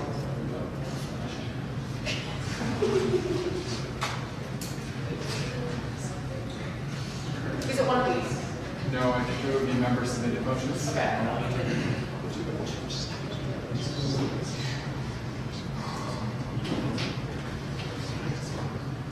Also, just for information, Sean is still, he just has a very tight, so it's called.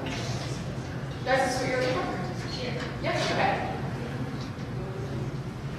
That's the statement of support that club signed, but then there's an actual motion to repeal it. Yes, that's on the agenda. Is that, was it this? Yeah, these are also proceedings, policy 48. Right, there was an actual motion that was submitted that has to be presented, but Yeah, sorry, the resolutions, if they're like, the only reason some resolutions are attachments and others are on the agenda is because if there's like 17 resolutions, it's just easier to make an attachment and adopt the resolution. So this is the same thing. It is rescission of County Determination 2.2. yeah, I'm just wondering if you want to pull up what we submitted. But I think that was. That was so we submitted a motion to repeal, and in the motion to repeal, we referenced a letter of support that was signed by several friends and clubs. That's what you pulled up, is the Let me letter. just check because I think they're page 1 and 2, because I just put like things together. Yeah, click there and then No, and that's scroll down. Yeah, I think it was all the same. Yeah. Okay, so that's. Sorry, that might be my fault. Let me just check it on. Give me a second. I'm sorry about that. What? That is what I said. Okay, I thought that's what you said. Yeah, okay, I thought so. This is what we have? Okay, so we're confident moving forward with this, yeah? Let me just double check. Okay, yeah. Josh just went to work. Can you right now? Could you let him into the chat? Yes, sorry. This one is rescission of 48. There's nothing else in the actual member motions. This is just looking at it. Okay. If not, speak a different speaker. okay. Are you comfortable talking about what's on the screen? If we like, it doesn't. I mean, it has most of it. Can you scroll down a little bit? Sure. No, it's on the very top. Be resolved, that's what I received. This, I just copy pasted into a Word document. Okay. That appears to yeah. So this is some. Yeah. Okay. So are you ready to talk? Yeah. I think you were the one who's going to talk. So Okay. this is all you can go. Yeah. I wasn't. So keep in mind you can go a minute.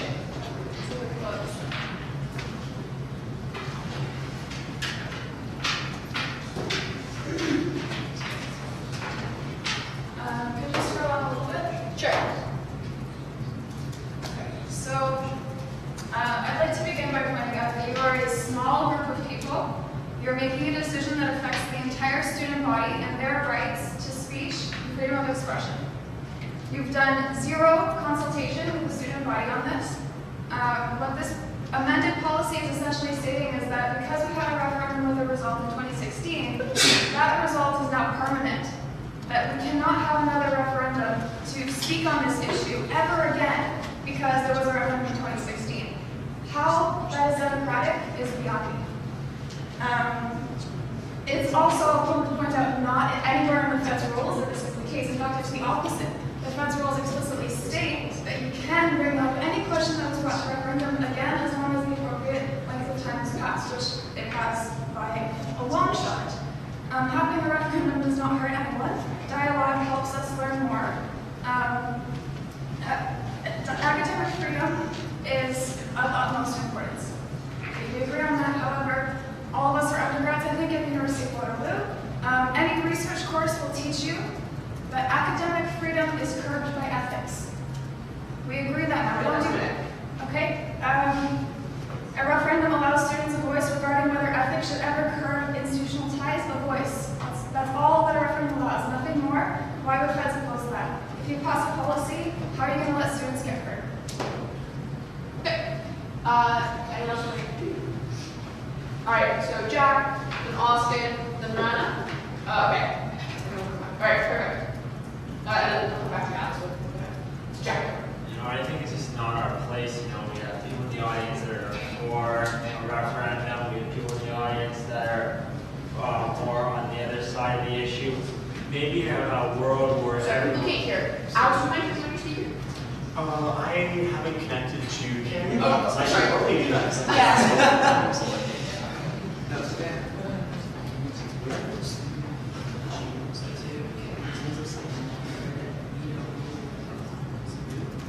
No, it should be on there.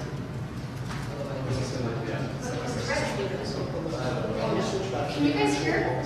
Okay. Sorry, Matt, what was yours? I'd like to be on The speakers list? Sure. Okay, yeah, I'll set my memory. That way we know what we're discussing.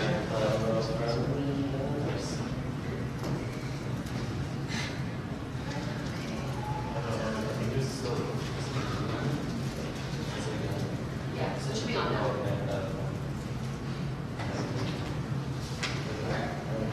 Alex, here, I'm going to make you now. So, Alex. Can you remove Joshua too?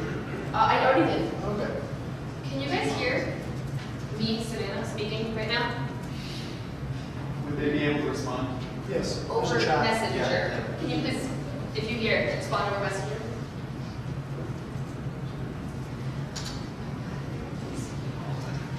Alex, is your microphone on, maybe? Yeah. Can you hear us now? I can hear you guys. Oh. You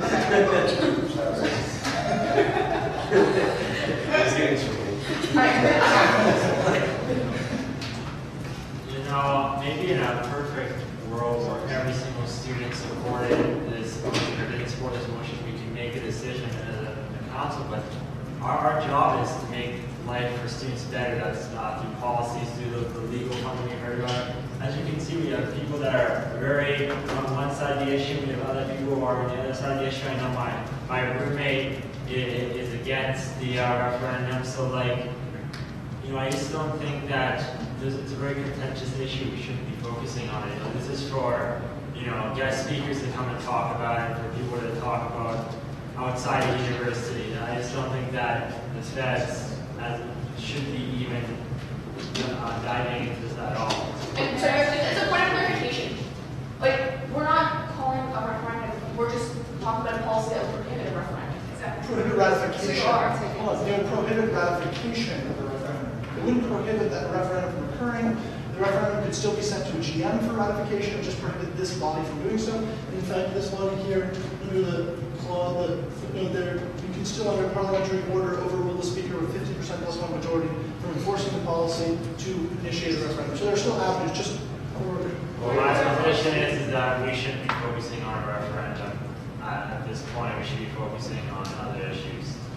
Which is exactly what we're suggesting. What are clarification, please? I'm just wondering, so there is Out of order. still, there actually, The members out of order unless recognized by the chair.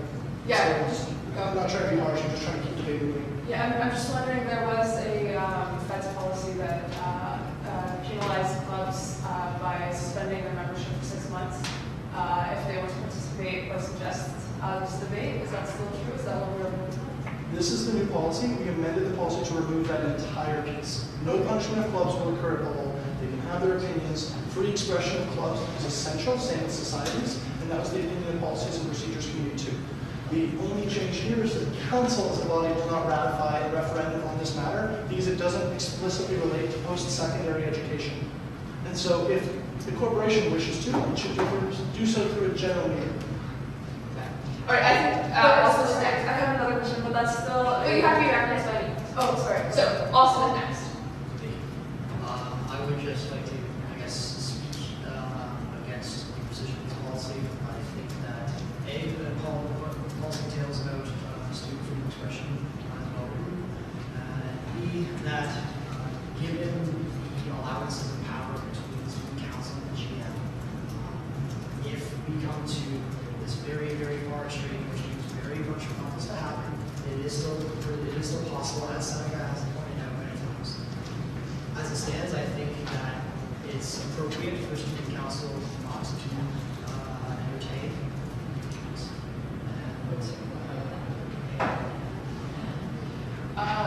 So wait, I had selected several speakers. Does anyone else remember? I think it was Brandon and then back to you. Okay. Okay, so I would like to speak on the whole ratification process. So I think it is like under council's duty to ratify what the students vote for. So if the students have a referendum and they say yes, we want this, why should the council ratify it? Also, if I wanted, if student council did want to do this, and I overruled the speaker, and I held a vote, and then we hold another vote to ratify it, that seems a bit redundant. So if the students do want this to come, do want this to happen, then council should be able to ratify it. I think calling it the end would be a bit excessive. Okay. Yeah. My turn? Yes, your turn. Right, thank you. So I just want to speak to the fact that it seems like people are divided on specific issues underneath the surface. And I just want to clarify that we live in a democracy, and the fact that we can have this debate in this room and be divided is a privilege that we should allow students to maintain. So we shouldn't come in the way of preventing them from having referendums, and it is within our purview to ratify them depending on what they do choose to go with. I also wish to amend that to take away the word entertain, because again, this comes back to the point of like freedom of speech, that students should be allowed, we should give them the opportunity to bring any topic up for a referendum. And us saying that we will not even entertain something seems to be undemocratic at the very core. So just to make sure I understand, you're suggesting that we get rid of this or entertain? Or entertain motions is Yeah, entertain motions. Oh, sorry, okay, yes. And this was submitted by Brana. Is that friendly to you? No, Okay, so this is this PPC. is my Oh, okay. This is very friendly to Richard and the rest of PPC. Okay. So, Alright, make this work. which is, you Is this friendly to us reducing, like, getting rid of removing it? or entertain motions so that while council's not ratifying it, council can still have a debate about whether or not to overrule the speaker to ratify it. Ideally, I think this should be gone by because I don't know, is everybody here? So you're suggesting we bring this back to PPC if there is such intention around this? Because I don't feel comfortable making a decision first. I would not be in favor of that because we did already vote to approve this as is, and people had a chance to make amendments when we approved it the first time about an hour ago. I would say that I don't necessarily object to ratifying referendums. I say this not as from a personal opinion on the matter. In fact, my personal opinion is irrelevant in this discussion, but professionally from the standpoint of compliance with contractual obligations. When the previous referendum happened, we were under a set of bylaws that said that if a certain percentage of the corporation votes on something, that it's binding on the corporation. I don't know how long it takes for that to expire. Those are no longer the bylaws, so that might not be applicable anymore. But I haven't thought about that. And this, like, I don't know if the ratification thing immediately impacts anyone, whereas the entertained motions can immediately impact the ability of this body to have a debate on the matter. And I'd be in favor of striking or entertaining motions irrespective of our stance on ratification. Though I'm inclined to say that the ratification isn't that bad because you can still overturn the speaker. Point of order, you have a mover for the amendment. Just a second, just a second. Yeah. Okay, sorry. Who would like to second this amendment of getting rid of the order of motions? Okay, so Rand's gonna second that. Did she not? No. Sorry. Who's Yeah. You moved this, right? Yes. Perfect. You're second. Okay. Cool. So this is not a friendly amendment, Richard. Is that what I'm getting? So then, going back on principle, I agree that there should be healthy debate around stuff, essentially because there will always be those views. So based on principle, I would call it. You call it friendly. All right. Perfect. Okay, so we can move back on to the main content of the motion. Alex, I think you're next to speak. Yeah, so as I stated earlier, it's our job as Feds counselors to work on student issues like legal help, like housing, and things that really matter to students. It's not our job to comment on international politics.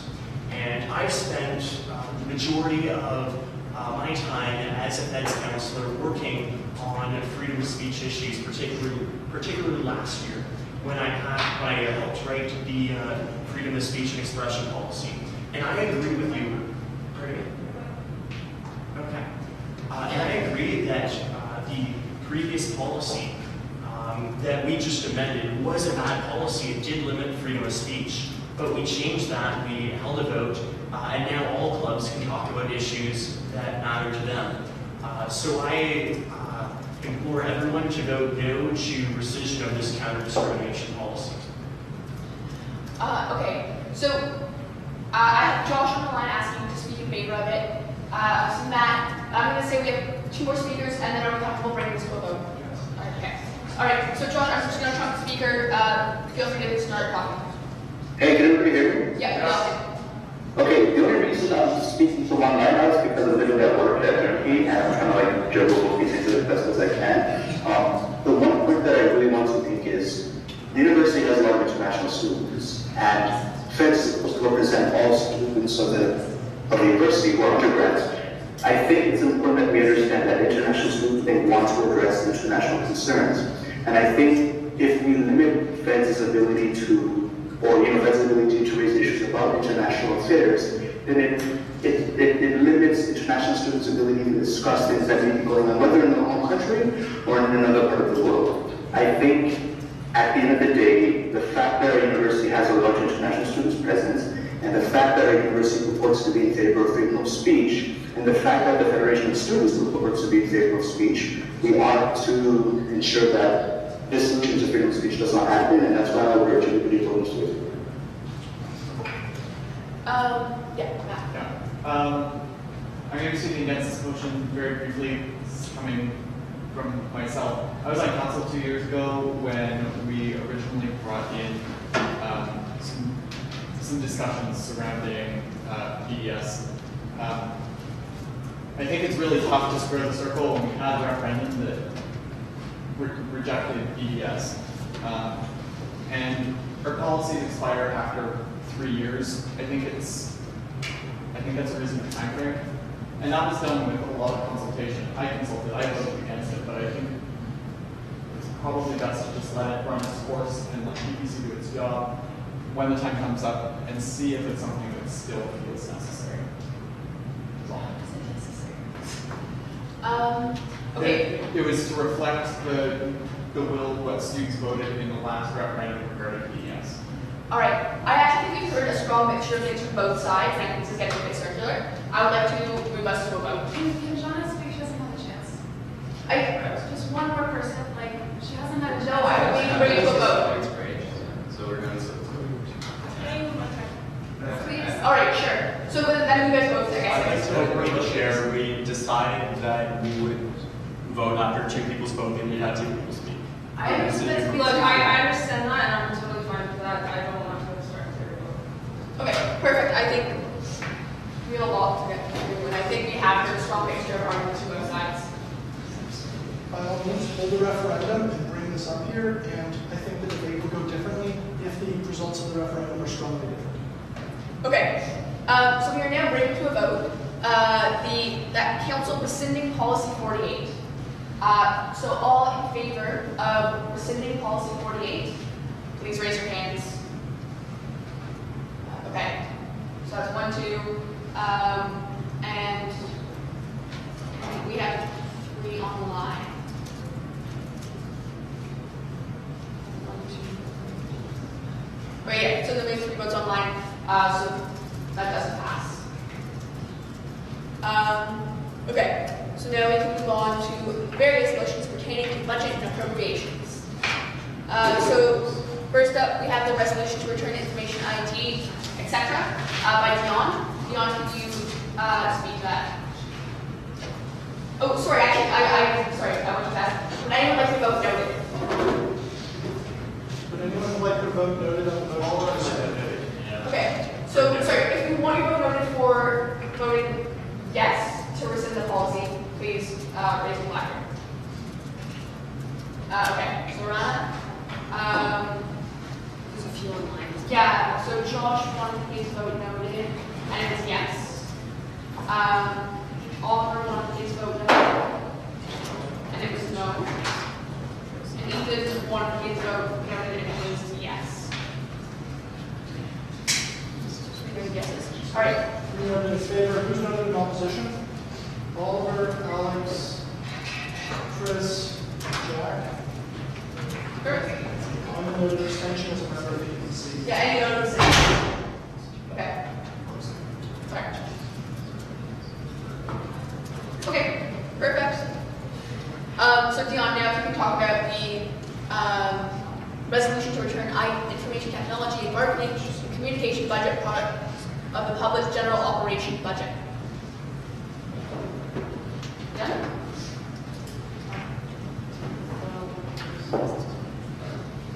Dion, are you there?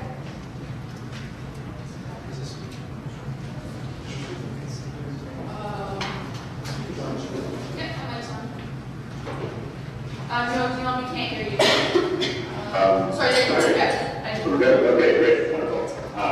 Right, so the IT and marketing budgets. Okay, so during the budget consultation process, I posted the budget online for students to read over. A bunch of students came up to me and were wondering why the marketing and IT budgets are not so widely available for line-to-line comparison like other defense budgets are.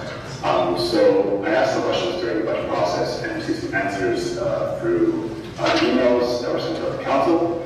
And so this motion basically the justice motion recommends to the board that we release or that we make marketing and IT budgets non-restricted so that they can be overseen by the budget and budget appropriation committee and therefore council and therefore students.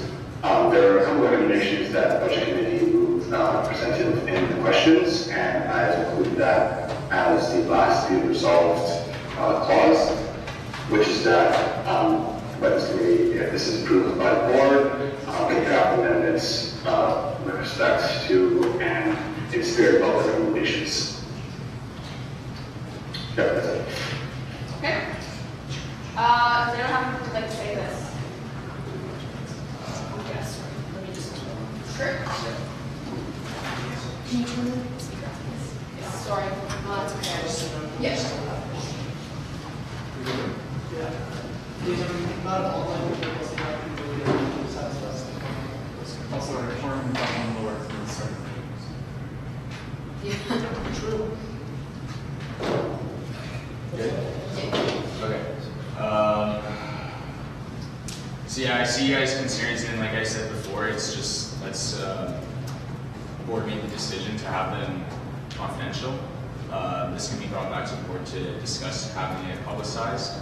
I just want to remind you for a budget such as IT.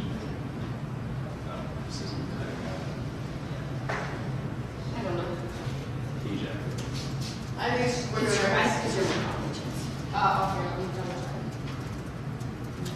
All right. We're gonna try it. Here we go. Yep. Oh.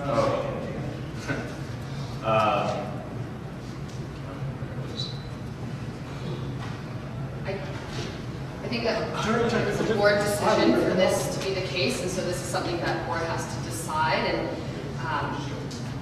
I guess council can potentially ask, but there's no like request or demand of board depending on what the board of directors decision is, so I don't know if that summarizes it a bit. Yeah? Okay, does anyone else have anything they'd like to say on this? I just want to speak in favor of this. One thing that I found, and I want to be frank with you guys, one thing that I find extremely frustrating is that, or rather is the excuse that it's a board matter, therefore it's confidential. I think that has been and is continuing to be used as a catch-all term to prevent us from accessing important information. That's just the fact how it feels. And on multiple different sort of topics, I've been hearing this term, well, it's a board issue, therefore we can't talk about it. I think that's not fair. Honestly, students ought to have a right to know what's going on with the board. They ought to have a right to know what's going on with the student council. That's why we record these and live stream them. And I think just simply saying that since it's a board matter, it's confidential, therefore we can't talk about it, I don't think that's fair. And I think, again, we ought to know what's going on, and we ought to at least see it. Whether it's in a confidential session where only councilors can see it, I think that would be reasonable. But I'm just tired of hearing people say, well, it's a board matter, therefore there's not much we can do. And I think that's not conducive to allow the council to actually fulfill its responsibility, especially when it comes to certain matters which are extremely close to students, but yet students don't have access to their councilors. But that's my opinion. People can disagree on it, but again, like this statement that it's a board issue, therefore there's not much we can do. I don't think it even tries to find a solution, honestly. I just think it's a way to avoid having to deal with the issue. And that's it, I'm just getting tired of that. So I'm in favor of this motion because I think we ought to have access to these pieces of information. Okay. Move Dion next. So I'm just going to turn on the speaker. Oh, sorry. Alright, go for it, Dion. Okay, can you hear me? Great. So this is to address staff concerns about the motion. Yeah, so we're moving it as a recommendation of the board, so I know the council can't force ourselves to move it as a recommendation of the board and to hear what their decision is at the next meeting, hopefully. Good. Does anyone else have anything they'd like to say?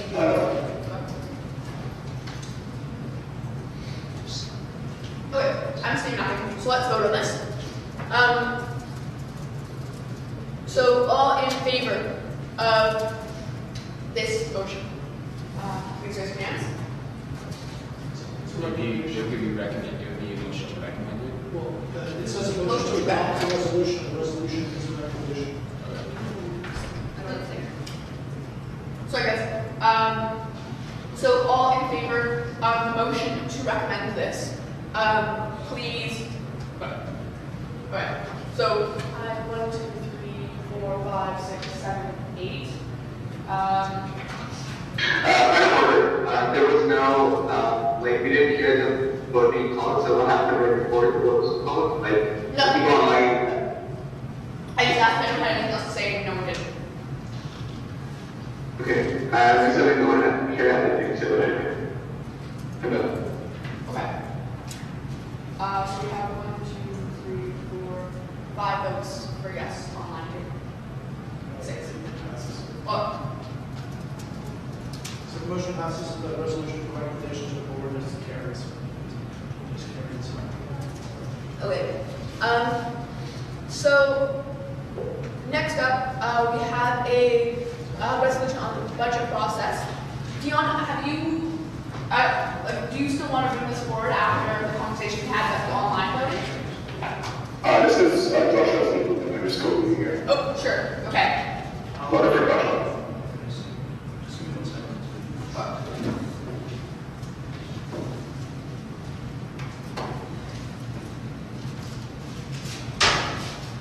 If it's okay with Dion, I'll be willing to do Charles.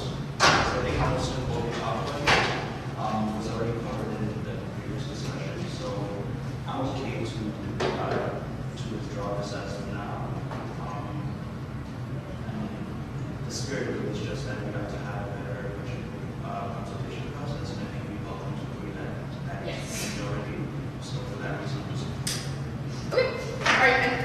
you're good with that too, right? I think you're okay. I think you're okay with this. Yeah, okay. I was confirming you're okay with withdrawing it. No. Okay, perfect. Thank you. Okay, so next up, we have a discussion item for commercial losses. No? Sorry. No, I skipped. Sorry guys, I skipped something. Alright. Jason or Dion, who would like to present this? I can go ahead. Right, go for it, thanks. So for anyone who read through the question and answers for the budget back when that happened, you noticed a bunch of us commenting about the Director of Social Services being funded out of student fees. And the answer that was given by Student Y was because of the general meeting motion from several years ago. Which when I looked into it, like, it was one of the general increased motions like that and happen every year where they say it's for one of the things. In this case, one of the things was for this position. So based on that, the view of the committee was that this position is supposed to be important student fees. I would believe that anything related to commercial operations should always be a separate ballot budget that's supposed to be revenue neutral, although, well, putting aside the losses problem. So this motion is essentially making the statement to essentially annul that general meeting motion, to now put it out there that we want that position to be funded out of the commercial operations budget and not the student fees. Okay. Kurt, go for it. Can you move this? Oh, yes. Oh, that's okay. And I'll leave my speaking on. Hi guys. So Jason, you brought up the point of, since this is related to commercial operations, that it should be coming out of our commercial budget. This just adds to the question, should half of my budget come out of commercial operations, as I'm the VP Operations and Finance?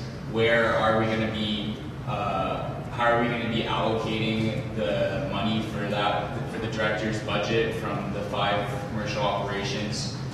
And finally, in the last, be it further resolved, you mentioned something about shifting it to before no later than the end of the current fiscal year. However, we've already approved the budget and that's where it's going to be for this year. The last meeting, just a quick information, the last meeting was also urging the board to consider for this year. It would only take effect in future years, budget cycles. Just so it's not Urging, but it won't actual- happen this year, right? It doesn't necessarily, it depends on the decision of the board. So there's no necessary impact this year. I'm sorry, just a quick question. This actually was in the draft of the budget, but it was removed before it was sent out. And the full committee was not aware of it being removed, so that is maybe something to consider. Matt. My mic's on. So I have a couple other things here talking about that this role actually does provide service to students and that the job is linked to providing price affordability to students. And if you start moving people over and putting their budgets in commercial operations, also I don't know which commercial operation we would put this person under. That can be a concern as well because suddenly your mandate is stemming from we need to be making money more so than we need to be serving students. And I think that there is an inherent kind of student service value that comes from having this funded out of the student. Also, I think it might, I think it's up to the chair to determine this, but there's expressly put be it resolved that this is contrary to a past general meeting motion. So I don't know if we want to address that, at the very least striking it out of the be it resolved, but it could also possibly be something to consider when we're looking at the motion as a whole.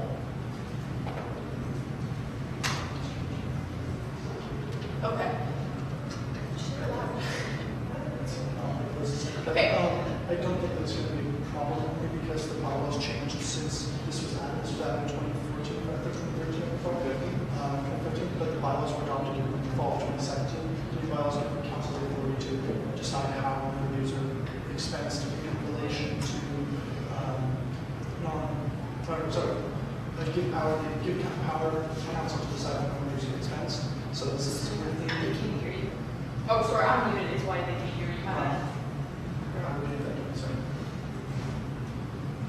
So this was adopted in 2015, and for to add it to the budget, the new bylaws give council power to decide how this money is expensed in the budget. So the overruling of the GM order is only because the new GM, a newer GM has given authority to council to do such an action, or to take such an action. So it's not that this would contribute to the GM and be legally questionable. There's nothing legally questionable about this motion. It is just whether or not you support Kurt's argument or Jason's argument when it comes to the motion. That's all. Okay. Which I think addresses your concerns now. On the language about overruling the GM decision, because the GM decision doesn't make sense in the context of the current bylaws. Okay, so Dion, do you want to speak to this? And then if everyone's comfortable, then I can just go ahead and go. So Dion, just turn on the speaker and you can go. I just spoke to the earlier. What's that? Sorry? So I spoke earlier for a second. Oh, sorry, okay, I missed the timestamps. All right, cool. Did I come through a meeting? We didn't hear you. Okay, let me try again. So, right, so speaking to math concerns about the motion. The first of which was about council oversight of spending. So, Senator addressed this when he said that council will have, because the new bylaws passed, and GM will speak to that. The other one was about funding of the commercial operations budget. So, right now, on the financial statements, Director of Commercial Operations is listed under the Commercial Operations budget, but on our side of the council, we see it listed under the Public General Operations budget. I believe that should be consolidated either way. And yeah, that looks like according to the role of Director of Commercial Operations is to focus on commercial operations business themselves. I don't mind said that benefits students. I'd like to hear in what way it's not commercial operations it benefits students. Okay. I'd like a direct answer to that question. Sure, as a direct answer. Yeah.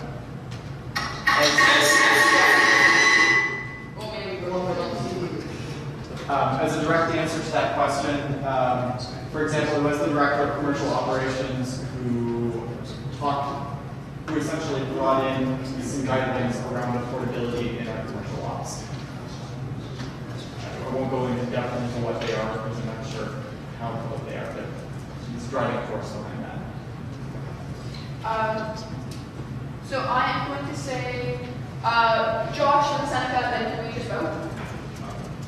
Yeah, I'll be very brief. I just want to say that I agree with what the education said about remembering that these are services before they're making businesses. I think that's a very fair point. I would also say, however, that just because they're services does not mean they should be operated at such a huge loss. Sorry, Josh, you can turn on your speaker. Oh, actually, does anybody have those lines? I do.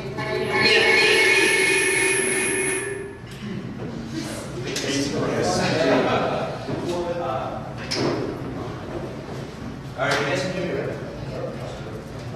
You guys are good? Can you hear me? You can? Okay, good. So basically what I was saying is, I agree with the education when he said that these are like services before they're profit making businesses. I think that's a very fair point. I would also just say, however, that just because they're services does not mean they should operate at such a huge loss. And that just because they're services does not mean the losses should not be taken into account when making decisions. So I would just like to speak in favor of it, or speak in favor of it, yeah. I would just like to say that, yes, they are services, and services are not like exclusively supposed to make money, and I wouldn't even suggest that the goal should be to make money. I would just say that just because they're services does not mean they should not make money. I know that sounds very convoluted, but effectively what I'm saying is, yes, they're services, and yes, profit is not the primary goal, but that being said does not mean we should avoid it entirely, and that I think it's very warranted to have a discussion on the amount of money they're either making or losing, especially because I think that's something which students should care a lot about. And if you look on the red books, that's something that students do talk about. So I would just say basically that. So, It's just you should open the laws issue. Or commercial officer. Yes. Well, not student. Okay, so it's settled, it's very small. Okay. So I'm just going to speak about the principle here from, as is evidenced by the existence of an itemized agenda for losses in commercial operations. Our commercial operations cost center is losing money, as seen in the auditors report. It is something like this will certainly drive up, moving this will certainly drive up losses in the short term. In principle, I'm not opposed to having something like this in the commercial operations budget in the long term because it is primarily used to fund commercial operations related things. Now, yes, we operate as services. However, perhaps that's an argument council should be having separately as whether or not we operate more commercial operations as services or as businesses, so that we can use that money to better provide for students by using revenues from that to fund student services or things like that.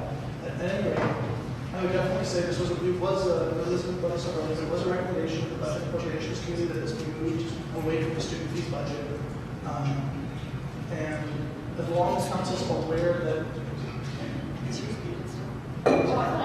as long as council is aware that this might in the short term drive up losses for commercial operations, that and that influences their rationale thinking here, I don't necessarily think this is a bad decision or bad motion. I think it's probably justified. Okay. I am now going to suggest that we vote on this. Josh? Yeah? Okay. All right. So in that case, all in favor of this motion, please raise your hands. 1, 2, 3, 4, 5, 6. 7, 8, 9, 10, 11, 12, 13. That. All right, perfect. And what's wait. Sorry. What's the vote opposed? Oh, yeah. So vote opposed. So all opposed. Oh, well, then it was 16. Or no, no, Can we carry through the whole vote before we miss anything though? Sure. Sorry, okay. Sorry, so, sorry, I wasn't clear. So those opposed. So that was 4. 5? Sorry, guys. Okay, and then 1 abstention. Okay. So that means it passed.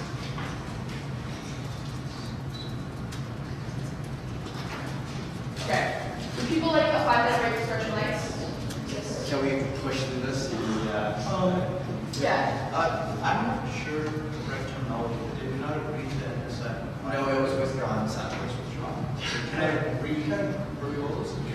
Can we just table some of these for the next regular meeting, or if enough councilors want to discuss them, maybe we can call a special meeting, not next week because we already have one, but 2 weeks from now, as an intermediate. But yeah, this has been going on for some time. I guess the remaining people are Dion, Chen, and Bilal. Would you guys be in favor of tabling these items for the next regular meeting, please? They're all on. Is the speaker muted still? No. Okay.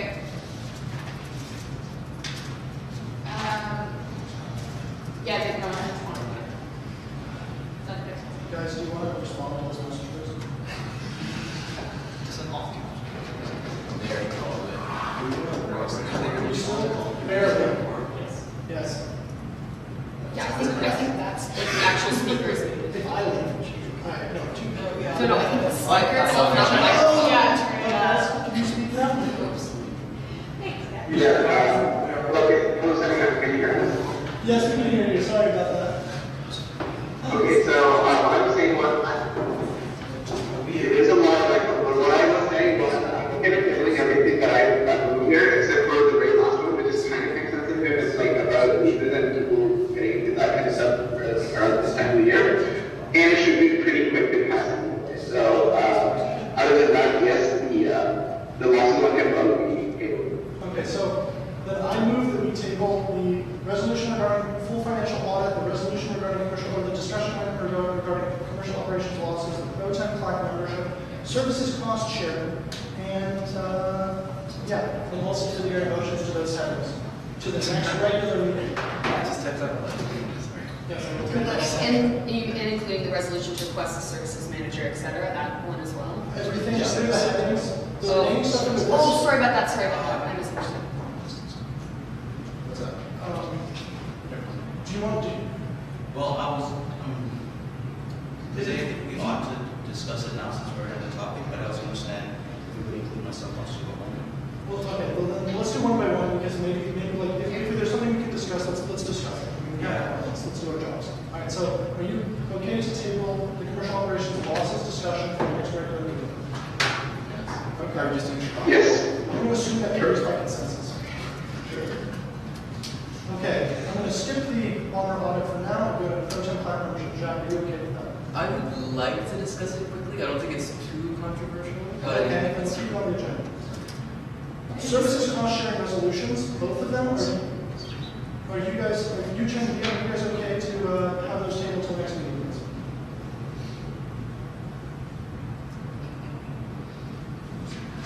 Objection from the council? All right, carries by consensus. Okay, so I guess then we'll go back to the regular order. Council adopts the resolution regarding full financial audit at the Bomb Shelter Pub. We have a mover, Joshua, and I'll take Deanna as the second. Yeah, Wait, let me drink. does Dion want to speak first? You're the main mover. Do you need a microphone? Yeah, actually, we'll be Can you turn off the speaker, please? Oh, are you okay? Oh, yeah, I'm having fun. Oh, jeez. Okay,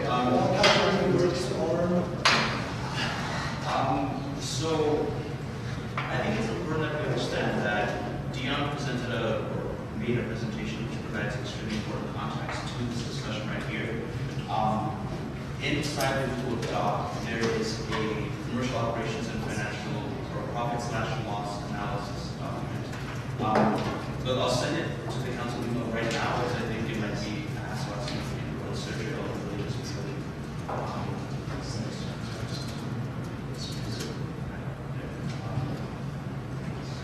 So I've just sent it to you right now. Look, I'll wait for everybody to get on it before we discuss it, but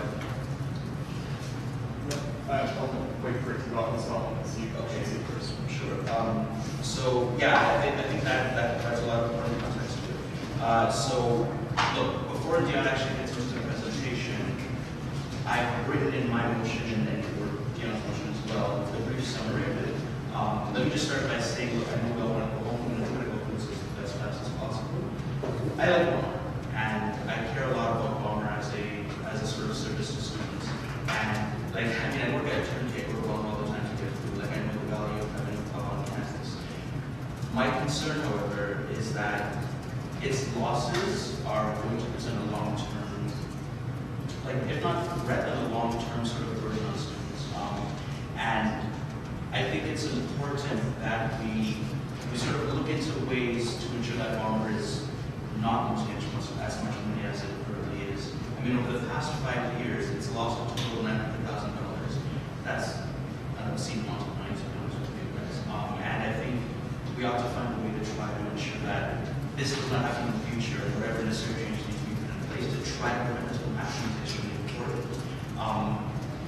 I'm not sure if Dion is able to present his motion now, but effectively what I want us to do is try to find some answers. Because, as I said earlier, I like Bomber and I want it to continue to operate, but the fact that it loses so much money, I can really, like, I can see down the road people just calling for it to be closed or converted into Fed's office space or something else. And I think we're heading down a bad road, and I think $900,000 is a big number.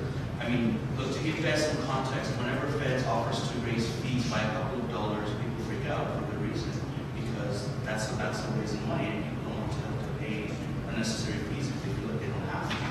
And when you mentioned the fact that Bomber's been losing $900,000, that's very tough to swallow, and that's a very hard thing for students who, again, many of them are like struggling to go through their education, have to know that this service is going to lose so much money.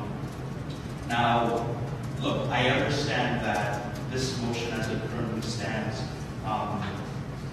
might be in violation of council because council technically does not have the authority to tell the DPO what to do when it comes to honor. I think that's kind of halfway. And so what I was willing to do, and look again, I don't think I'm supposed to talk about this, but what I was willing to do was have this be a recommendation to board, to have the board conduct on. That's when the job's not over, because I think again, as long as we get the answers, the way we go about doing it really doesn't matter to me.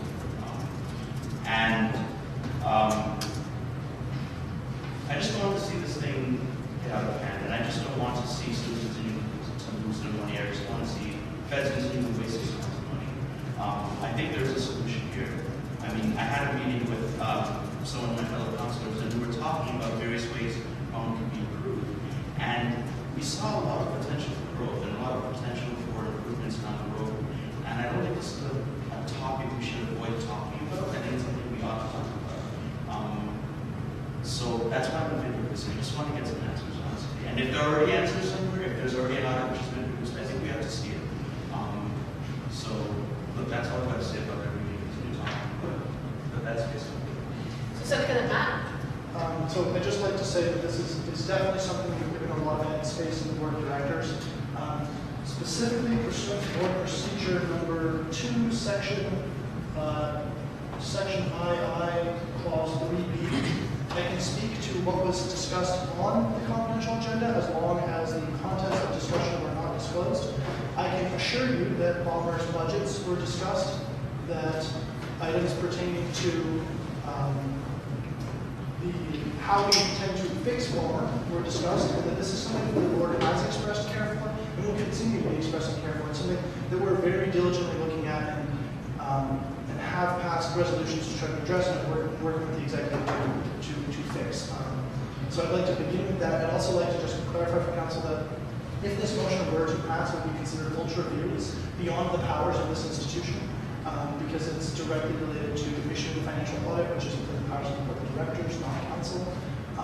So if it passes as written, I would definitely, you suggested a friendly amendment to make a recommendation. I would like to move a friendly amendment to make a recommendation to the board of directors, if that's okay with you. I think that's totally fair. Yeah, like, look, I'll go in now, and look, if you guys want to talk, I'll edit it so that it's not council asking the VPO to do, rather council asking that the board of directors. I think that's fair. Because again, as I said earlier, like I don't care how we go about finding the answers. I just want to find the answers. Because I want to find out why this is happening, what we can do to fix it. That's really all where my allegiance is. I don't care how we get there. I just want the answers. And if it involves us having a recommendation board, so be it. If it involves us doing this and the other thing, so be it. I don't think that's unreasonable to ask. Yeah, I don't either to that. I think it's a reasonable to ask for a recommendation. If it's a recommendation that this passes, I will definitely bring it up in board and I'll do my best with the board procedures to bring back an update for council. So look, if you're on the doctor, sorry, Joshua. You can. All right, I'll just speak to a couple things that I know will probably disappoint you, but regardless of whether an audit occurs or whether we have discussions around this, for reasons of competition with other bars in the area, probably won't be able to release any findings. I will echo everything that Seneca said, and the board is looking at it. I'd also like to mention that in terms of conducting a full financial audit, audits don't tend to make recommendations about how to make money. They tend to look at accounting practices, so you might not actually get out of this what you want. Also, by the time we go through an RFP for a special audit and the board retains it, we'll be close to back to our general auditing cycles. So, two things. A, Jonathan messaging to say that he wants to speak on this, but so I'll defer to him just 1 second. But before I go, I just want to ask, do you have any friendly recommendations to fix this motion, or are you just it's board review. there's very little that I can see that council could do to address the losses in bomb shelter. It is board's job ultimately to be looking at the long-term prospect for all of our. If I would offer that we are currently limited by corporate procedure. Kurt cannot budget a profit for that because specifically we have made that not something that's allowed in council proceeding, corporate procedure that council passes. And it has been that way. If you actually look at Dion's presentation, there's a very good argument for the fact that when this policy came into effect, to operate like that things start to head in that direction. So it is like, as officers, we cannot take actions contradictory to policies. If council wants to take a stance on something, propose policy, bring it to, discuss it with Kurt, bring it to PPC, bring it to board. I think that's a great way to go about it. Like if you have policy in a first meeting or something like that, at the next meeting, that is a way the council can try to do this more appropriately. So I'd like to defer to Dion. Dion, your mic's on. Okay, you hear me? Yes. Great, okay, so one thing first. Was the commercial operations losses deferred to this meeting, or is that part of this one? It was tabled for the next meeting. Okay, I'm just going to present one slide in that I think is relevant to this discussion. So, if I just use these, are going to share it, honestly, with my screen. So, I am going to do that. Okay, so just 1 second, Dion, I'm just going to pull up the slide. Okay, sure. These batteries last. Remember motion saying it's a lock. There's a double battery. Yeah, it is. I love it. It's lasted multiple days before. There's a presentation.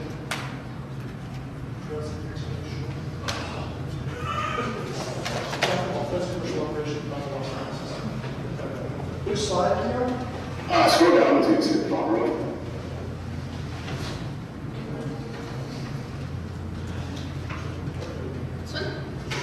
One more.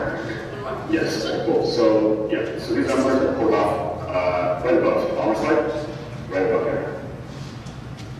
Great, yeah, so these numbers are pulled off the Fed's audited statements. As Josh was saying, we've been seeing losses in Palmer in the last couple of years. And like I said, Palmer has made for students here, but this is not very sustainable, it sounds like. So ultimately, what we'd like to see from the board is maybe not maybe a recommendation, maybe a report on seeing what we can do to stem these losses, because students don't like money being wasted simply, and want to see a way to bring us back into at least break even, so that we don't waste our money further. So if it hasn't been moved already, I'd like to move friendly amendment to make a recommendation to the board to provide an audit or details of an audit, as well as recommendations or information on how we can bring Palmer back to a break even.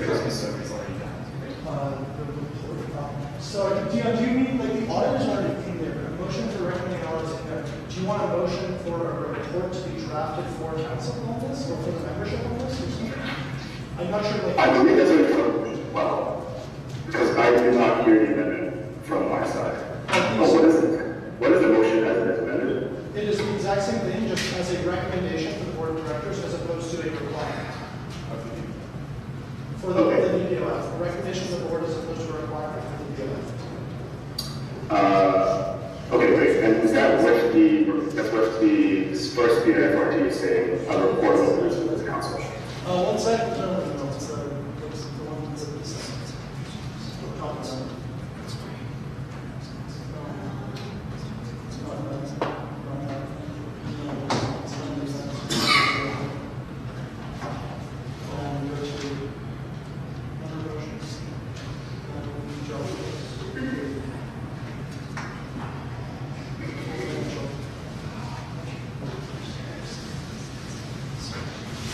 Okay, so the first be resolved. Yes, it still includes a recommendation for a financial report. Dion? Okay. Yep, cool, that's enough voting. Thank you. One more quick piece of context before we vote. It's a part of it, but it's not the entirety of our losses. There is a limit to what we can hold in reserve under CRA, and Congress actually recommended that we do capital expenditures to incur losses in the past. I know this was a thing 3 years ago.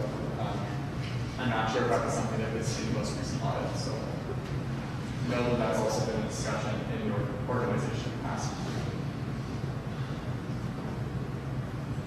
All right, so we're ready to vote? So it is, we're voting on a recommendation to the board of directors, not asking if the BPOF, just before there's any concerns. Okay. So in that case, all in favor? For recommendation, 4, 5, 6, 7, 8.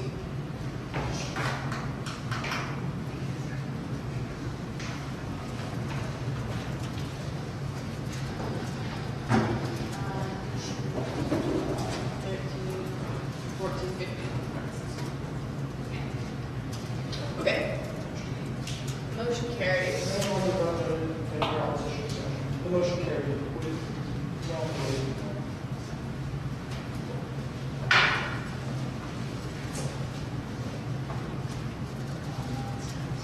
Okay, we're on to the next one. Can we move on to the next one? Can we just do a quorum check? Just Yes. So we're on clock membership. We're going to call for a quorum. We'll take the minutes. there's not actually 12 people because there's some repetition online. Just I think we've got 12 people. Just have, no, just have 15 people vote yay. Okay, well, I just wanted to make sure. And we had, we've been. And then Thompson left, so I just wanted to. Yeah, so then plus the exec vice Thompson, so that's, we're low something. Thank you. We are, we had 15 unique people vote, Thompson just left, that makes us have 14. Vote yes, and we had 4 exec added to that, that makes us above 7. We've got 12 unique voting seats in the room. Yes, and all ones. Thank you. Okay. Yeah, you wanna? Yeah, sure. Okay, so I'll consider the motion on. okay, sorry, I have to familiarize myself with the motion from the past. So I was hoping this wouldn't be an overwhelmingly controversial motion. I would just like to participate on CLAP, help out with all of that. Student life is something that's really interesting for me. It's one thing that I've really committed myself to over the course of my term and while I've been at school. So if I could get everybody's support or to help me get on this committee, I would really appreciate that. Yeah, Josh. Again, we all know, I just be very brief with this. I really recommend everybody vote in favor of Shaq getting on the panel. Just because I've been working with Shaq for a year and a half on various initiatives. And I mean, we've not always been on everything, but I've seen him to be a very capable guy. I think he, again, I think he's passionate about things that he fights for. And honestly, I just think Shaq would be a good position to apply. I mean, look, regardless of whatever debates we get into here and there, I think it's important to have a good group of people with a good diversity of perspectives on that. And I think Shaq will contribute to that. So I recommend everybody go to the favor of Shaq getting on that. There's not much that I can say. Just everybody should go to there. I think he's a very good candidate, and I think he'd be able to offer good insights. Okay. So, Savannah, and then. Okay, and then Josh. Yeah, I forgot to make a point.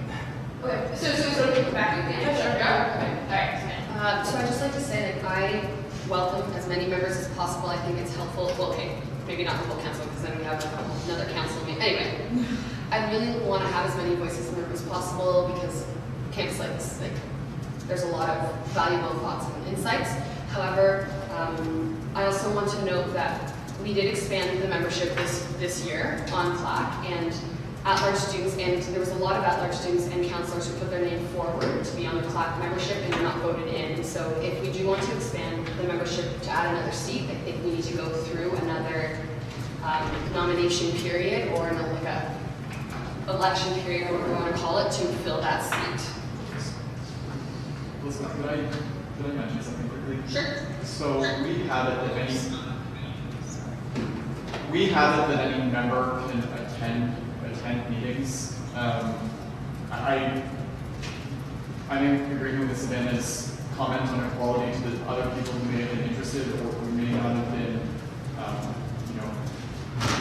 Jacques did a great job by actually like bringing this motion forward, but I'm not sure that everybody would be comfortable doing so. So if Jacques is comfortable going to the meetings and then following up with in office hours or having those discussions there, that's another option going forward without potentially setting a precedent for shuffling committees after every by-election. Yeah. Just as a quick point of information, Jacques did not win by election in the general election. He was in France and tried to telecom in, and the telecom was so poor he could not call in to be voted on for committees. I attempted to speak on his behalf there, but there was a motion to rule that out of order because he hadn't prepared something, and so that failed. So he did attempt this from the get-go and couldn't use the telecom scenario. So it's not as though he wasn't running with everybody else. Just that was my point. Sorry. Also, just in terms of access to the committees, CLAC is one of those committees that isn't entirely like that. In all meetings, most meetings tend to be open, but there is information relevant to management of services, administration of the new service, and making administrative and management decisions for the new service that would be strictly confidence, and we have to sign non-disclosure agreements for that information. So we would not be doing everything just as a system. So I don't know what CLAC is and Okay. So we have Lisa online and then Dion. Sorry. Oh, Yeah, sorry. actually, like switching shifts, trying to cover. Sorry, Alright. we're done now. and then Dion's where at. So I'd like to speak on behalf of Jacques because I think he's one of the most capable people on this campus. He is very in tune with all the things that happen on campus. He's one of those people that always takes initiative to inform himself on various topics and student concerns. He has kept me up to date while I was off in the summer when I was here on the issues that were happening here. He's one of the few counselors who I know who actually leads most of the stuff. So he's very objective. He's very in tune with the things that are happening here. I'm just speaking to his character, and I know that he would be indispensable to CLAC because I feel like he's a great asset to the team, ready to be on our team. Nice. All right, and Dion. This one is a quick note about Jack and Deputy Black. I worked in this town about various policies we've been working on, and I want to say that I think he'd be great for CLAC. He shows a lot of concern and support for student campus life here, for student life, and yeah, that's all. Jack for CLAC. Ethan wants to talk really quickly, and then I think we should vote on this. I think we'll say go for it, Ethan. Hello, can you hear me? Yeah. Okay, I just wanted to speak in support of Jacques as well. He's been a really huge part in shaping what campus life looks like today in terms of running a bunch of advocacy campaigns. And I think he would be a really, really incredible addition to CLAC. He has incredible organization skills and has clearly made attempts to secure his position within CLAC, but unfortunately due to the ridiculous calling in technical difficulties that all of us have experienced, he was unable to. So that shows his commitment to CLAC. So I think it's really important to consider those things when voting. And I urge councilors to vote in support of Jacques. Okay. All right. So I'm going to quickly bring this to a vote. So all in favor of appointing Jacques to the Campus Life Advisory Committee as a pro-tempore member? Sure. Member? Sure. Raise your hands. 1, 2, 3, 4, 5, 6. Is this unanimous? Does anyone really huge? Thank you. All right, that's unanimous.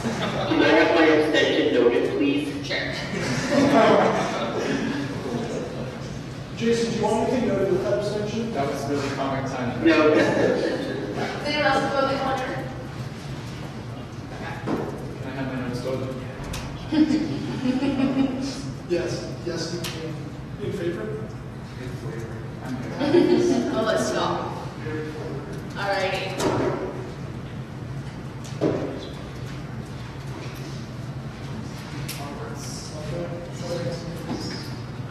Congratulations, Jack.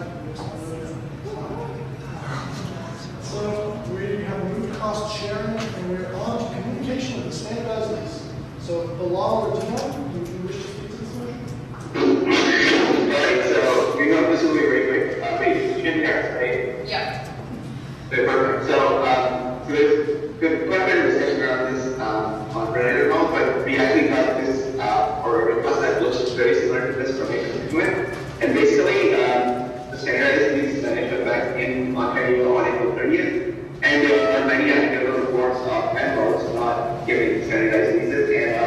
students are being aware of the fact that they don't need to look exactly like this. So just like this, increasing some social media awareness about this from social media sources. We already have off-campus hunting, which can also propagate this information to more students. This is just a very sensible motion to start that ball rolling in that like a social media source about this. I'd like to think this is my user speaker. Yes, absolutely can, sir. Well, I'd just like to say quickly, I welcome this motion. It's really good. One thing that I'd like to note is that the standardized leases actually seem to be adopted by most businesses that we've heard complaints about. It's literally a bunch of other stuff that people are complaining about as well, and that's horrible as well. Just to know that we were already working on some of this stuff. I'm glad to be able to continue doing so, and Ben and myself are going to be communicating about leases overall throughout this and the next term as well. Thanks for bringing the motion. No worries. So, if you want me to change the language around this, if you want to post to me on one way, not specifically telling people about the lease. Matt's happy with it. It's good. I'll be open to that. All right, yeah, so a vote. How do we all feel? Any objections? Yeah. I abstain. Okay, noted. All right. Anyone else want to note a vote? I'm sorry, were there any objections? All right, perfect. I'd like to make a brief announcement under new business. Okay. Yes. So we'll open the floor to whoever wants to make announcements under new business. General orders are finished, guys. Let's just relish this for just a second. But let's do one really quick second. Just a quick second though. Yeah. All right, Matt, what's your announcement? Thank you, everybody, for. I know that Richard is going to echo my sentiment as well briefly. Thank you for going through all of this. I'd also like to mention, I feel like a lot of this stuff could have been avoided or shortened if you had come to the exec a little earlier. We welcome the opportunity to talk about motions ahead of time. We should be rolling out, if we haven't already, each of you will have a touch point within the executive if you need to talk to us regarding forming motions or talking about how to get something done in council or in the organization. We can tell you if it's something that can be done even without using a council motion as well, and that might save everybody's time and still get your goals accomplished in the future. Nice. One other tidbit here, this also goes to our executive. Just guys, when we submit things, let's send them to the proper committees in advance. So this isn't just PPC, if it's an advocacy policy that's related to post-secondary education, let's shoot it to EAC for talk. If it's services related, let's send it to CLAC or I don't know how busy IAC is these days, but stuff like that, So let's send it to the right committee first. If it's strictly procedural or policy related, then we'll be sending it to PPC, but just so that we can have the first reading, discuss the idea and spirit, and then send it off. PPC tries to make our decisions pretty objectively. Sometimes you'll disagree with us, as today people disagree with PPC's interpretations of things, but we try our best. Nice. All right. Does anyone else have anything that they want to bring up during new business? Yes. Motion for adjournment? Yeah, we did. Dion and Jason asked to be deputy speaker. Currently, I was nominated by Matt to be deputy speaker and by Tristan to be secretary. I wear both hats right now, and it is a lot.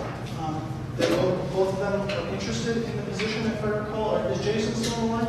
If both are on the line, I think we should give the opportunity to hold a quick election for it. If neither of them are, then it doesn't matter. If one of them is, then let's wait until the next meeting. But hey.